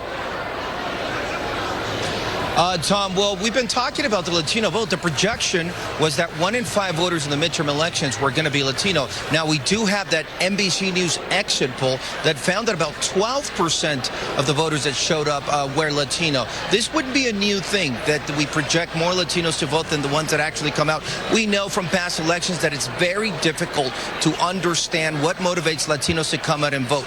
With that said, even if it's a 12% of Latino voters, that could be enough to break a tie because things are so close here in Nevada. Catherine Cortez Masto, the Democrat Latina incumbent senator, has been counting on that Latino vote. She had the Culinary Workers Union reaching out. They knocked on about 1 million doors. They were projecting to knock on 1 million doors to talk to voters, and that is the best way to reach out to those Latino voters in the state of Nevada, Tom. Yeah, you know, when we did the poll, the NBC News Telemundo poll, the economy was the top issue for Latino voters. And we know there in Nevada, gas prices very high. Cost of living inflation very, very high. I do want to ask you sort of a random question, but it's important. What was the weather like in Las Vegas and in Clark County? Because there was a lot of severe weather moving into Nevada, and people were wondering how it could affect the vote today.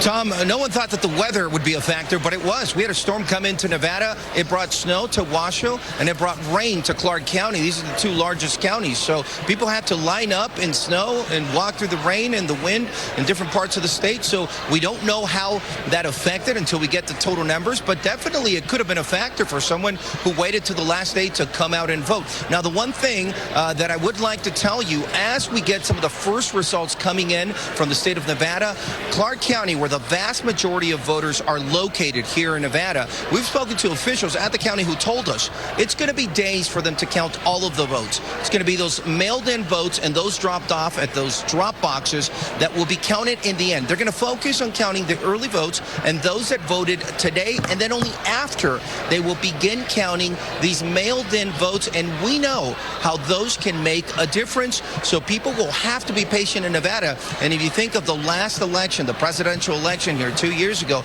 Nevada, Tom, was one of those states where we had to wait for days. Every morning we'd wake up, we'd be outside the county office waiting for results. It's a slow process, especially with these mailed-in votes. And keep in mind, today we saw Republicans come out in larger numbers in-person voting in both of the 2 largest counties. But when we look at the number of Democrats versus Republicans that have been voting in through mail in the first 2 weeks, the Democrats, we had the results when early voting ended. It was like something like 150,000, and the Republicans, we saw like 90,000. So we expect the Democrats to have larger numbers in those mailed-in votes, Tom. All right, Guad Venegas for us from Las Vegas. We want to rejoin NBC's special coverage of Decision 2022, The Balance of Power.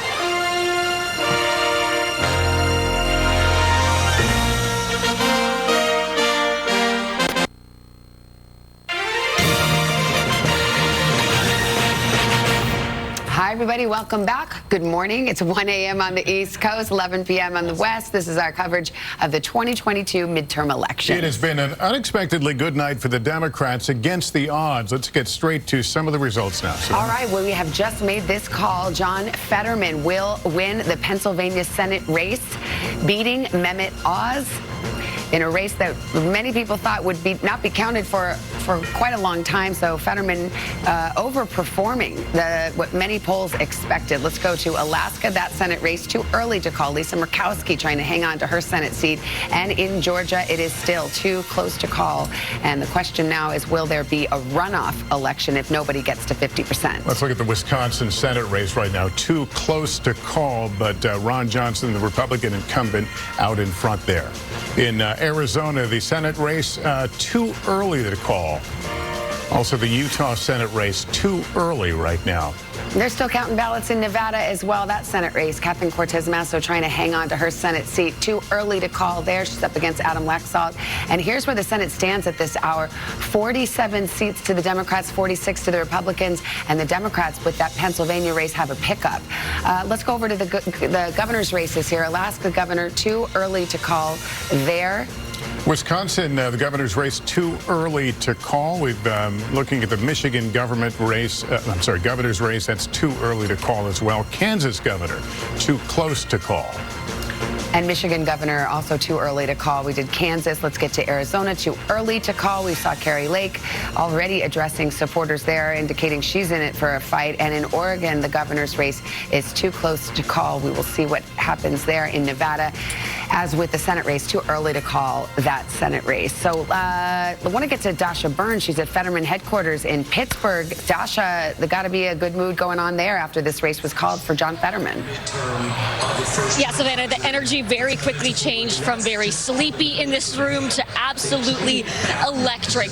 My goodness, we were not expecting to call this race tonight. We were thinking we were going to be waiting potentially days for this, but Fetterman really outperformed in these key areas, outperforming Biden. Oz underperforming Trump in the western part of Pennsylvania that's more red. And behind me, these folks have been chanting, every county, every vote. That has been the Fetterman strategy from the very beginning. We were talking to the campaign earlier as they were feeling optimistic and they were feeling validated and vindicated in their strategy. Fetterman has been going after some of those voters that Democrats had counted out for the last several years. He's been going after the union vote, going after rural voters, going after those places that have felt abandoned by the Democratic Party as part of his brand that he's really leaned into from the outset. This guy who's an outsider, he's been talking about how he's not a typical politician, and that is a refrain that I've heard from a lot of Fetterman voters, Fetterman fans that have voted for Trump in the past have said the same things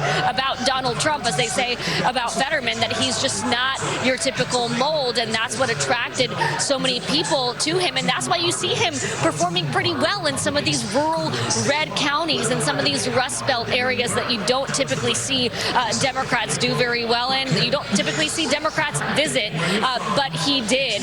This was, of course, a tumultuous campaign following the stroke. A lot of questions, a lot of concern about whether or not he could pull this off. Oz was also making a play for the suburbs, focusing on issues of crime.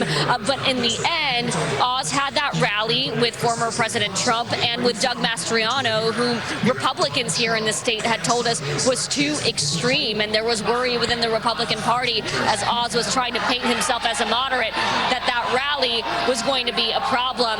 Hard to say what pushed things over the edge in the end, but I can tell you this room is fired up. The podium is out here behind me. We should be likely hearing from Fetterman at any moment here. So much energy, so much to Monday morning quarterback for the Republicans here. We were not expecting this night this early, but here we are. John Fetterman will be most likely, as we projected, the next U.S. Senator, the best chance for Democrats to pick up a seat in this midterm election, and they did it. Savannah? All right. Dasha Burns, thank you very much. Let's go over to Chuck. You want to talk about that Wisconsin Senate? Well, it was the other Republican-held seat that Democrats were targeting. You know, they figured if they could pick off one of the two, it would complicate the Senate's math here. We haven't yet called this, but there's a reason why Ron Johnson feels as if he's going to pull this off. Let me show you something, a little bit of a pattern I've noticed here. The good news for Mandela Barnes is he seemed to outperform Biden in the blue areas. You could see there, just barely eking out over Biden in Milwaukee. And he overperformed Biden in Dane County, home of Madison, the University of Wisconsin. The progressive Democrat, that's good news for him. But look at the surrounding counties, the WOW counties, as they like to be called around Milwaukee. And you'll just see here, watch Mandela's Barnes's number and look at the Biden number. He's consistently about 2 points below Biden in all of these suburban counties. And this is where, you know, this is how Biden narrowly won Wisconsin, is he ate into Trump in some of those Milwaukee suburbs. Ron Johnson overperformed Trump in those Milwaukee suburbs. Barnes underperformed Biden. And while he just shows you can't just do it with Madison, Milwaukee alone, Barnes underperforming in the suburbs where crime was a huge, huge issue that Johnson kept hammering him on, having to do, of course, with him being associated with the progressive wing of the party and the whole defund the police movement. But while we're talking about Wisconsin, I mean, so you see Ron Johnson, it looks good for him there in the Senate race. How about the governor's race? Well, this is what's interesting. So, like, yeah, exactly. This is a split ticket situation here, so just keep track of that Barnes number.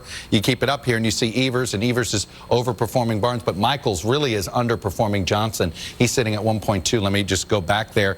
You can see here, there's about a 60,000. Let me see if I got my numbers right there. Yeah, about a 60,000 vote deficit for Michael. So it's not a, this is Wisconsin, the most polarized state in the union, acting like the most polarized state in the union. The split ticket people are less than a percentage point, but they're going to be the difference between Democrats winning one race, it looks like, and Republicans winning the other. All right, the big headline, the Democratic pickup in Pennsylvania. Let's go to Kristen Welker, NBC's chief White House correspondent. The president's been making a lot of calls. Is this one he has made yet? He has not yet called John Fetterman, and in fact, just before we got this news, I was told that there would not be any more calls, and now they may be revising that. Lester and Savannah, no surprise. But look, I asked what the mood was just moments before this call and how the president's feeling, and a top advisor to the president said he is feeling upbeat, that while not all of the results are in, certainly the results so far seem to be better than what they were anticipating. Now that we have this Fetterman news, let me give you some of the reaction from some of the folks who are close to President Biden. One advisor saying it means that candidates matter. It means that candidates who ran with the president did well. So expect to hear that narrative coming from Biden world tomorrow.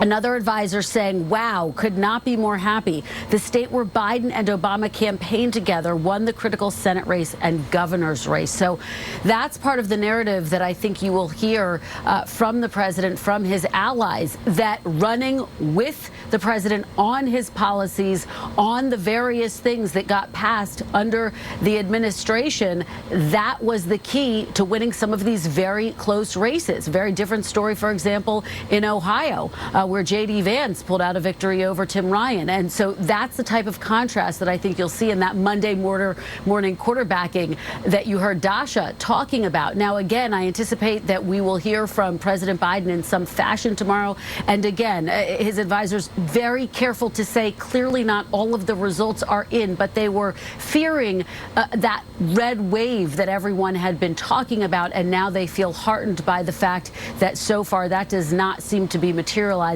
And undoubtedly, the fact that John Fetterman is being called the winner of this race is a significant development. And this does cap a night where President Biden has spent the past several hours reaching out to the Democratic winners. Savannah and Lester. Kristen, thanks very much. Let me bring Hallie back to the conversation. I mean, I love this nugget that President Biden has put the phone away for the night. If there's somebody you want to pull the phone back out for tonight, it's a projection for John Fetterman as the winner in this Pennsylvania Senate race. Just was in touch with a Pennsylvania Dem member who says a lot of folks are happily surprised. No surprise there. And look at what sort of drove this. We're seeing it in some of the exit polling coming out that we can pull up here. That people just didn't buy. Pennsylvanians just didn't buy that Oz was a Pennsylvanian. Okay, this was a major attack line from the Fetterman campaign. Remember, Mehmet Oz had moved to Pennsylvania in 2020 after living in New Jersey for decades. And boy, did we hear about it in memes from the Fetterman campaign, in plane banners flying over the shore that got a lot of sort of earned media from that campaign as well. They had a pretty effective, the Fetterman campaign, social media game, right? We've been talking about it on set. I'm not saying that's the reason why he won, but I am saying that clearly was a factor as far as making the messaging stick on Oz being the exit polls suggested that, I mean, what was it? Nearly half of voters didn't think that Oz was Pennsylvanian enough to represent Pennsylvania in the Senate. So, I mean, it just kind of makes you laugh because the whole politics is local and the carpetbagger thing, it still matters to people. That still matters. You got to be from our state, our town. You got to understand where we're coming from. And think about how much money went into this race, right? Yeah. This was one of the two biggest money races in the country, along with Georgia. This is a big deal. One of the reasons for the social media campaign, of course, was for months he was off the trail. You know, he had the stroke on the Friday before the Tuesday of the election. He didn't announce it until Sunday, and then he was much more seriously ill than originally acknowledged, and he was off the trail, and you have to show up also. So the fact that he overcame that deficit is extraordinary. And that exit poll shows it was very much an issue and on voters' minds. And Oz had to find his voice into how to characterize it, whether it was a point of attack or a point of, sympathy or what.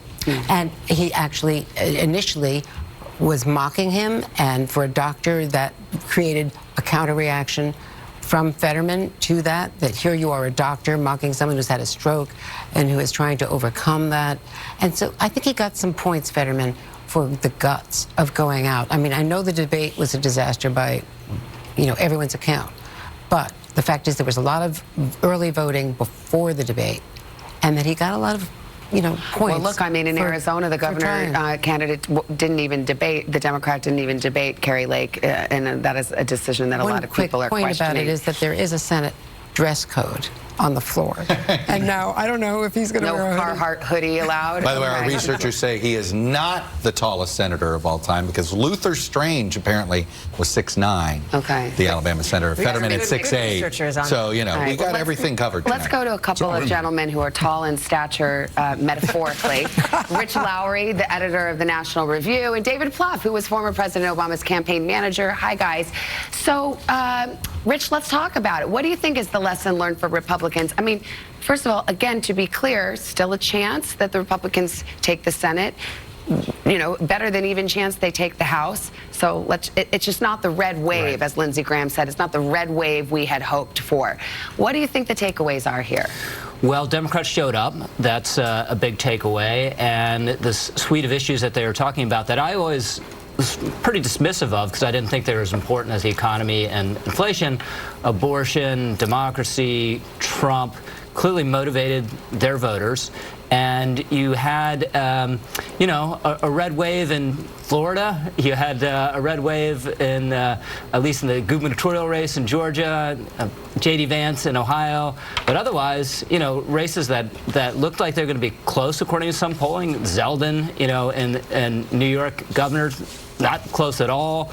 The New Hampshire, which looked like it was closing at the end, and Bullock had the momentum, not close at all. So either the Republican momentum was exaggerated at the end, or there was something in the last several days that kind of shifted this and brought it back to Democrats. So it's not a terrible night if you win the House. There's still a chance to win the Senate, but we're talking thread in the needle at this point. Yeah, David, let me ask you this. If for both sides, was there a point where they miscalculated, or assumptions that were simply flawed about the dynamics going into this night? Well, Lester, I think you spent post-Dobbs decision in the Supreme Court, Democrats looked in polling, they had 2 or 3 months where they looked like they were going to really dominate.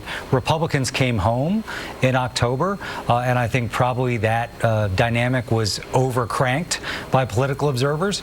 And I think where we ended is probably where we should have thought all along, which is we're going to have a bunch of close races. I agree with Rich. Democrats turned out. And if the exit polls are right, they also won independent voters narrowly. But Democrats have to win the middle to win swing districts and states, and it looks like that's what they did today. And I think democracy, abortion, I think Trump, listen, Trump presided in the White House over a bad 2018 election, and I think he was the main culprit here. A lot of his candidates he endorsed turned out to be bad Senate candidates, and I don't think it was super helpful to have him out in the last week of the campaign. His approval rating with this electorate was 37%. Well, if we had more time, I'd be asking Rich Lowry whether he agreed or disagreed with that. The Trump factor. Thumbs up, thumbs down, Rich Lowry. I agree. For better or worse. Okay.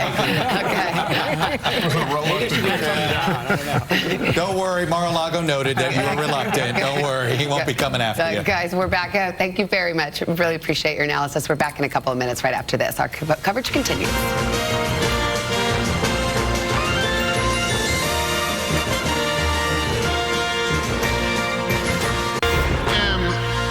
I'm so humbled. Thank you so much. Really. Thank you. Thank you. Like what is it? It's like 1:30 in the morning and you're still here hanging in?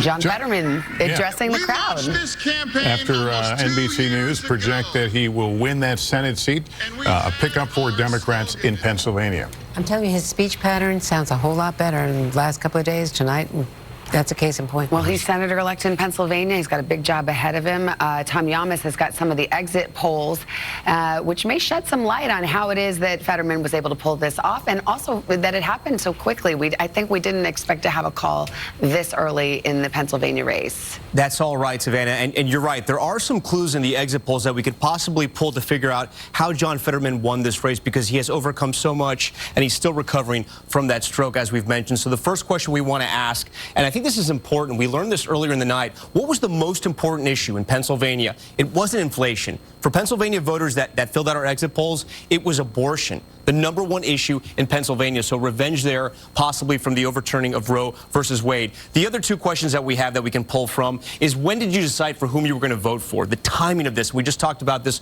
with Chuck earlier. So the way we asked this question was, did you decide on your candidate before October, in October, in the last week or the last few days? 72% of voters made up their minds before that debate and before that headline-making interview with NBC News that John Fetterman did as well. And then finally, the other question that we have that was on Dr. Oz. And I think a lot of people are going to be asking, was Dr. Oz just a poor candidate? Did he have a bad campaign, or was it both? When we asked, are Fetterman or Oz's views too extreme, 43% said only Dr. Oz. 39% for John Fetterman. But I think that the two big clues we can pull from here, abortion, the #1 issue, and voters had made up their mind way before all those headlines and way before that debate. Guys, back to you. All right. Don't forget, though, in that debate, abortion became an issue because Dr. Oz's big mistake was to say that it should be decided between a woman and her doctor and local politicians.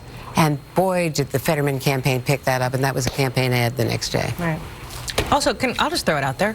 The Oprah factor, he got a surprise boost from her right in the last days. Yeah, somebody who had picked Dr. Oz and put him on the national stage. You're right, make Dr. Oz Dr. Oz. All right, we'll continue our coverage right after this.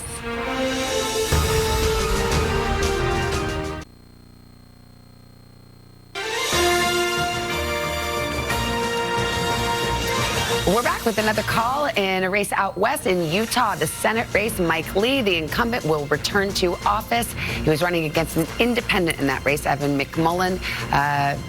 Did all right, but wasn't enough to pull him across the finish line. So here's where we stand, 47-47. Chuck keeps mentioning we spent $2 billion in this race collectively, and it looks like it's going to be more or less the same. Yeah, quite the roller coaster. Yes. Right back where we started. We've also got the Wisconsin governor's snapshot right now, and that shows that Tony Evers is the projected winner. The incumbent Democrat will stay in office. We're sort of being facetious there because we may still see the House change hands. Republicans may take control. Whether they have a big margin or a small margin can make a big difference for the president's agenda. Also, investigations.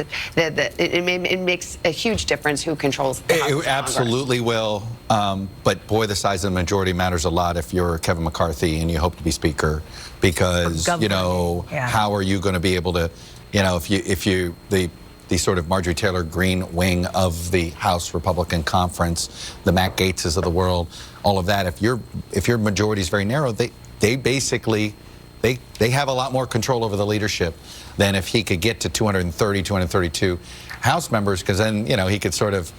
He could sort of have some space to deal with the Trump wing. Democrats could defy a little bit of history here. How does they already have? So how does that, you know, for the president that presumably he's just gone to bed, we understand he's not making any more phone calls. He wakes up tomorrow, you know.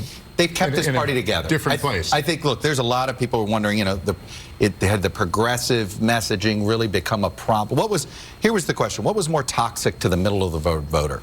The progressive left or the Trump right? I think we got the answer tonight. Because it is the Trump right that seemed to be rejected more by the middle than the progressive left. And a lot of Democrats were thinking it was not going to go that way. We're nervous about that. So I think Joe Biden wakes up tomorrow morning going, I'm a leader of this party, and he probably feels more emboldened for his own reelection than ever before. Even though he may lose control of the House, this was not a loss for the president. If the House race is this close, how do you think it factors into Speaker Pelosi? Well, that's what I was just going to say. Nancy Pelosi wakes up in the morning, and she has already said this week that the attack itself will affect her decision. Not saying which way it will affect her, if it stiffen her resolve to stay and fight or to resign and take care of her husband, whom she acknowledged, in this interview, is much more deeply affected by the brain hammering and the recovery from surgery. So that remains to be seen, but the fact is that she might be resigning if she is facing not being the speaker. As strictly as looking at it through the window of a moment of violence, how much did that affect this outcome tonight?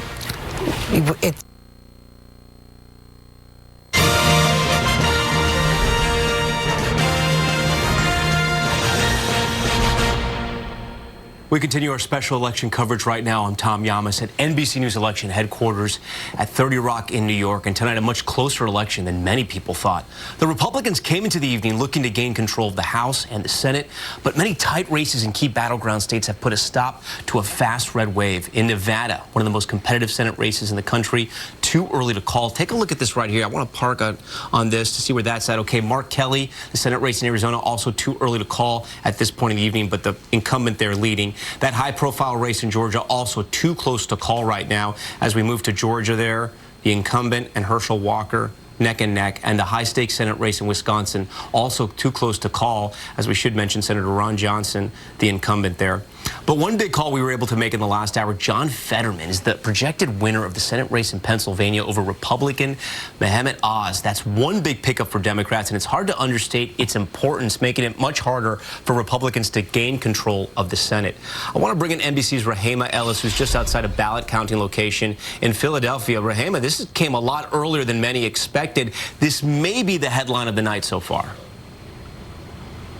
It may well indeed be the headline of the night. And what's happening inside this ballot counting center for the city of Philadelphia and the county of Philadelphia is some serious work that is still ongoing. They have been opening those mail-in ballots, taking them out of the envelope, unfolding them and spreading them out so they can be scanned. And they're looking very closely at each one of those ballots because they want to make certain there can be no charges of double voting. In order to make certain that happens, they say that they're going to continue this counting for as long as they need to, and they're telling us that it's going much faster than it did in the 2020 presidential election, in part because they have more workers, they are better trained, and they have more experience. Authorities say that since mail-in voting has been an option for Pennsylvania voters in 2019, they have not had one duplicate vote. So the point that you talk about, Tom, that the two top elected offices here in the state of Pennsylvania have been called for Democrats, it might take a little bit of pressure off of people in this building in that these mail-in ballots, while there are about 1.4 million of them, 70% of them were said to have been requested by Democrats. Again, some of the pressure may be taken off, but they say this counting is going to go on all night into tomorrow and for as long as it takes to make certain every single one of these ballots is counted. Tom? You know, Rahema, I know you had a chance to speak to voters there. One of the things that stood out for me, and we're kind of seeing this trend in a lot of the battleground states, the top issue wasn't inflation or the economy. The top issue in Pennsylvania was abortion. And I wonder how much that played a role in John Fetterman's win. Apparently, it seems to have played a big role in his win. We actually did talk to some voters who said that it mattered to them about the positions that the candidates were taking in reference to abortion. That was one of their key points. They talked about abortion. They talked about the economy. We had people even say that education was important. And the larger number of people whom we talked with said they thought that Fetterman was their man. Tom? Okay, Rahema Ellis, I think I'm going to stick around just for one more question there, Rahema. Have you been able to hear at all from voters about this Fetterman win? Are people surprised there, or did people expect this? Well, those folks working inside of this mail center, they're pretty remote here, so we haven't heard much from them. Okay, Rahema Ellis first. Thanks so much. We pause on to rejoin NBC special coverage, Decision 2022.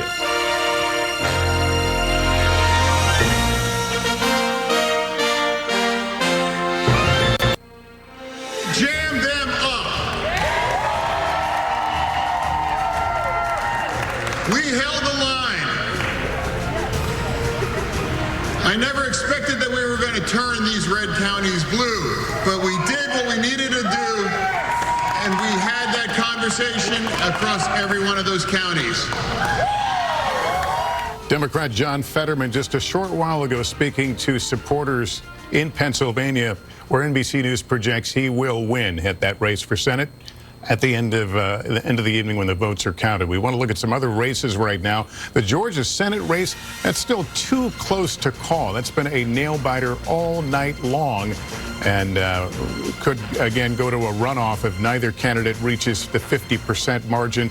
Raphael Warnock and Herschel Walker in that very tight race. Wisconsin Senate, too close to call. Ron Johnson, the Republican incumbent, with a slight lead there, 40,000 vote difference. Arizona Senate right now, too early to call. They're counting rather slow there. Nevada and the Senate race there, that's too early to call. And here's where we stand with the Senate at this hour. Based on these projections, it's tied up at 47. 6 undecided seats there in the U.S. Senate. And we can show you right now the Michigan governor's race in the two-way matchup, Gretchen Whitmer and Tudor Dixon. Projected winner, Gretchen Whitmer now in that governor's race in Michigan. Boy, look at the Midwestern battleground state governors, okay? Gretchen Whitmer wins re-election. Tony Evers wins re-election. Josh Shapiro succeeds a Democratic governor. Pennsylvania, Wisconsin, Michigan.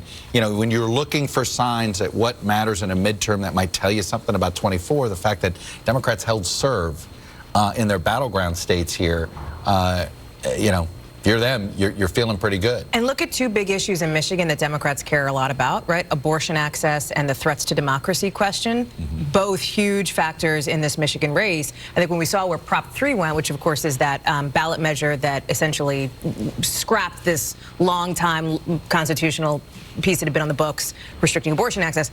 Point being, when that happened, I think you had a sense that maybe Gretchen Whitmer would come out on top tonight. She sure enough did, against an election-denying Tudor Dixon. But look at that spread. What's interesting is the spread isn't that much different than the governor's race spread. So the fact of the matter is, you know, Gretchen Whitmer needed all of this in order to pull this off. And let's not forget, the toughest opponents that she feared didn't get the petition signatures they needed to get on the ballot. So she did, you know, arguably, she dodged what could have been a tougher candidate. Still had a tough race, but not as tough as it could have been. Tudor Dixon is not conceding yet, so there's going to be a Trumpian response here. There's a lot of, I've noticed a lot of non-conceders so far in races that we've called. And the other thing is, you have to think about what Gretchen Whitmer overcame. The kidnapping attempt, the takeover of the state capitol, the violence during COVID. I mean, the lockdown that she was, retaliated against for. I mean, she really had an uphill race in many ways here. By the way, I jumped speaking of conceding, Tim Michels did concede. That's okay. And he's somebody that was supposedly on the Trump end of the spectrum, questioned some of the Wisconsin results in 2020. So, that if you're looking for signs that maybe that process is healing a little bit, that's a small sign. And that fits with your point on what we saw from the exit polls, where 3/4 of Republicans said that they do believe that President Biden is the legitimate winner of 2020. And now, according to those secretaries of state you were talking to, there was one election denier that had won. That was Alabama. Well, now a second one in Indiana. Secretary of State has won. So but not in the battleground state. So it's just taking us into uncharted territory. I want to go to Shaquille Brewster right now. He's following the Wisconsin governor's race. He's in Milwaukee at the headquarters for Republican candidate Tim Michels. Shaq, good evening. Good evening, Lester. And you can see behind me the lights on the stage have come down. People are starting to file out.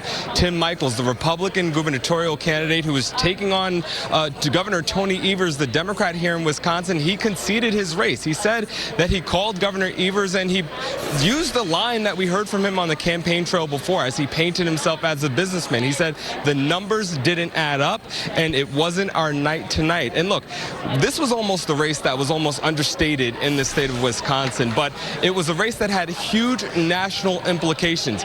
This was one of the most expensive gubernatorial races in the country. It was Wisconsin's most expensive race in state history, and it was because of those national implications. Things like voting laws. That was a key central issue in this campaign. Tim Michels saying that that was going to be one of his top priorities. Governor Tony Evers using the democracy line, saying that he was going to be a defender of democracy. You also talk about abortion. This is a state that since the the overturning of Roe, abortions are all but banned. They're criminalized based on an 1849 abortion ban. Governor Tony Evers making that central to his campaign. Tim Michels moderating his position as the campaign went along. And, you know, one thing that we're seeing in exit poll data is something that my team has been noticing here on the ground as we've been talking to voters throughout the day. When you talk to Democratic voters in particular, and we talk about the turnout, you look at places like Dane County, Milwaukee County, where you've seen Democratic voters come out and turn out in those key areas, many of them pointing to the issue of abortion. And in that exit poll data, we saw 37% of voters in this state say that the overturning of Roe made them angry. That was a word I heard so much and so many times from so many voters across the state. It clearly had an impact as you listen to what Democrats and the Democratic candidates were saying on the campaign trail. Of course, that's the governor's race. We're still waiting for the results and the final projection in the Senate race. There you see Ron Johnson ahead as the counts are coming in, but still more vote to count as we wait later into the night. All right, Shaq, thanks. To Shaq's point here, Governor Evers and allies spent a ton of money hammering Tim Michels on the abortion access issue. I mean, that was another thing where you saw just a lot of attention, a lot of focus there. But it was this was a reminder that there was a ban on the books. So it was sort of like both Wisconsin and Michigan. It hit home for those voters differently than it hit in some other states, and we had a feeling that would be the case. I think we're finding out that in places where there actually is a state legislature that might get rid of abortion, that it really helped Democratic governor. But keep in mind what might happen in the Wisconsin state legislature, and I don't think we know yet. They could end up with a veto-proof supermajority, which means they could pass bills. I'm talking on the state level here. They could pass bills to restrict abortion access in that state, and the Democratic governor can do nothing about it. The Assembly Speaker, Robin Vos, promised me a post-election debrief of where he would really have something to say about all of the... Remember, he had to deal with Trump and all of that. So, Robin Vos, Speaker Vos, if you're listening, we've got a lot of questions for you about what's going on in Wisconsin. We want to take you back to Arizona, providing some more of the drama of the night. Aaron McLaughlin at Senator Mark Kelly's headquarters in Tucson, Arizona. Any word from the campaign there? Will we see the senator? Hey there, Lester. Well, we just heard from Senator Mark Kelly. He was here at a packed theater full of his supporters in Tucson, addressing the crowd, starting off by saying that he believed he was confident in this election, but also saying, quote, "It doesn't look like we will have the final results for a little while." He thanked his wife Gabby, as well as his brother Scott, as well as the rest of his family, and the folks here that worked so hard to campaign on his behalf for the past many months. Earlier today at a campaign event, I asked Senator Kelly what a potential victory, what message a victory for him would send to the rest of the country. And he told me that it would send the message that the ideas espoused by his opponent, Republican Blake Masters, are not only wrong for Arizona, but they're just wrong and wrong for the country. Masters has run on a ticket strongly backed by Donald Trump. He has denied the 2020 election results. He's called into question the current electoral process. In stark contrast, Senator Kelly has reached across the aisle, reiterating in his speech to his supporters tonight the importance of working with Republicans to get things done for Arizona. He, at one point, even campaigning alongside the late John McCain's sons at an event just yesterday, really talking about the importance of that bipartisan approach, and at times even challenging the Biden administration, particularly on the topic of immigration. Now, the fact of the matter is, speaking to political scientists, the fundamentals here would go against any Democrat running in the state of Arizona, given the state of the economy. Inflation is something hitting the state particularly hard, and yet this is looking like it could be a very close race. 54% of the vote has now so far been counted. Kelly with a lead of 57.2 to Blake Masters 40.5. There's still a lot of votes left to be tallied. plate, it's still too soon to call. Yeah, our decision desk right now calling it too early to call. Aaron, thanks very much. And as we begin to deconstruct what has happened or what is happening tonight, are there already lessons for 2024 being learned and absorbed here for both parties? You can't let us get through tonight. 2022. Yeah, we got to look ahead to 24 here. James Carville had a great line. He says, "Can I finish this meal before we talk about eating the next one?" I obviously defer to Chuck and Andrea here, but I do think is somebody who spent a lot of time covering former President Donald Trump. I think that's a huge takeaway for tonight. I think the Florida factor with Governor Ron DeSantis is a big takeaway here tonight as we look at 24, because what we have seen, the demographic shift in that state, right? As Chuck has talked about, the redistricting, et cetera, that state is going to look different in 2024 than we typically think about Florida as a purpley red state, now more firmly a red state. I think the abortion question, the economy question, those will get decided on the state level. The economy question will get decided on a global level, right? The threats to democracy piece, I do keep coming back to that because I think that is just a key part of tonight with several of these Secretary of States who are election deniers in office. And in terms of the vote, more significant than we might have imagined. Because that matters, right? Like, that's a thing that I know I've said this like twice tonight, but it's because, like, all of you, the people that are watching, do you know who your Secretary of State is in your state, like where you live? Maybe, right? Maybe not. It's not a race we think about. Michigan, and I think they do in Nevada, and I think they do in Arizona. But at the same time, generally across the country, right? It's not a race we talk about a lot.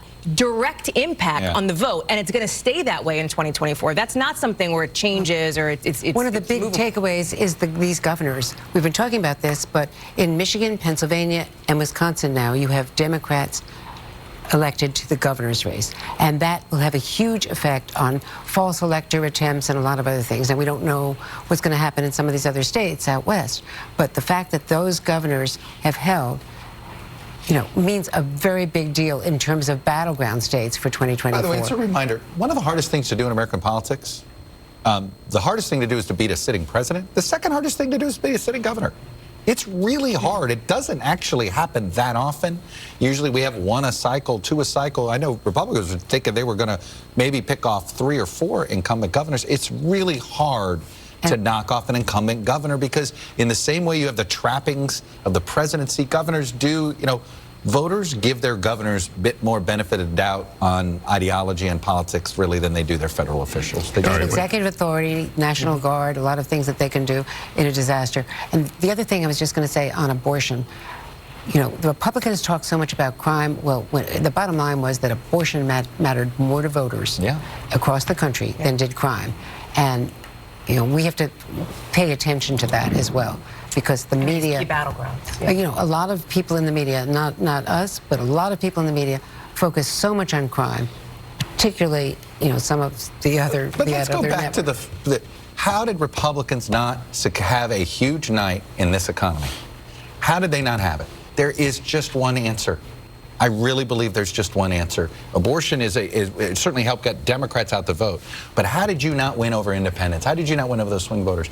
It's hard not to look at Donald Trump. And the question I have is, will the Republican Party, can they successfully have this conversation? I always thought these midterms were never going to decide who's winning the big battle. That comes in 24. But it was going to decide which party had which party had more work to do. And tonight, I think it's clear the Republicans haven't resolved their Trump problem. Yeah. He's turned off voters in the excerpt. That he's about to announce probably a run for president. Every Republican consultant I've talked to, and I said, give me your best explanation. He said, the voters we thought we could win over didn't show up. So do you think Kevin McCarthy is going to have that kind of analysis? Not on a chance. He can't flip back again. I don't know what they say, but I'll tell you who might. Mitch McConnell's going to feel, everybody was. And look, I think a bunch of Republican senators who were not McConnell fans, including Josh Hawley, thought, oh, they smelled blood in the water. They were believing all the hype and all of these polls that got gamed into the 54 plus. These poor websites that aggregate polls. I hope you now realize what a mistake that is, because partisans just game you, and don't take bad data and make more bad data. But that's just my little pet peeve, and I'll leave that aside. But I think they all believe it. Mitch McConnell now. even if they don't win the Senate, this isn't on McConnell. It's on these candidates. It's on these candidates that Trump insisted upon in the nomination. Which McConnell called when he talked about the concerns over candidate equality. This goes back to the Lester, the question you started this conversation with, which is what does this mean for 2024? Also look at what governing is going to look like in Congress. If Kevin McCarthy ends up the House Speaker potentially, has a super small majority, if that's even how this turns out, right? What does that look like on the House side? Investigations, those will happen, really? Right? You're going to do that with a 5-seat, 6-seat majority? I mean, he's going to try. He's going to try. Is he, though? Or he may not want to do it, but others may force the envelope. I don't know. I think a single-digit majority for the Republicans, even if we get that, and we're not saying that's going to happen, you know, they can try to go down that road, but that is dangerous. Let's go to Garrett Hake right now. Garrett, he's at House Republican leader Kevin McCarthy's headquarters right now. What are you hearing from there? Well, Lester, we're expecting to hear from the House Minority Leader sometime before the 2 a.m. hour begins on the East Coast. You know, he was expected to speak much earlier in the evening, as he was one of the many Republican voices out predicting there would be this red wave that never materialized. I've been talking to some of my Republican sources, hearing from some elected Republicans about why that was. There's one elected Republican, Mayra Flores, who represents one of those South Texas districts, who had tweeted earlier tonight that the red wave didn't happen, as Chuck was alluding to, because Republican and independent voters did not show up for them. But on the question of, you know, a narrow majority and what happens then, I was talking to Thomas Massey. He's a Republican member. He's here at this event, and he said, look, as long as we get to 218, I don't care how much higher we go. 218 is the number for control. He said it's the difference between Jerry Nadler and Jim Jordan. He's referring to who would chair the Judiciary Committee, and that's a big part of this for Republicans. Just getting the gavels back lets them set the agenda. It lets them set what they're going to do in terms of oversight, the hearings they'll call. And he said, also importantly, it gives them subpoena power. So to the question you were just discussing, I think investigations and oversight are still going to be a huge part of what a House majority, if there is one for Republicans, no matter how narrow, tries to accomplish. Because with only a few seats of a majority and no majority in the Senate, at least the way things are looking right now, there's not much else they're going to be able to do. But the question is, will there be a gut check moment where all this is dissected and understood?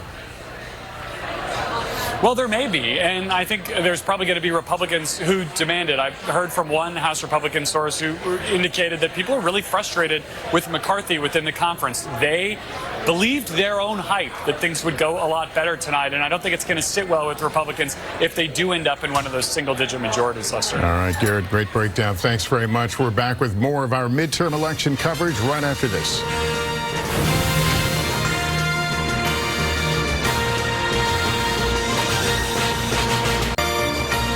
Welcome back. We've got some results out of Hawaii tonight in the Senate race there. We can tell you that NBC News projects that Brian Schatz will win, hang on to the Senate seat there in Hawaii. Also, there is a Senate at this hour. It's 48-47 in the Democrats' favor. There are 5 undecided seats tonight. And the Hawaii governor's race, the Josh Green is the projected winner in Hawaii. We want to go now to Jacob Soveroff in Nevada, where we're continuing to watch the vote there, and perhaps we'll have some characterizations soon.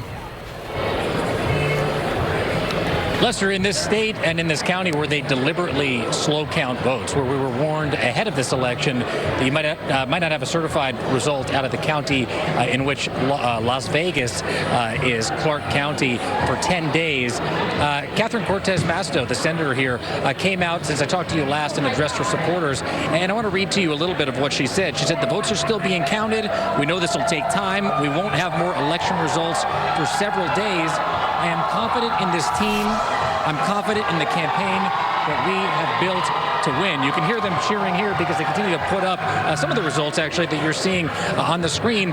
But it is a certainty here. The Democrats up and down the ballot don't expect to have election results this evening. I think one thing that will be very important to watch, specifically tomorrow, is what Adam Laxalt, Catherine Cortez Masto's challenger, does here. Because if you remember exactly 2 years ago, the day after the presidential election, right here in Las Vegas, right here in Clark County, Adam Laxalt stood outside of the election headquarters here and along with Rick Grinnell and Matt Schlapp, other Trump surrogates, challenged the results of the 2020 presidential election before the contest was decided here in this county and in this state. They alleged thousands of illegitimate ballots.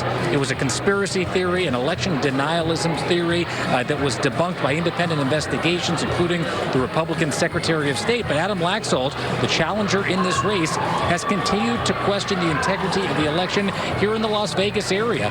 So we'll see what he does tomorrow, but it'll be at least several days, according to Catherine Cortez Masto, before we know the results here in this very important Senate contest. It will be determinative for the control of the Senate. All right, Jacob Sobelron, thanks very much. We're also, of course, following the Senate race in Georgia. That race obviously remains very, very close tonight. Gabe Gutierrez is in Atlanta following the Warnock campaign for us. Gabe? Hi, Lester. Well, Senator Warnock just addressed a few supporters that are left in this ballroom at this late hour, and he seemed to acknowledge that we may be heading towards a runoff here. He said that he wasn't sure if the results, if the journey, he called it, would be over tonight, tomorrow, or 4 weeks from now. Of course, at Georgia state law requiring a runoff if no candidate reaches 50% of the vote. A third-party candidate is at about 2% right now, potentially triggering that runoff. The question now, one of the counties that could take votes to Warnock is Fulton County. He could rack up votes there, but Herschel Walker still could pick up votes in an eastern county, Columbia County, in the eastern part of the state. Big question right now, if at the end of tonight or tomorrow, will either of these candidates reach that 50% threshold? Again, Senator Warnock seeming to acknowledge right now that it looks like a runoff is likely. Lester? Obviously, that's what many had seen going into this race tonight. Gabe, thanks very much. Kristen Walker is NBC's chief White House correspondent. She's got the reading from there is certainly a better night than the White House probably expected going in. Kristen. It certainly has been, Lester. In fact, a top advisor saying President Biden ending this night feeling upbeat, noting that this night was, in fact, better than what they were bracing for, the possibility of a red wave. And I was just told by one of his top advisors that he did text John Fetterman to congratulate him on his victory tonight. Of course, the president has spent a fair amount of his evening making calls to various winners. Now, I think the question becomes what comes next? Will he feel emboldened to make a decision soon about a run again to toss his hat into the ring for 2024, Lester? All right, Kristen Walker at the White House. Thanks very much. We're back with more right after this. House Minority Leader McCarthy speaking to supporters tonight after his victory, but also after a disappointing night so far for Republicans. That's going to do it for our special coverage of the 2022 midterm elections. It's definitely been a night for the history books. There are plenty of outstanding votes to be counted, and we'll be sure to give you the latest results as soon as they come in. We'll have continuing coverage on NBC News Now, including Chuck hosting a Meet the Press election results special, along with coverage on MSNBC. And today, I'm Lester Holt.